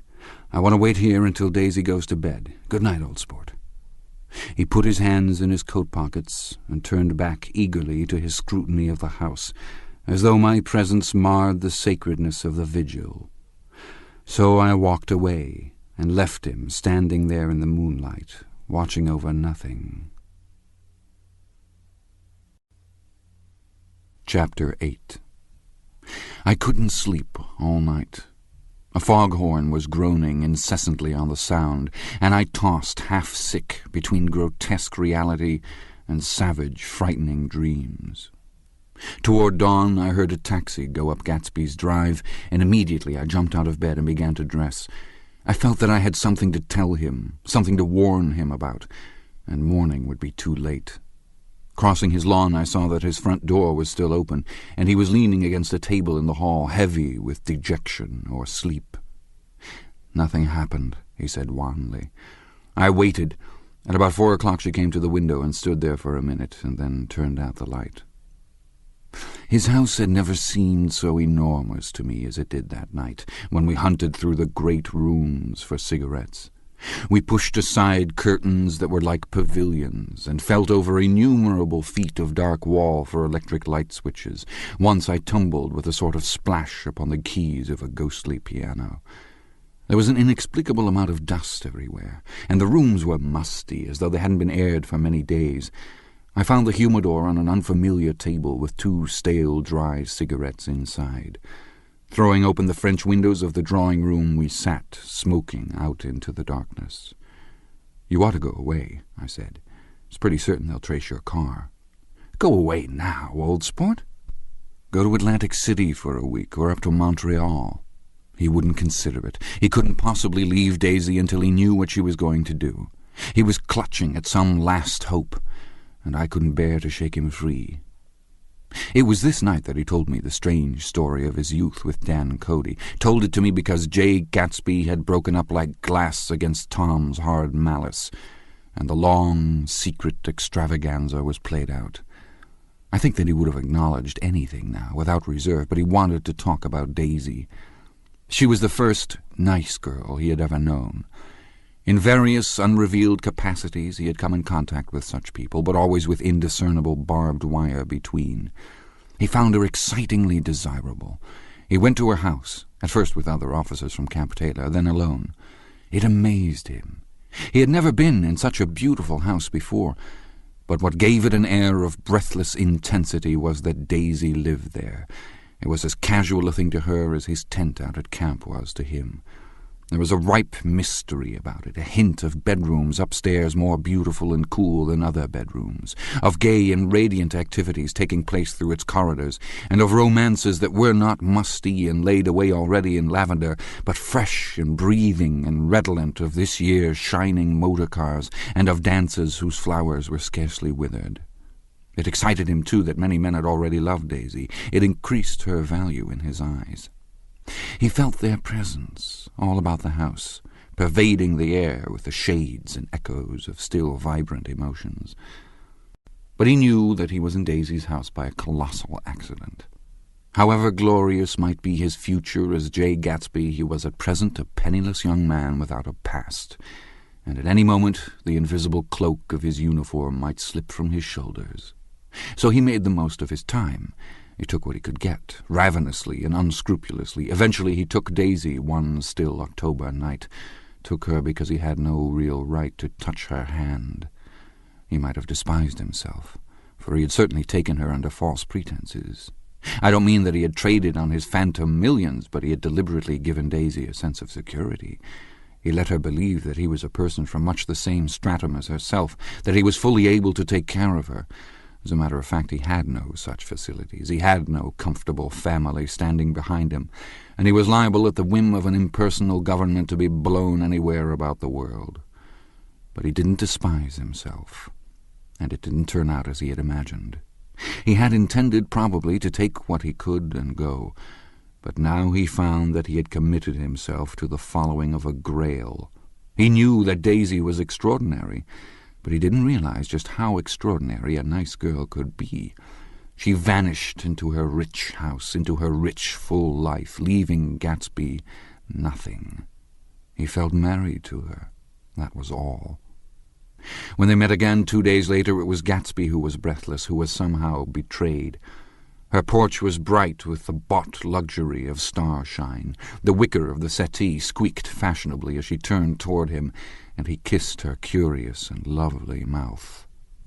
She had caught a cold, and it made her voice huskier and more charming than ever, and Gatsby was overwhelmingly aware of the youth and mystery that wealth imprisons and preserves, of the freshness of many clothes, and of Daisy gleaming like silver, safe and proud above the hot struggles of the poor. I can't describe to you how surprised I was to find out I loved her, old sport. I even hoped for a while that she'd throw me over, but she didn't, because she was in love with me too. She thought I knew a lot, because I knew different things from her. Well, there I was, way off my ambitions, getting deeper in love every minute, and all of a sudden I didn't care. What was the use of doing great things if I could have a better time telling her what I was going to do? On the last afternoon before he went abroad, he sat with Daisy in his arms for a long, silent time. It was a cold fall day, with fire in the room, and her cheeks flushed. Now and then she moved, and he changed his arm a little, and once he kissed her dark, shining hair. The afternoon had made them tranquil for a while, as if to give them a deep memory for the long parting the next day promised. They had never been closer in their month of love, nor communicated more profoundly one with another than when she brushed silent lips against his coat shoulder, or when he touched the end of her fingers gently as though she were asleep. He did extraordinarily well in the war. He was a captain before he went to the front, and following the Argonne battles he got his majority and the command of the divisional machine guns. After the armistice he tried frantically to get home, but some complication or misunderstanding sent him to Oxford instead. He was worried now. There was a quality of nervous despair in Daisy's letters. She didn't see why he couldn't come. She was feeling the pressure of the world outside, and she wanted to see him and feel his presence beside her and be reassured that she was doing the right thing after all. For Daisy was young, and her artificial world was redolent of orchids and pleasant, cheerful snobbery and orchestras which set the rhythm of the year, summing up the sadness and suggestiveness of life in new tunes. All night the saxophones wailed the hopeless comment of the Beale Street blues, while 100 pairs of golden and silver slippers shuffled the shining dust. At the grey tea hour there were always rooms that throbbed incessantly with this low, sweet fever, while fresh faces drifted here and there like rose petals blown by the sad horns around the floor. Through this twilight universe, Daisy began to move again with the season.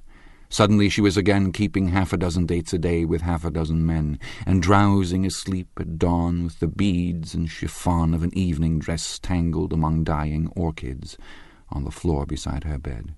And all the time something within her was crying for a decision.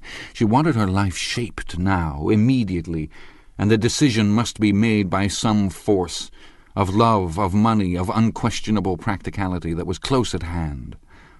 That force took shape in the middle of spring with the arrival of Tom Buchanan. There was a wholesome bulkiness about his person and his position, and Daisy was flattered. Doubtless there was a certain struggle and a certain relief. The letter reached Gatsby while he was still at Oxford. It was dawn now on Long Island, and we went about opening the rest of the windows downstairs, filling the house with grey-turning, gold-turning light. The shadow of a tree fell abruptly across the dew, and ghostly birds began to sing among the blue leaves. There was a slow, pleasant movement in the air, scarcely a wind, promising a cool, lovely day. "I don't think she ever loved him." Gatsby turned around from a window and looked at me challengingly. "You must remember, old sport, she was very excited this afternoon. He told her those things in a way that frightened her, that made it look as if I was some kind of cheap sharper, and the result was she hardly knew what she was saying."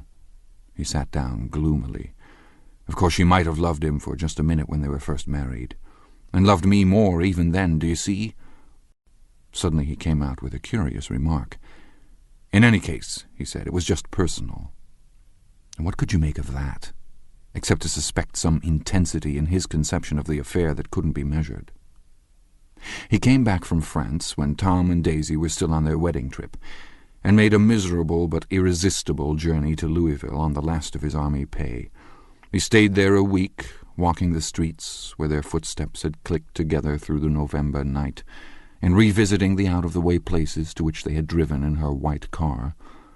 Just as Daisy's house had always seemed to him more mysterious and gay than other houses, so his idea of the city itself, even though she was gone from it, was pervaded with a melancholy beauty. He left feeling that if he had searched harder he might have found her, that he was leaving her behind. The day coach, he was penniless now, was hot. He went out to the open vestibule and sat down on a folding chair, and the station slid away and the backs of unfamiliar buildings moved by. Then out into the spring fields, where a yellow trolley raced them for a minute, with people in it who might once have seen the pale magic of her face along the casual street. The track curved, and now it was going away from the sun, which, as it sank lower, seemed to spread itself in benediction over the vanishing city where she had drawn her breath. He stretched out his hand desperately, as if to snatch only a wisp of air, to save a fragment of the spot that she had made lovely for him. But it was all going by too fast now for his blurred eyes, and he knew that he had lost that part of it, the freshest and the best, forever. It was 9 o'clock when we finished breakfast and went out on the porch. The night had made a sharp difference in the weather, and there was an autumn flavor in the air. The gardener, the last one of Gatsby's former servants, came to the foot of the steps. "I'm going to drain the pool today, Mr. Gatsby. Leaves will start falling pretty soon, and then there's always trouble with the pipes." "Don't do it today," Gatsby answered. He turned to me apologetically. "You know, old sport, I've never used that pool all summer." I looked at my watch and stood up. 12 minutes to my train. I didn't want to go to the city. I wasn't worth a decent stroke of work, but it was more than that. I didn't want to leave Gatsby. I missed that train, and then another before I could get myself away. "I'll call you up," I said finally. "Do, old sport. I'll call you about noon." We walked slowly down the steps. "I suppose Daisy'll call too." He looked at me anxiously, as if he hoped I'd corroborate this. "I suppose so." "Well, goodbye." We shook hands, and I started away. Just before I reached the hedge, I remembered something and turned around. "They're a rotten crowd," I shouted across the lawn. "You're worth the whole damn bunch put together." I've always been glad I said that. It was the only compliment I ever gave him, because I disapproved of him from beginning to end. First he nodded politely, and then his face broke into that radiant and understanding smile, as if we'd been in ecstatic cahoots on that fact all the time. His gorgeous pink rag of a suit made a bright spot of colour against the white steps, and I thought of the night when I first came to his ancestral home 3 months before. The lawn and drive had been crowded with the faces of those who guessed at his corruption, and he had stood on those steps concealing his incorruptible dream as he waved them goodbye. I thanked him for his hospitality. We were always thanking him for that, I and the others. "Goodbye," I called. "I enjoyed breakfast, Gatsby." Up in the city I tried for a while to list the quotations on an interminable amount of stock. Then I fell asleep in my swivel chair. Just before noon the phone woke me, and I started up with sweat breaking out on my forehead. It was Jordan Baker. She often called me up at this hour because the uncertainty of her own movements between hotels and clubs and private houses made her hard to find in any other way. Usually her voice came over the wire as something fresh and cool, as if a divot from the green golf links had come sailing in at the office window, but this morning it seemed harsh and dry. "I've left Daisy's house," she said. "I'm at Hampstead, and I'm going down to Southampton this afternoon." Probably it had been tactful to leave Daisy's house, but the act annoyed me, and her next remark made me rigid. "You weren't so nice to me last night." How could it have mattered then? Silence for a moment. Then, "However, I want to see you. I want to see you, too. Suppose I don't go to Southampton and come into town this afternoon." "No, I don't think this afternoon." "Very well. It's impossible this afternoon. We talked like that for a while, and then abruptly we weren't talking any longer. I don't know which of us hung up with a sharp click, but I know I didn't care. I couldn't have talked to her across a tea table that day if I never talked to her again in this world. I called Gatsby's house a few minutes later, but the line was busy. I tried 4 times. Finally, an exasperated central told me the wire was being kept open for long distance from Detroit. Taking out my timetable, I drew a small circle around the 3:50 train. Then I leaned back in my chair and tried to think. It was just noon. When I passed the ash heaps on the train that morning, I had crossed deliberately to the other side of the car. I supposed there'd be a curious crowd around there all day, with little boys searching for dark spots in the dust and some garrulous man telling over and over what had happened, until it became less and less real even to him, and he could tell it no longer, and Myrtle Wilson's tragic achievement was forgotten. Now I want to go back a little and tell what happened at the garage after we left there the night before. They had difficulty in locating the sister, Catherine. She must have broken her rule against drinking that night, for when she arrived she was stupid with liquor, and unable to understand that the ambulance had already gone to Flushing. When they convinced her of this, she immediately fainted, as if that was the intolerable part of the affair. Someone, kind or curious, took her in his car and drove her in the wake of her sister's body. Until long after midnight, a changing crowd lapped up against the front of the garage, while George Wilson rocked himself back and forth on the couch inside. For a while the door of the office was open, and everyone who came into the garage glanced irresistibly through it. Finally someone said it was a shame and closed the door. Michaelis and several other men were with him, first 4 or 5 men, later 2 or 3 men. Still later Michaelis had to ask the last stranger to wait there 15 minutes longer while he went back to his own place and made a pot of coffee. After that he stayed there alone with Wilson until dawn. About 3 o'clock the quality of Wilson's incoherent muttering changed. He grew quieter and began to talk about the yellow car. He announced that he had a way of finding out whom the yellow car belonged to, and then he blurted out that a couple of months ago his wife had come from the city with her face bruised and her nose swollen. But when he heard himself say this, he flinched and began to cry, "Oh, my God," again in his groaning voice. Michaelis made a clumsy attempt to distract him. "How long have you been married, George? Come on there, try and sit still a minute and answer my question. How long have you been married?" 12 years. Ever had any children? Come on, George, sit still. I asked you a question. Did you ever have any children? The hard brown beetles kept thudding against the dull light, and whenever Michaelis heard a car go tearing along the road outside, it sounded to him like the car that hadn't stopped a few hours before. He didn't like to go into the garage because the workbench was stained where the body had been lying, so he moved uncomfortably around the office. He knew every object in it before morning, and from time to time sat down beside Wilson, trying to keep him more quiet. "Have you got a church you go to sometimes, George? Maybe even if you haven't been there for a long time? Maybe I could call up the church and get a priest to come over and he could talk to you, see? It don't belong to any. You ought to have a church, George, for times like this. You must have gone to church once. Didn't you get married in a church? Listen, George, listen to me. Didn't you get married in a church?" That was a long time ago. The effort of answering broke the rhythm of his rocking. For a moment he was silent. Then the same half-knowing, half-bewildered look came back into his faded eyes. "Look in the drawer there," he said, pointing at the desk. "Which drawer?" "That drawer, that one." Michaelis opened the drawer nearest his hand. There was nothing in it but a small, expensive dog leash, made of leather and braided silver. It was apparently new. "This?" he inquired, holding it up. Wilson stared and nodded. "I found it yesterday afternoon. She tried to tell me about it, but I knew it was something funny." "You mean your wife bought it?"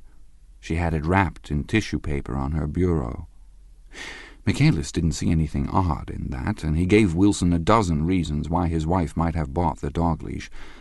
But conceivably Wilson had heard some of these same explanations before from Myrtle, because he began saying, "Oh, my God," again in a whisper. His comforter left several explanations in the air. "Then he killed her," said Wilson. His mouth dropped open suddenly. "Who did?" "I have a way of finding out." "You're morbid, George," said his friend. "This has been a strain to you, and you don't know what you're saying. You better try and sit quiet till morning." "He murdered her." "It was an accident, George." Wilson shook his head. His eyes narrowed and his mouth widened slightly with the ghost of a superior "I know," he said definitely. "I'm one of these trusting fellas, and I don't think any harm to nobody, but when I get to know a thing, I know it. It was the man in that car.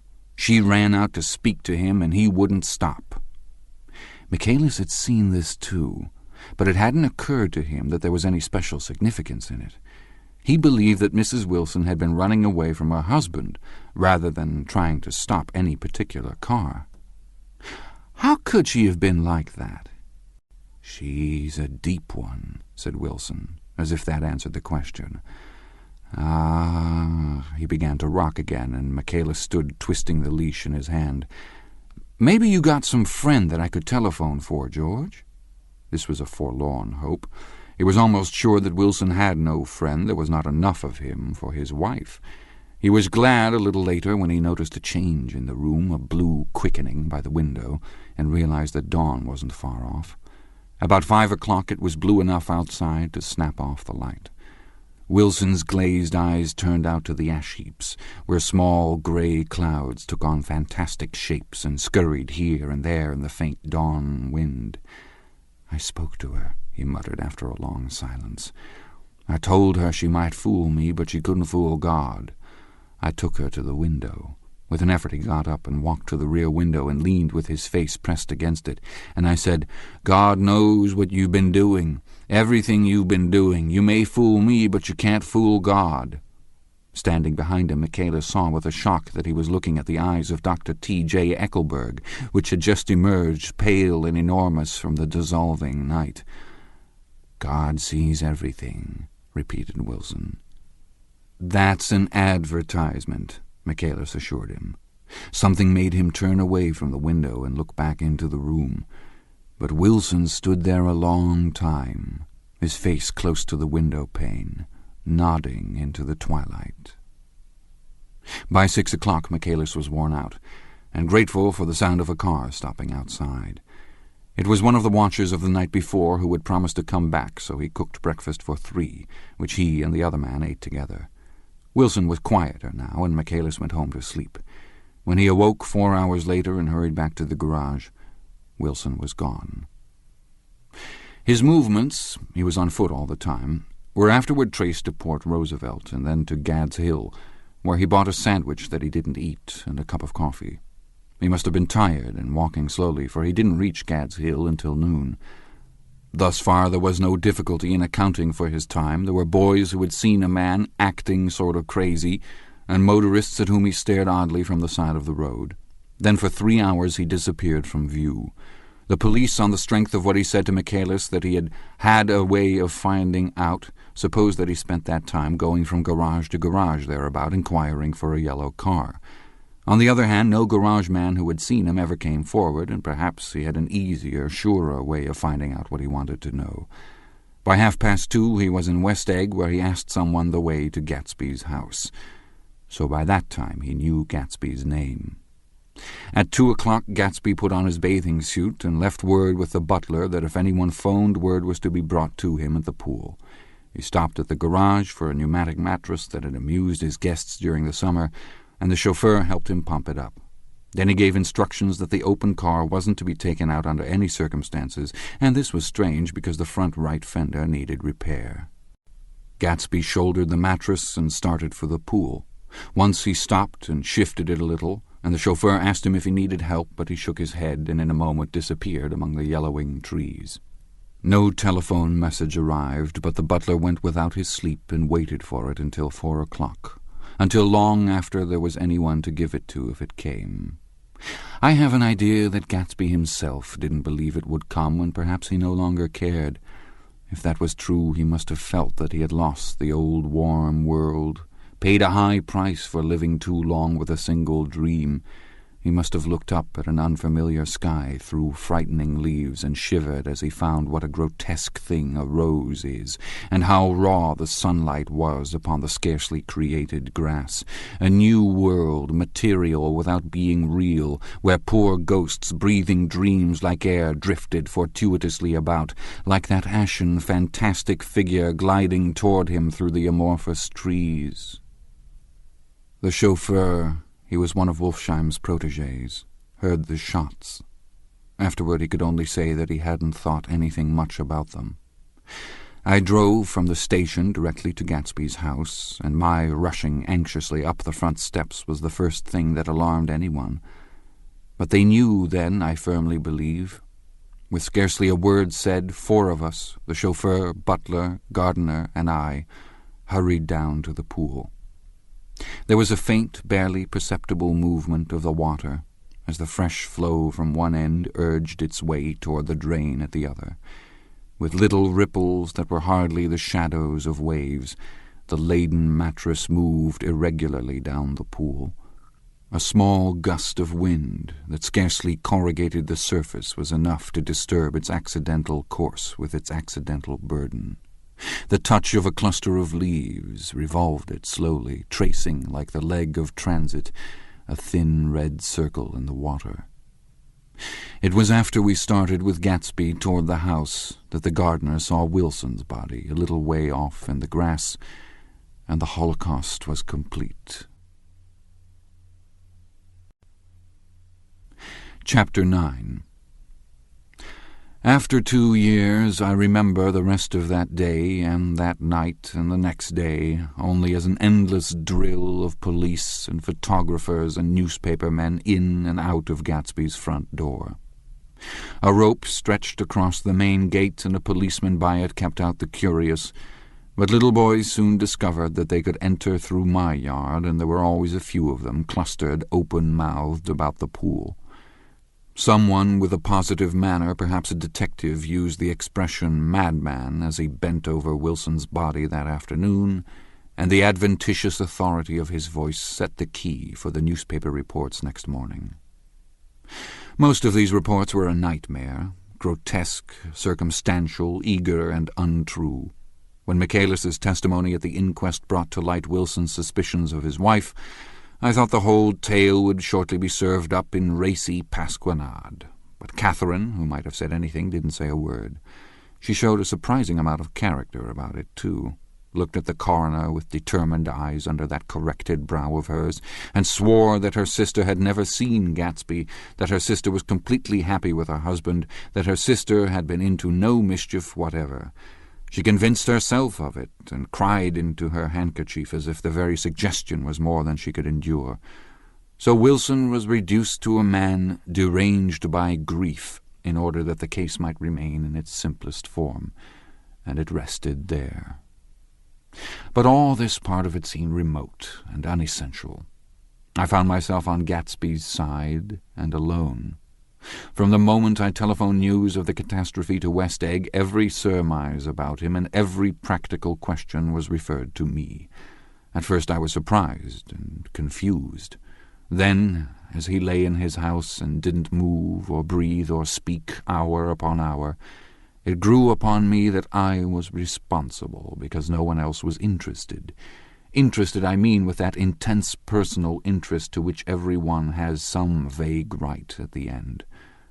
I called up Daisy, half an hour after we found him, called her instinctively and without hesitation. But she and Tom had gone away early that afternoon and taken baggage with them. Left no address? No. Say when they'd be back? No. Any idea where they are, how I could reach them? I don't know, can't say. I wanted to get somebody for him. I wanted to go into the room where he lay and reassure him, "I'll get somebody for you, Gatsby. Don't worry, just trust me and I'll get somebody for you." Meyer Wolfsheim's name wasn't in the phone book. The butler gave me his office address on Broadway and I called information, but by the time I had the number it was long after 5 and no one answered the phone. "Will you ring again?" "I've rung them 3 times. It's very important. Sorry, I'm afraid no one's there." I went back to the drawing room and thought for an instant that they were chance visitors, all these official people who suddenly filled it. But as they drew back the sheet and looked at Gatsby with unmoved eyes, his protest continued in my brain. "Look here, old sport, you've got to get somebody for me. You've got to try hard. I can't go through this alone." Someone started to ask me questions, but I broke away and going upstairs looked hastily through the unlocked parts of his desk. He'd never told me definitely that his parents were dead. But there was nothing, only the picture of Dan Cody, a token of forgotten violence, staring down from the wall.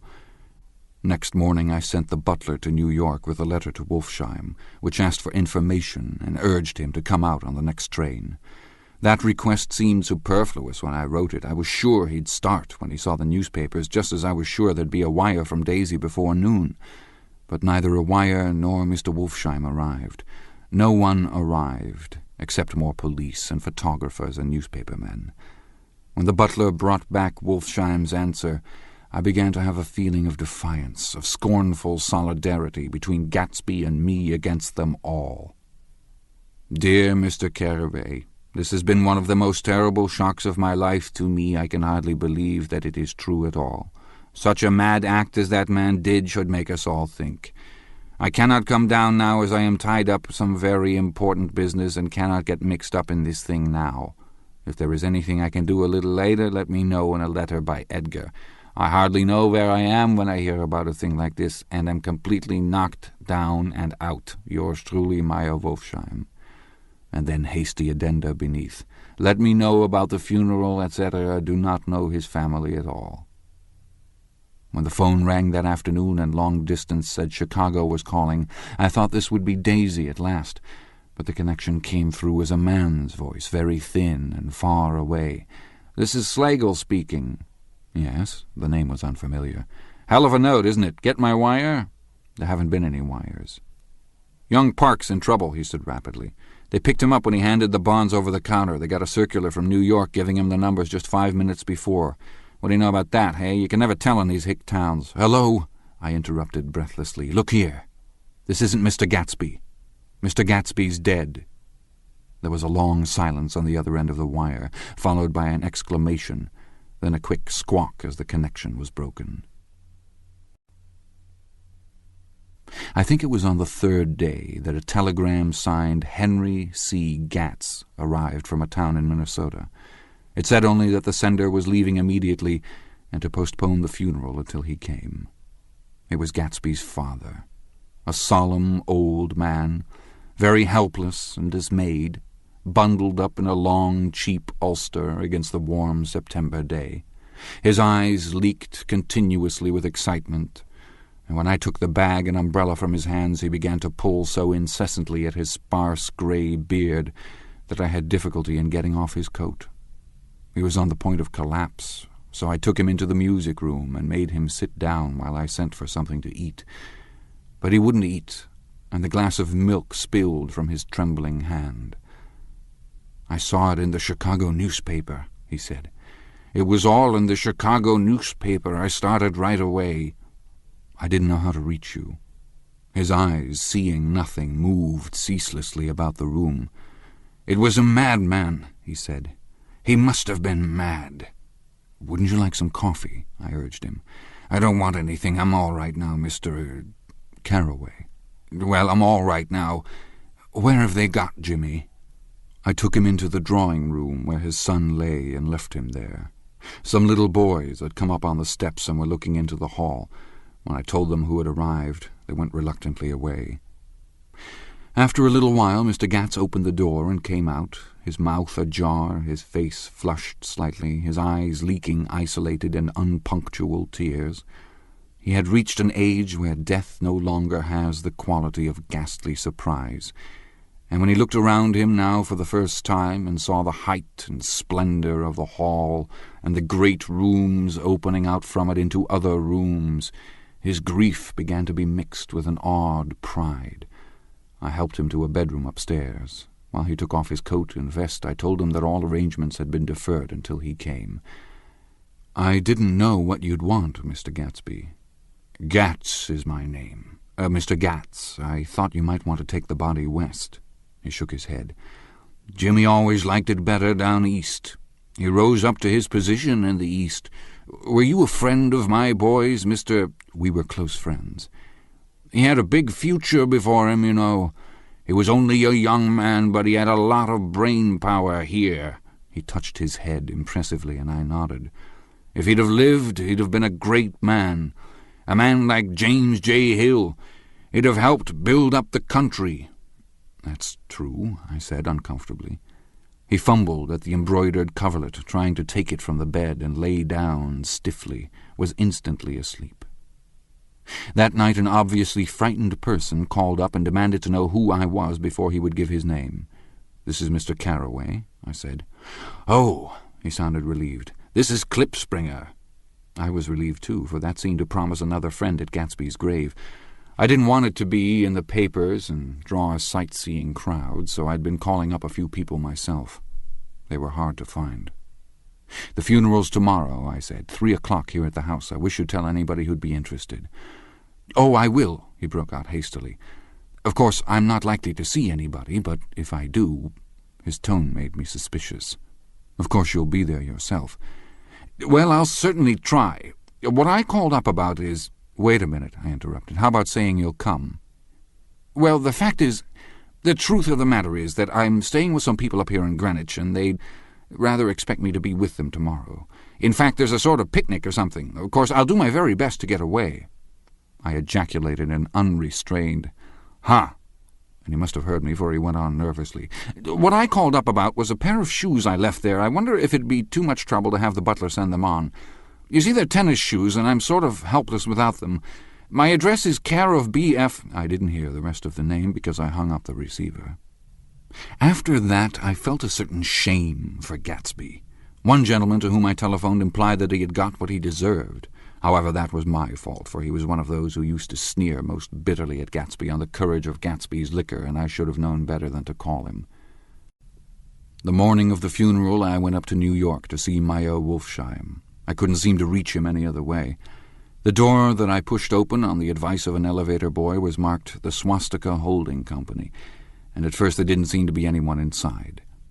But when I'd shouted "hello" several times in vain, an argument broke out behind a partition, and presently a lovely Jewess appeared at an interior door and scrutinized me with black, hostile eyes. "Nobody's in," she said. "Mr. Wolfsheim's gone to Chicago." The first part of this was obviously untrue, for someone had begun to whistle "The Rosary" tunelessly inside. "Please say that Mr. Carroway wants to see him. I can't get him back from Chicago, can I?" At this moment a voice, unmistakably Wolfsheim's, called "Stella" from the other side of the door. "Leave your name on the desk," she said quickly. "I'll give it to him when he gets back." "But I know he's there." She took a step toward me and began to slide her hands indignantly up and down her hips. "You young men think you can force your way in here any time," she scolded. "We're getting sick and tired of it. When I say he's in Chicago, he's in Chicago." I mentioned Gatsby. "Oh," she looked at me over again. "Will you just... What was your name?" She vanished. In a moment Meyer Wolfsheim stood solemnly in the doorway, holding out both hands. He drew me into his office, remarking in a reverent voice that it was a sad time for us all, and offered me a cigar. "My memory goes back to when I first met him," he said. "A young major, just out of the army and covered over with medals he got in the war. He was so hard up he had to keep on wearing his uniform because he couldn't buy some regular clothes. First time I saw him was when he come into Weinbrenner's pool room at 43rd Street and asked for a job. He hadn't eaten anything for a couple of days. 'Come on, have some lunch with me,' I said. He ate more than $4 worth of food in half an hour." "Did you start him in business?" I inquired. "Start him? I made him." "Oh." "I raised him up out of nothing, right out of the gutter. I saw right away he was a fine-appearing, gentlemanly young man, and when he told me he was in Oxford, I knew I could use him good. I got him to join up in the American Legion, and he used to stand high there. Right off he did some work for a client of mine up to Albany. We were so sick, like that and everything." He held up two bulbous fingers. "Always together." I wondered if this partnership had included the World Series transaction in 1919. "Now he's dead," I said after a moment. "You were his closest friend, so I know you'll want to come to his funeral this afternoon." "I'd like to come." "Well, come then." The hair in his nostrils quivered slightly, and as he shook his head his eyes filled with tears. "I can't do it. I can't get mixed up in it," he said. "There's nothing to get mixed up in. It's all over now. When a man gets killed, I never like to get mixed up in it in any way. I keep out. When I was a young man, it was different. If a friend of mine died, no matter how, I stuck with them to the end. You may think that's sentimental, but I mean it, to the bitter end." I saw that for some reason of his own he was determined not to come, so I stood up. "Are you a college man?" he inquired suddenly. For a moment I thought he was going to suggest a connection, but he only nodded and shook my hand. "Let us learn to show our friendship for a man when he is alive, and not after he is dead," he suggested. "After that, my own rule is to let everything alone."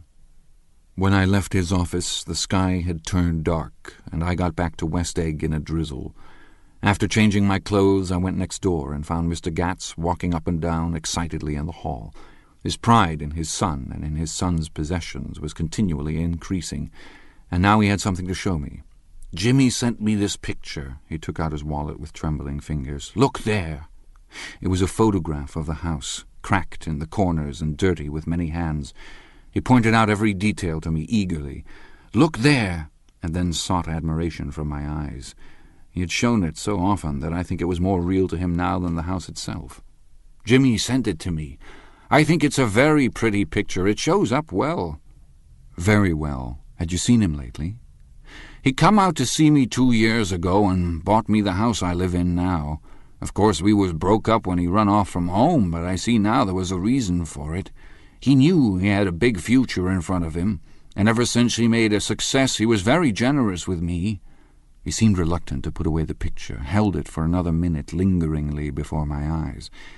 Then he returned the wallet and pulled from his pocket a ragged old copy of a book called Hopalong Cassidy. "Look here, this is a book he had when he was a boy. It just shows you."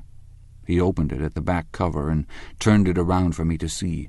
On the last flyleaf was printed the word Schedule, and the date September 12, 1906, and underneath, "Rise from bed, 6 o'clock a.m. Dumbbell exercise and wall scaling, 6:15 to 6:30. Study electricity, etc., 7:15 to 8:15. Work, 8:30 a.m. to 4:30 p.m. Baseball and sports, 4:30 p.m. to 5 o'clock. Practice elocution, poise, and how to attain it, 5 o'clock to 6 o'clock. Study needed inventions, 7 o'clock to 9 o'clock. General resolves. No wasting time at Shafter's, or, a name indecipherable. No more smoking or chewing. Bath every other day. Read one improving book or magazine per week. Save $5, crossed out, $3 per week. Be better to parents. "I come across this book by accident," said the old man. "It just shows you, don't it?" It just shows you. Jimmy was bound to get ahead. He always had some resolves like this or something. Do you notice what he's got about improving his mind? He was always great for that. He told me I ate like a hog once, and I beat him for it. He was reluctant to close the book, reading each item aloud and then looking eagerly at me. I think he rather expected me to copy down the list for my own use. A little before 3, the Lutheran minister arrived from Flushing, and I began to look involuntarily out the windows for other cars. So did Gatsby's father. And as the time passed and the servants came in and stood waiting in the hall, his eyes began to blink anxiously, and he spoke of the rain in a worried, uncertain way. The minister glanced several times at his watch, so I took him aside and asked him to wait for half an hour. But it wasn't any use. Nobody came. About 5 o'clock, our procession of 3 cars reached the cemetery and stopped in a thick drizzle beside the gate. First a motor hearse, horribly black and wet, then Mr. Gatz and the minister and I in the limousine, and a little later 4 or 5 servants and the postman from West Egg in Gatsby's station wagon, all wet to the skin. As we started through the gate into the cemetery, I heard a car stop, and then the sound of someone splashing after us over the soggy ground. I looked around. It was the man with owl-eyed glasses whom I had found marvelling over Gatsby's books in the library one night 3 months before. I'd never seen him since then. I don't know how he knew about the funeral, or even his name. The rain poured down his thick glasses, and he took them off and wiped them to see the protecting canvas unrolled from Gatsby's grave. I tried to think about Gatsby then for a moment, but he was already too far away, and I could only remember without resentment that Daisy hadn't sent a message or a flower. Dimly I heard someone murmur, "Blessed are the dead that the rain falls on," and then the owl-eyed man said, "Amen to that," in a brave voice. We straggled down quickly through the rain to the cars. Owl Eyes spoke to me by the gate. "I couldn't get to the house," he remarked. Neither could anybody else. "Go on," he started. "Why, my God, they used to go there by the hundreds." He took off his glasses and wiped them again, outside and in. "The poor son of a bitch," he said. One of my most vivid memories is of coming back west from prep school and later from college at Christmas time. Those who went farther than Chicago would gather in the old dim Union Station at 6 o'clock of a December evening with a few Chicago friends, already caught up into their own holiday gaieties to bid them a hasty goodbye. I remember the fur coats of the girls returning from Miss This or That's, and the chatter of frozen breath and the hands waving overhead as we caught sight of old acquaintances, and the matchings of invitations, "Are you going to the Ordways, the Hersheys, the Schultzes?" and the long green tickets clasped tight in our gloved hands, and last the murky yellow cars of the Chicago, Milwaukee, and St. Paul Railroad looking cheerful as Christmas itself on the tracks beside the gate. When we pulled out into the winter night and the real snow, our snow, began to stretch out beside us and twinkle against the windows, and the dim lights of small Wisconsin stations moved by, a sharp, wild brace came suddenly into the air. We drew in deep breaths of it as we walked back from dinner through the cold vestibules, unutterably aware of our identity with this country for one strange hour before we melted indistinguishably into it again. That's my Middle West, not the wheat or the prairies or the lost Swede towns, but the thrilling returning trains of my youth, and the street lamps and sleigh bells in the frosty dark, and the shadows of holly wreaths thrown by lighted windows on the snow. I am part of that, a little solemn with the feel of those long winters, a little complacent from growing up in the Caraway house in a city where dwellings are still called through decades by a family's name. I see now that this has been a story of the West after all. Tom and Gatsby, Daisy and Jordan and I were all Westerners, and perhaps we possessed some deficiency in common, which made us subtly unadaptable to Eastern life. Even when the East excited me most, even when I was most keenly aware of its superiority to the bored, sprawling, swollen towns beyond the Ohio, with their interminable inquisitions which spared only the children and the very old, even then It had always for me a quality of distortion. West Egg, especially, still figures in my more fantastic dreams. I see it as a night scene by El Greco, 100 houses, at once conventional and grotesque, crouching under a sullen, overhanging sky and a lustreless moon. In the foreground, 4 solemn men in dress suits are walking along the sidewalk with a stretcher, on which lies a drunken woman in a white evening dress. Her hand, which dangles over the side, sparkles cold with jewels. Gravely the men turn in at a house, the wrong house, but no one knows the woman's name and no one cares. After Gatsby's death, the East was haunted for me like that, distorted beyond my eyes' power of correction. So when the blue smoke of brittle leaves was in the air and the wind blew the wet laundry stiff on the line, I decided to come back home. There was one thing to be done before I left, an awkward, unpleasant thing, that perhaps had better have been let alone. But I wanted to leave things in order, and not just trust that obliging and indifferent sea to sweep my refuse away. I saw Jordan Baker and talked over and around what had happened to us together, and what had happened afterward to me, and she lay perfectly still, listening in a big chair. She was dressed to play golf, and I remember thinking she looked like a good illustration, her chin raised a little jauntily, her hair the color of an autumn leaf, her face the same brown tint as the fingerless glove on her knee. When I had finished, she told me without comment that she was engaged to another man. I doubted that, though there were several she could have married at a nod of her head, but I pretended to be surprised. For just a minute I wondered if I wasn't making a mistake. Then I thought it all over again quickly and got up to say goodbye. "Nevertheless, you did throw me over," said Jordan suddenly. "You threw me over on the telephone. I don't give a damn about you now, but it was a new experience for me, and I felt a little dizzy for a while." We shook hands. "Oh, and do you remember," she added, "a conversation we had once about driving a car?" "Why, not exactly." "You said a bad driver was only safe until she met another bad driver." "Well, I met another bad driver, didn't I? I mean, it was careless of me to make such a wrong guess. I thought you were rather an honest, straightforward person. I thought it was your secret pride." "I'm 30, I said. "I'm 5 years too old to lie to myself and call it honor." She didn't answer. Angry and half in love with her and tremendously sorry, I turned away. One afternoon late in October, I saw Tom Buchanan. He was walking ahead of me along Fifth Avenue in his alert, aggressive way, his hands out a little from his body as if to fight off interference, his head moving sharply here and there, adapting itself to his restless eyes. Just as I slowed up to avoid overtaking him, he stopped and began frowning into the windows of a jewelry store. Suddenly he saw me and walked back, holding out his hand. "What's the matter, Nick? Do you object to shaking hands with me?" "Yes. You know what I think of you." "You're crazy, Nick," he said quickly. "Crazy as hell. I don't know what's the matter with you." "Tom," I inquired, "what did you say to Wilson that afternoon?" He stared at me without a word, and I knew I had guessed right about those missing hours. I started to turn away, but he took a step after me and grabbed my arm. "I told him the truth," he said.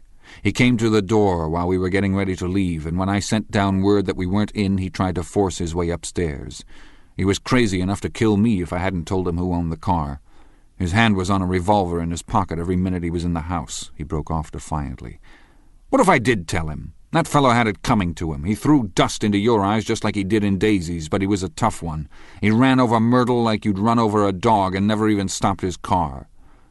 There was nothing I could say, except the one unutterable fact that it wasn't true. "And if you think I didn't have my share of suffering... Look here, when I went to give up that flat and saw that damn box of dog biscuits sitting there on the sideboard, I sat down and cried like a baby. By God, it was awful." I couldn't forgive him or like him, but I saw that what he had done was to him entirely justified. It was all very careless and confused. They were careless people, Tom and Daisy. They smashed up things and creatures and then retreated back into their money or their vast carelessness, or whatever it was that kept them together and let other people clean up the mess they had made. I shook hands with him. It seemed silly not to, for I felt suddenly as though I were talking to a child. Then he went into the jewelry store to buy a pearl necklace, or perhaps only a pair of cuff buttons, rid of my provincial squeamishness forever. Gatsby's house was still empty when I left. The grass on his lawn had grown as long as mine. One of the taxi drivers in the village never took a fare past the entrance gate without stopping for a minute and pointing inside. Perhaps it was he who drove Daisy and Gatsby over to East Egg the night of the accident. And perhaps he had made a story about it all his own. I didn't want to hear it, and I avoided him when I got off the train. I spent my Saturday nights in New York, because those gleaming, dazzling parties of his were with me so vividly that I could still hear the music and the laughter, faint and incessant, from his garden, and the cars going up and down his drive. One night I did hear a material car there, and saw its lights stop at his front steps, but I didn't investigate. Probably it was some final guest who had been away at the ends of the earth and didn't know that the party was over. On the last night, with my trunk packed and my car sold to the grocer, I went over and looked at that huge, incoherent failure of a house once more. On the white steps, an obscene word scrawled by some boy with a piece of brick stood out clearly in the moonlight, and I erased it, drawing my shoe raspingly along the stone. Then I wandered down to the beach and sprawled out on the sand. Most of the big shore places were closed now, and there were hardly any lights except the shadowy, moving glow of a ferryboat across the Sound. And as the moon rose higher, the inessential houses began to melt away, until gradually I became aware of the old island here that flowered once for Dutch sailors' eyes, a fresh green breast of the New World. Its vanished trees, the trees that had made way for Gatsby's house, had once pandered in whispers to the last and greatest of all human dreams. For a transitory, enchanted moment, man must have held his breath in the presence of this continent, compelled into an aesthetic contemplation he neither understood nor desired, face to face for the last time in history with something commensurate to his capacity for wonder. And as I sat there, brooding on the old unknown world, I thought of Gatsby's wonder when he first picked out the green light at the end of Daisy's dock. He had come a long way to this blue lawn, and his dream must have seemed so close that he could hardly fail to grasp it. He did not know that it was already behind him, somewhere back in that vast obscurity beyond the city, where the dark fields of the Republic rolled on under the night. Gatsby believed in the green light, the orgiastic future that year by year recedes before us. It eluded us then, but that's no matter. Tomorrow we will run faster, stretch out our arms farther, and one fine morning... So we beat on, boats against the current, borne back ceaselessly into the past.